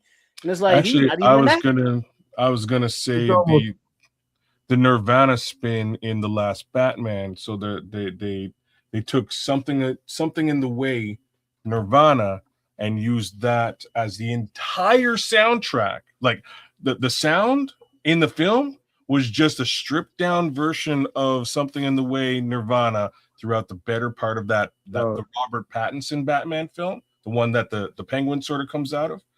If you listen to it, you'll clue into what song's in the back now that I've said it, but it took me about 2 seconds to figure it out, and I was like, this is really dope. And it just continues as a brooding version of this song all the way through. And I can see them doing something like that with Operation Doomsday. Dog, y'all tripping so hard. It's almost like y'all saying somebody in the executive level of the Avengers, Marvel, and whatever else is going on here is that cool, or they would be aware of that. That trust me. I mean, they would be our age. These motherfuckers, you probably have a hard time to get them to eat broccoli or something. You know what I mean? It's these some weird motherfuckers that run this thing, man. And they I heard a 60-year-old newscaster quote Doom, and just to put that, and I'm not even talking. He's much older than any of us. And I was kind of shocked to see it. Yeah, did you ever see that video where the executive of McDonald's, the executive for Burger King, are on camera and they're trying to eat their new products, and the weird ass motherfucker from McDonald's didn't want to eat his shit. These are the kind of people you're dealing with. They ain't really human. They just robots for the most part. Well, you can say that, but again, this is popular culture. They are making a popular culture film. You do need a soundtrack. There's a guy that happens to take this guy's personal persona and has made a fortune doing it and is super popular. All the more reason to use it. He's also passed away, just to put that out there as well. So, it's not like you're going to have to pay him for eternity. You just throw a couple of bucks at it at some homage. You can probably buy this song dirty cheap off the estate. It keeps the estate up. They're happy. It gives him a little bit of love, and away you go. There's got to be Michael White. You're a bad MF, man. Let me read this. So Michael White says Dr. Doom ran a utopian society with an iron hand as a dictator in the X-Men comics, actually in regular Marvel comics, but combining a contrast for the governance style of Kang and Thanos, the democratic style of the Avengers. Well said. And this is how I originally thought that they would bring him in. Latveria, which is the area, it's the land that he winds up being a ruler of. A villain in his land, in this land, a ruler. Sorry, Doom lyrics, but like to speak to this dude, like that's who he is. So he eventually becomes a political figure, takes on the UN and things along those lines, and that's the type of stuff that they may not throw into this movie. They might, but so there's an area that was Sokovia, I believe it is, that they brought into Marvel lore in the MCU. It's the area that the Scarlet Witch and her brother Quicksilver come from in Iron Man 2, maybe 3. I expect them to turn Sokovia, because it's been destroyed, into Latveria. And I expect this guy to take over Latveria, making it his own place, naming it Latveria as opposed to Sokovia, which has again been decimated and destroyed by Ultron. That's how the movies spun it. Age of Ultron. There you go. So that was the movie that I'm talking about. Actually, thank you, sir. So it was in the Age of Ultron film where with Scarlet Witch, etc. I expect Dr. Doom will turn Sokovia into Latveria and rule it with an iron fist, just as you described there, Michael. Now, I don't know. I haven't seen all the movies. Let me do right quick, Trips, because we got about 10 minutes to play with here. I'm going to feed right to you, Trips. There's only one other person besides me that can find a subliminal message in here, because Kedz is so steep into this culture. I don't know that he can find what I know Trips can articulate here. What is the subliminal message in here that you can find right here with this whole thing with Doomsday? Is there something right now that we probably should pay attention to in what you've seen in the trailer and what you just heard Kedz got through describing? Can you find one? Because I can. Go ahead. I think subliminally they are telling us that there is absolute rule waiting to happen to society. And I'm not talking about the United States, I'm talking about global society. There is absolute rule. And I'm not talking about Democrat, Republican, I'm not talking about communist, socialist, I'm not talking about none of that shit. Push that shit to the side. They are saying in this movie subliminally, if you allow these ultra rich ass people to continue to do what they've been doing without buck, without ruck, without you saying nothing, they will absolutely rule you. And you best learn how to get together, get along, and use your power here, your power there, your power over here to tell this motherfucker no. That's the subliminal message I get from this.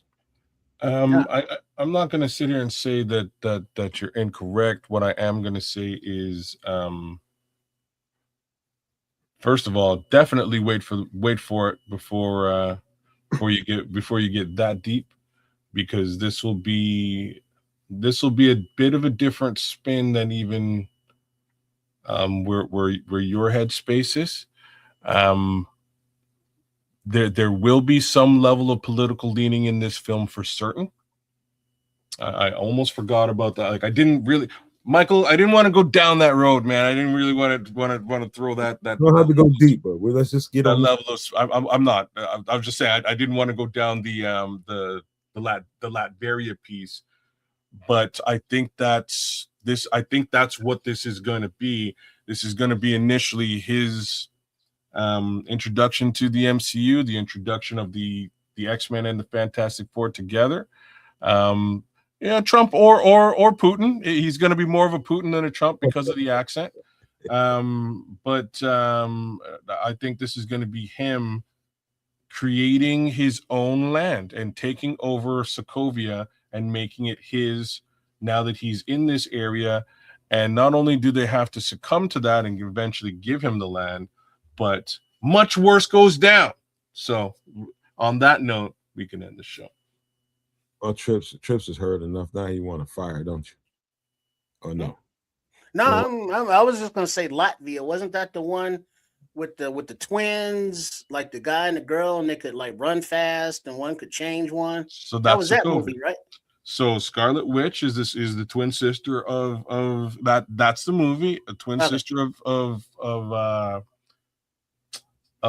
Quicksilver, and Quicksilver is supposed to be Magneto's son, but we won't get into that. They retcon that whole son-daughter thing. In any event, Scarlet Witch is still around causing havoc, and with the whole Age of Ultron movie, they wind up basically destroying this country. The country's decimated. Yeah. Countries in Eastern Europe, this guy's basically going to come down and go, okay, well, like, I'm from Eastern Europe. This is probably my home where I'm from, and I'm going to take this whole area over, and there's nothing you can do to stop me. And off he goes to take over this area.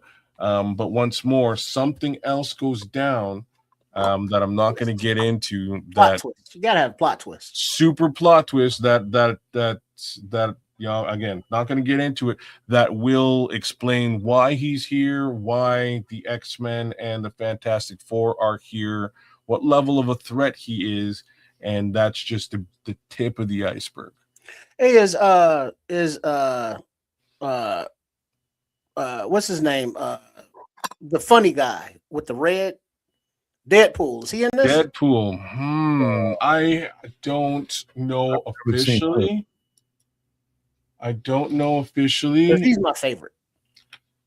He should be, because Ryan Reynolds was born to play that role. He's hilarious in that role. I'm not sure if this film, if they want too much levity in this film. I'm just gonna be real. They're introducing, this is a movie about a villain. So they are introducing this villain, and I think they're going to want it to be a little bit on the darker side than light. what I can tell you, almost without a shadow of a doubt, is that Deadpool will return. And you know what, kid? In Secret you know Wars. what, you want to find out what the movie is gonna kind of look like and screenplay is gonna kind of play like. If they have a pre-release of a soundtrack and title of the song, you can kind of get a sense of what's gonna be what. And if you see something, a band or whoever is playing whatever song, and it looks like something comical, then you can see that getting played into it. But I'm like Kedz, I don't see that getting folded into this one. I mean, there will be some jokes here and there that it goes without saying. There will be some general silliness, but not. I don't feel it will be not the outright sarcasm of him. Yeah, I don't think it'll be at Deadpool level. Like Deadpool is just completely flippant and hilarious all the way through.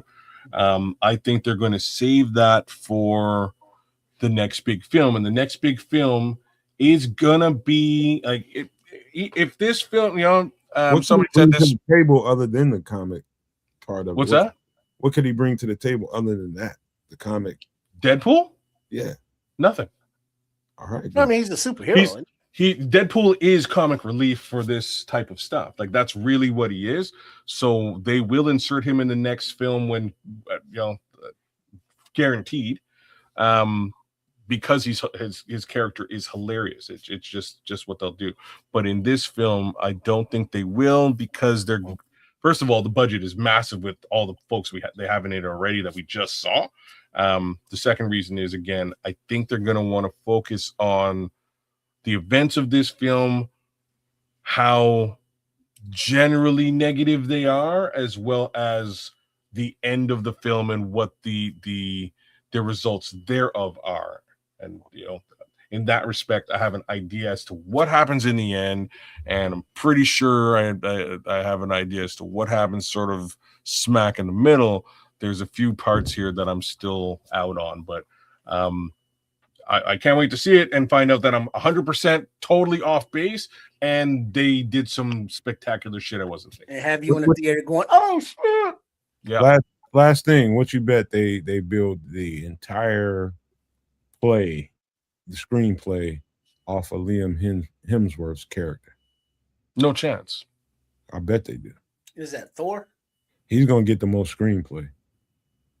He's gonna get a lot because of two things. The first thing is the Avengers in this scenario have kind of disbanded, right? So Hawkeye's, I don't believe in the film. I'm pretty sure he's probably just still rehabbing from his accident. Who were the Avengers? Doctor Strange likely in the film. You know how you can measure this shit, kid? Hulk. Hulk's Hulk will probably be in the film, but again, he's the Hulk, right? Like, that's a whole other conversation. But who has the most screen cachet right now? It's probably you're probably right. You're probably right. It probably actually is Liam Hemsworth. The Captain dude, Captain America. He's gonna come in about midway through, if not 3/4 of the way through. And he's got a weak ass character too, Trips. He's weak. What about Papa Doc? Big shot of the East Coast. No, Papa Doc. You're talking 8 Mile. He's just not. Sorry. He's done a lot of stuff in his role. He can't carry a film. Man, Captain America ain't shit, man. I'll slap his ass. He ain't got nothing. Yeah, he can't carry a film. So then that leaves you with Captain Marvel, who nobody really likes, and I'm just trying to think here. Black Widow, who's dead, and Iron Man, who's dead, and Fantastic. Well, he's not an Avenger. This is Avengers Doomsday, right? So it's gonna. What's their goal? Fantastic Four.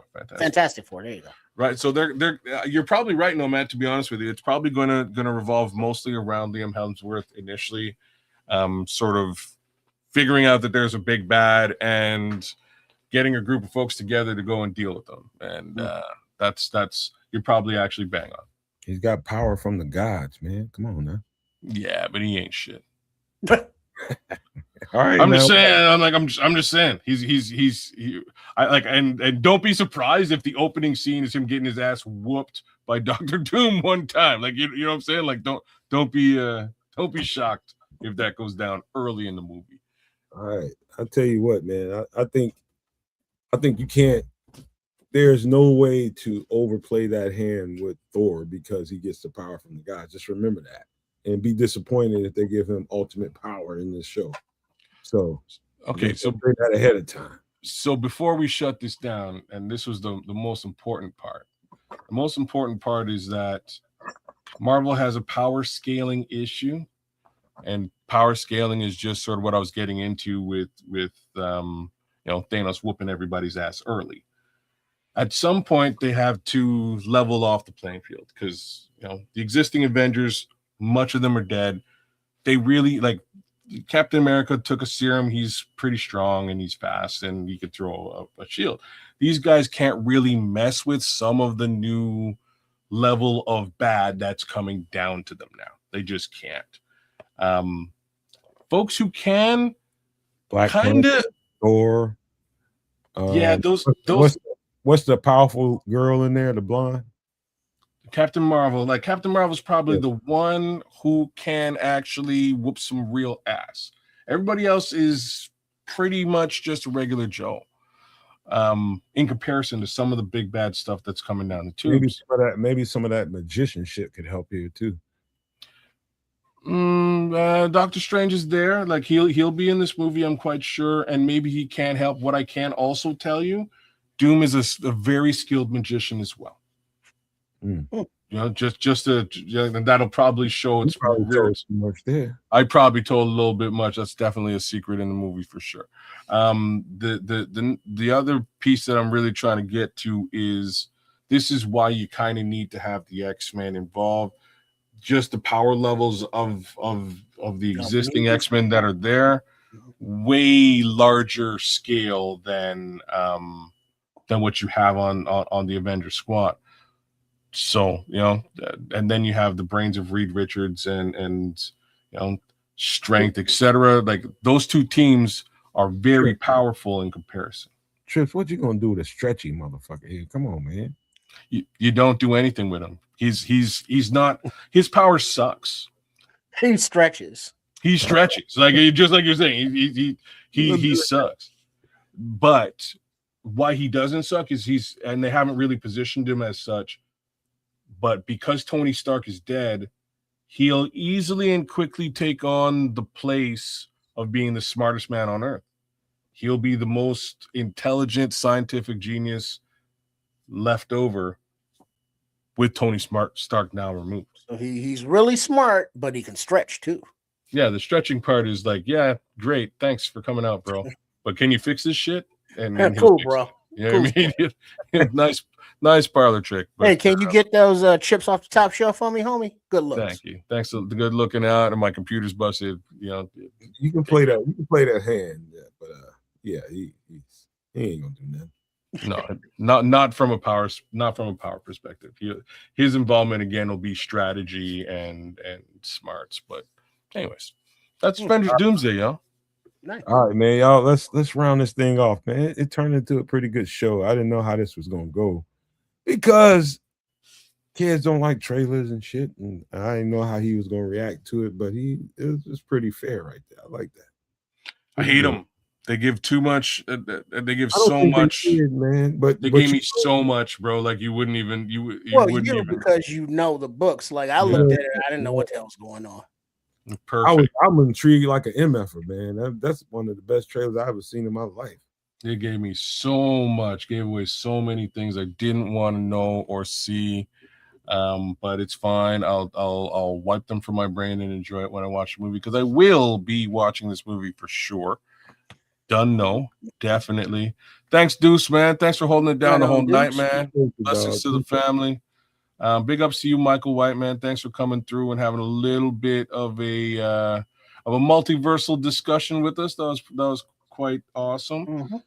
Shout outs to BT9 and Crimson and Scrolls and Ron Winarski. Who else? Benji. Oh yeah, Benji gets a big shout out. Shout out to Smitty Q as per normal. Even though you weren't here, we're sure you'll catch us on the flip side when you get back home.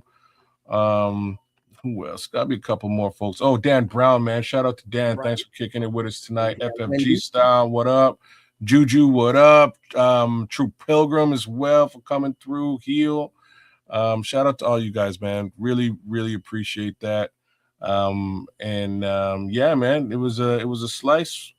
Once again, big ups to Crimson for being member for 21 months. Dropping gem.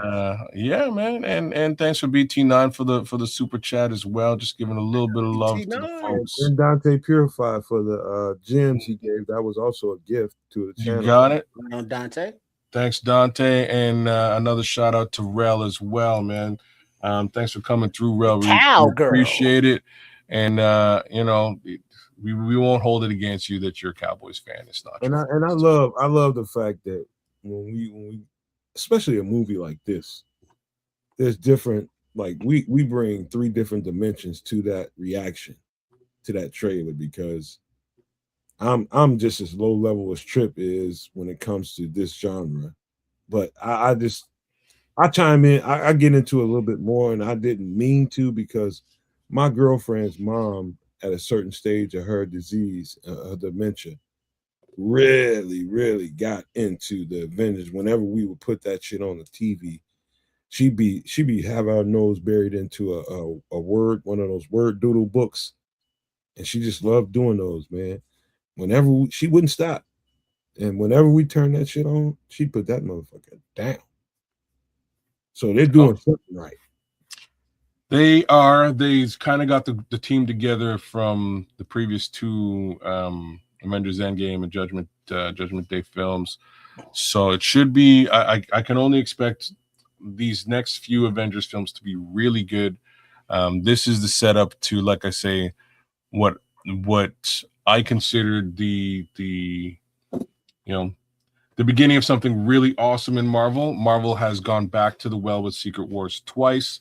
It's going to be a bit of an amalgamation between the 2 Secret Wars series, but I'm here for it. This is really the lead in, so they got to give us a good reason as to why. Why what happened next happens next. All right, Tris, what you say here?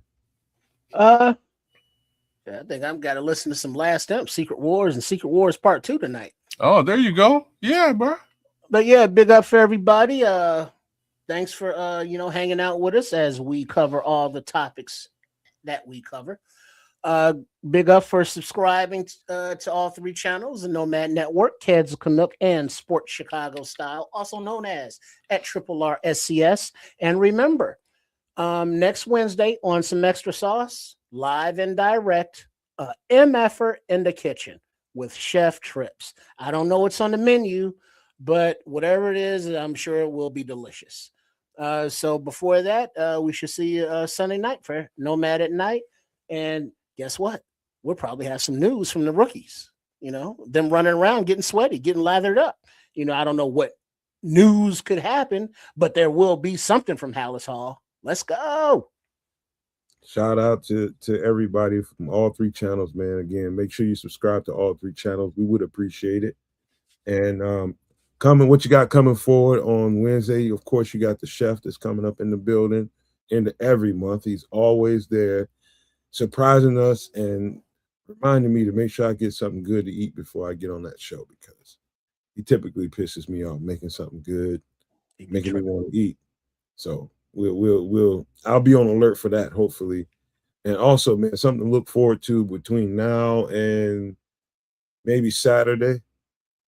Shout out to Bearski Film, who does great content over there on his channel, putting out all those great videos. He did one for us for the Nomad Network, and I held on to it. He gave it to me at least a couple weeks ago at this point, but I held on to it. I'm gonna wait until those guys get into the building, maybe Saturday night, maybe wait until Sunday when we get on the show. Sunday we'll put it on, but somewhere premiere. Yep, between now and then we'll debut that video, man. He highlighted those rookies, man, and I think you should see it. Good music produced by myself, but that's a whole other story. Thank you guys for being here, and just remember, I want you guys to be alert. I'm talking about in your everyday life. I'm talking about being aware of what to do and what not to do as far as your finances go, finding opportunities to save some money, starting to consider, at least at this point, hopefully everybody is considerate about starting to prepare and stock some stuff if you can. Put some stuff away if you can. It doesn't necessarily have to be food all the time because that's hard to do right now in a tight spot. But if you can, you find you some non-perishables and you start putting them away because we don't know what the future has for us, to be honest with you. And I don't think you can be too careful at this point in society right now. And I don't care if you live in the United States, Canada, the Netherlands, I don't care where you are. Start putting some shit away and start paying attention to how you spend your money. Don't be proud. Go ahead and get the whatever the bargains present to you. Start using those, man, taking advantage of them and start getting yourself ready because I feel like it's going to get kind of scary for most people. But when you stay prepared, you never have to get prepared. I just put it to you like that. Stay ready so you never have to get ready. You'll live by that and you'll be all right. But I got to leave you guys with these famous words and thank you guys for being here. Love, peace, and hair grease, y'all.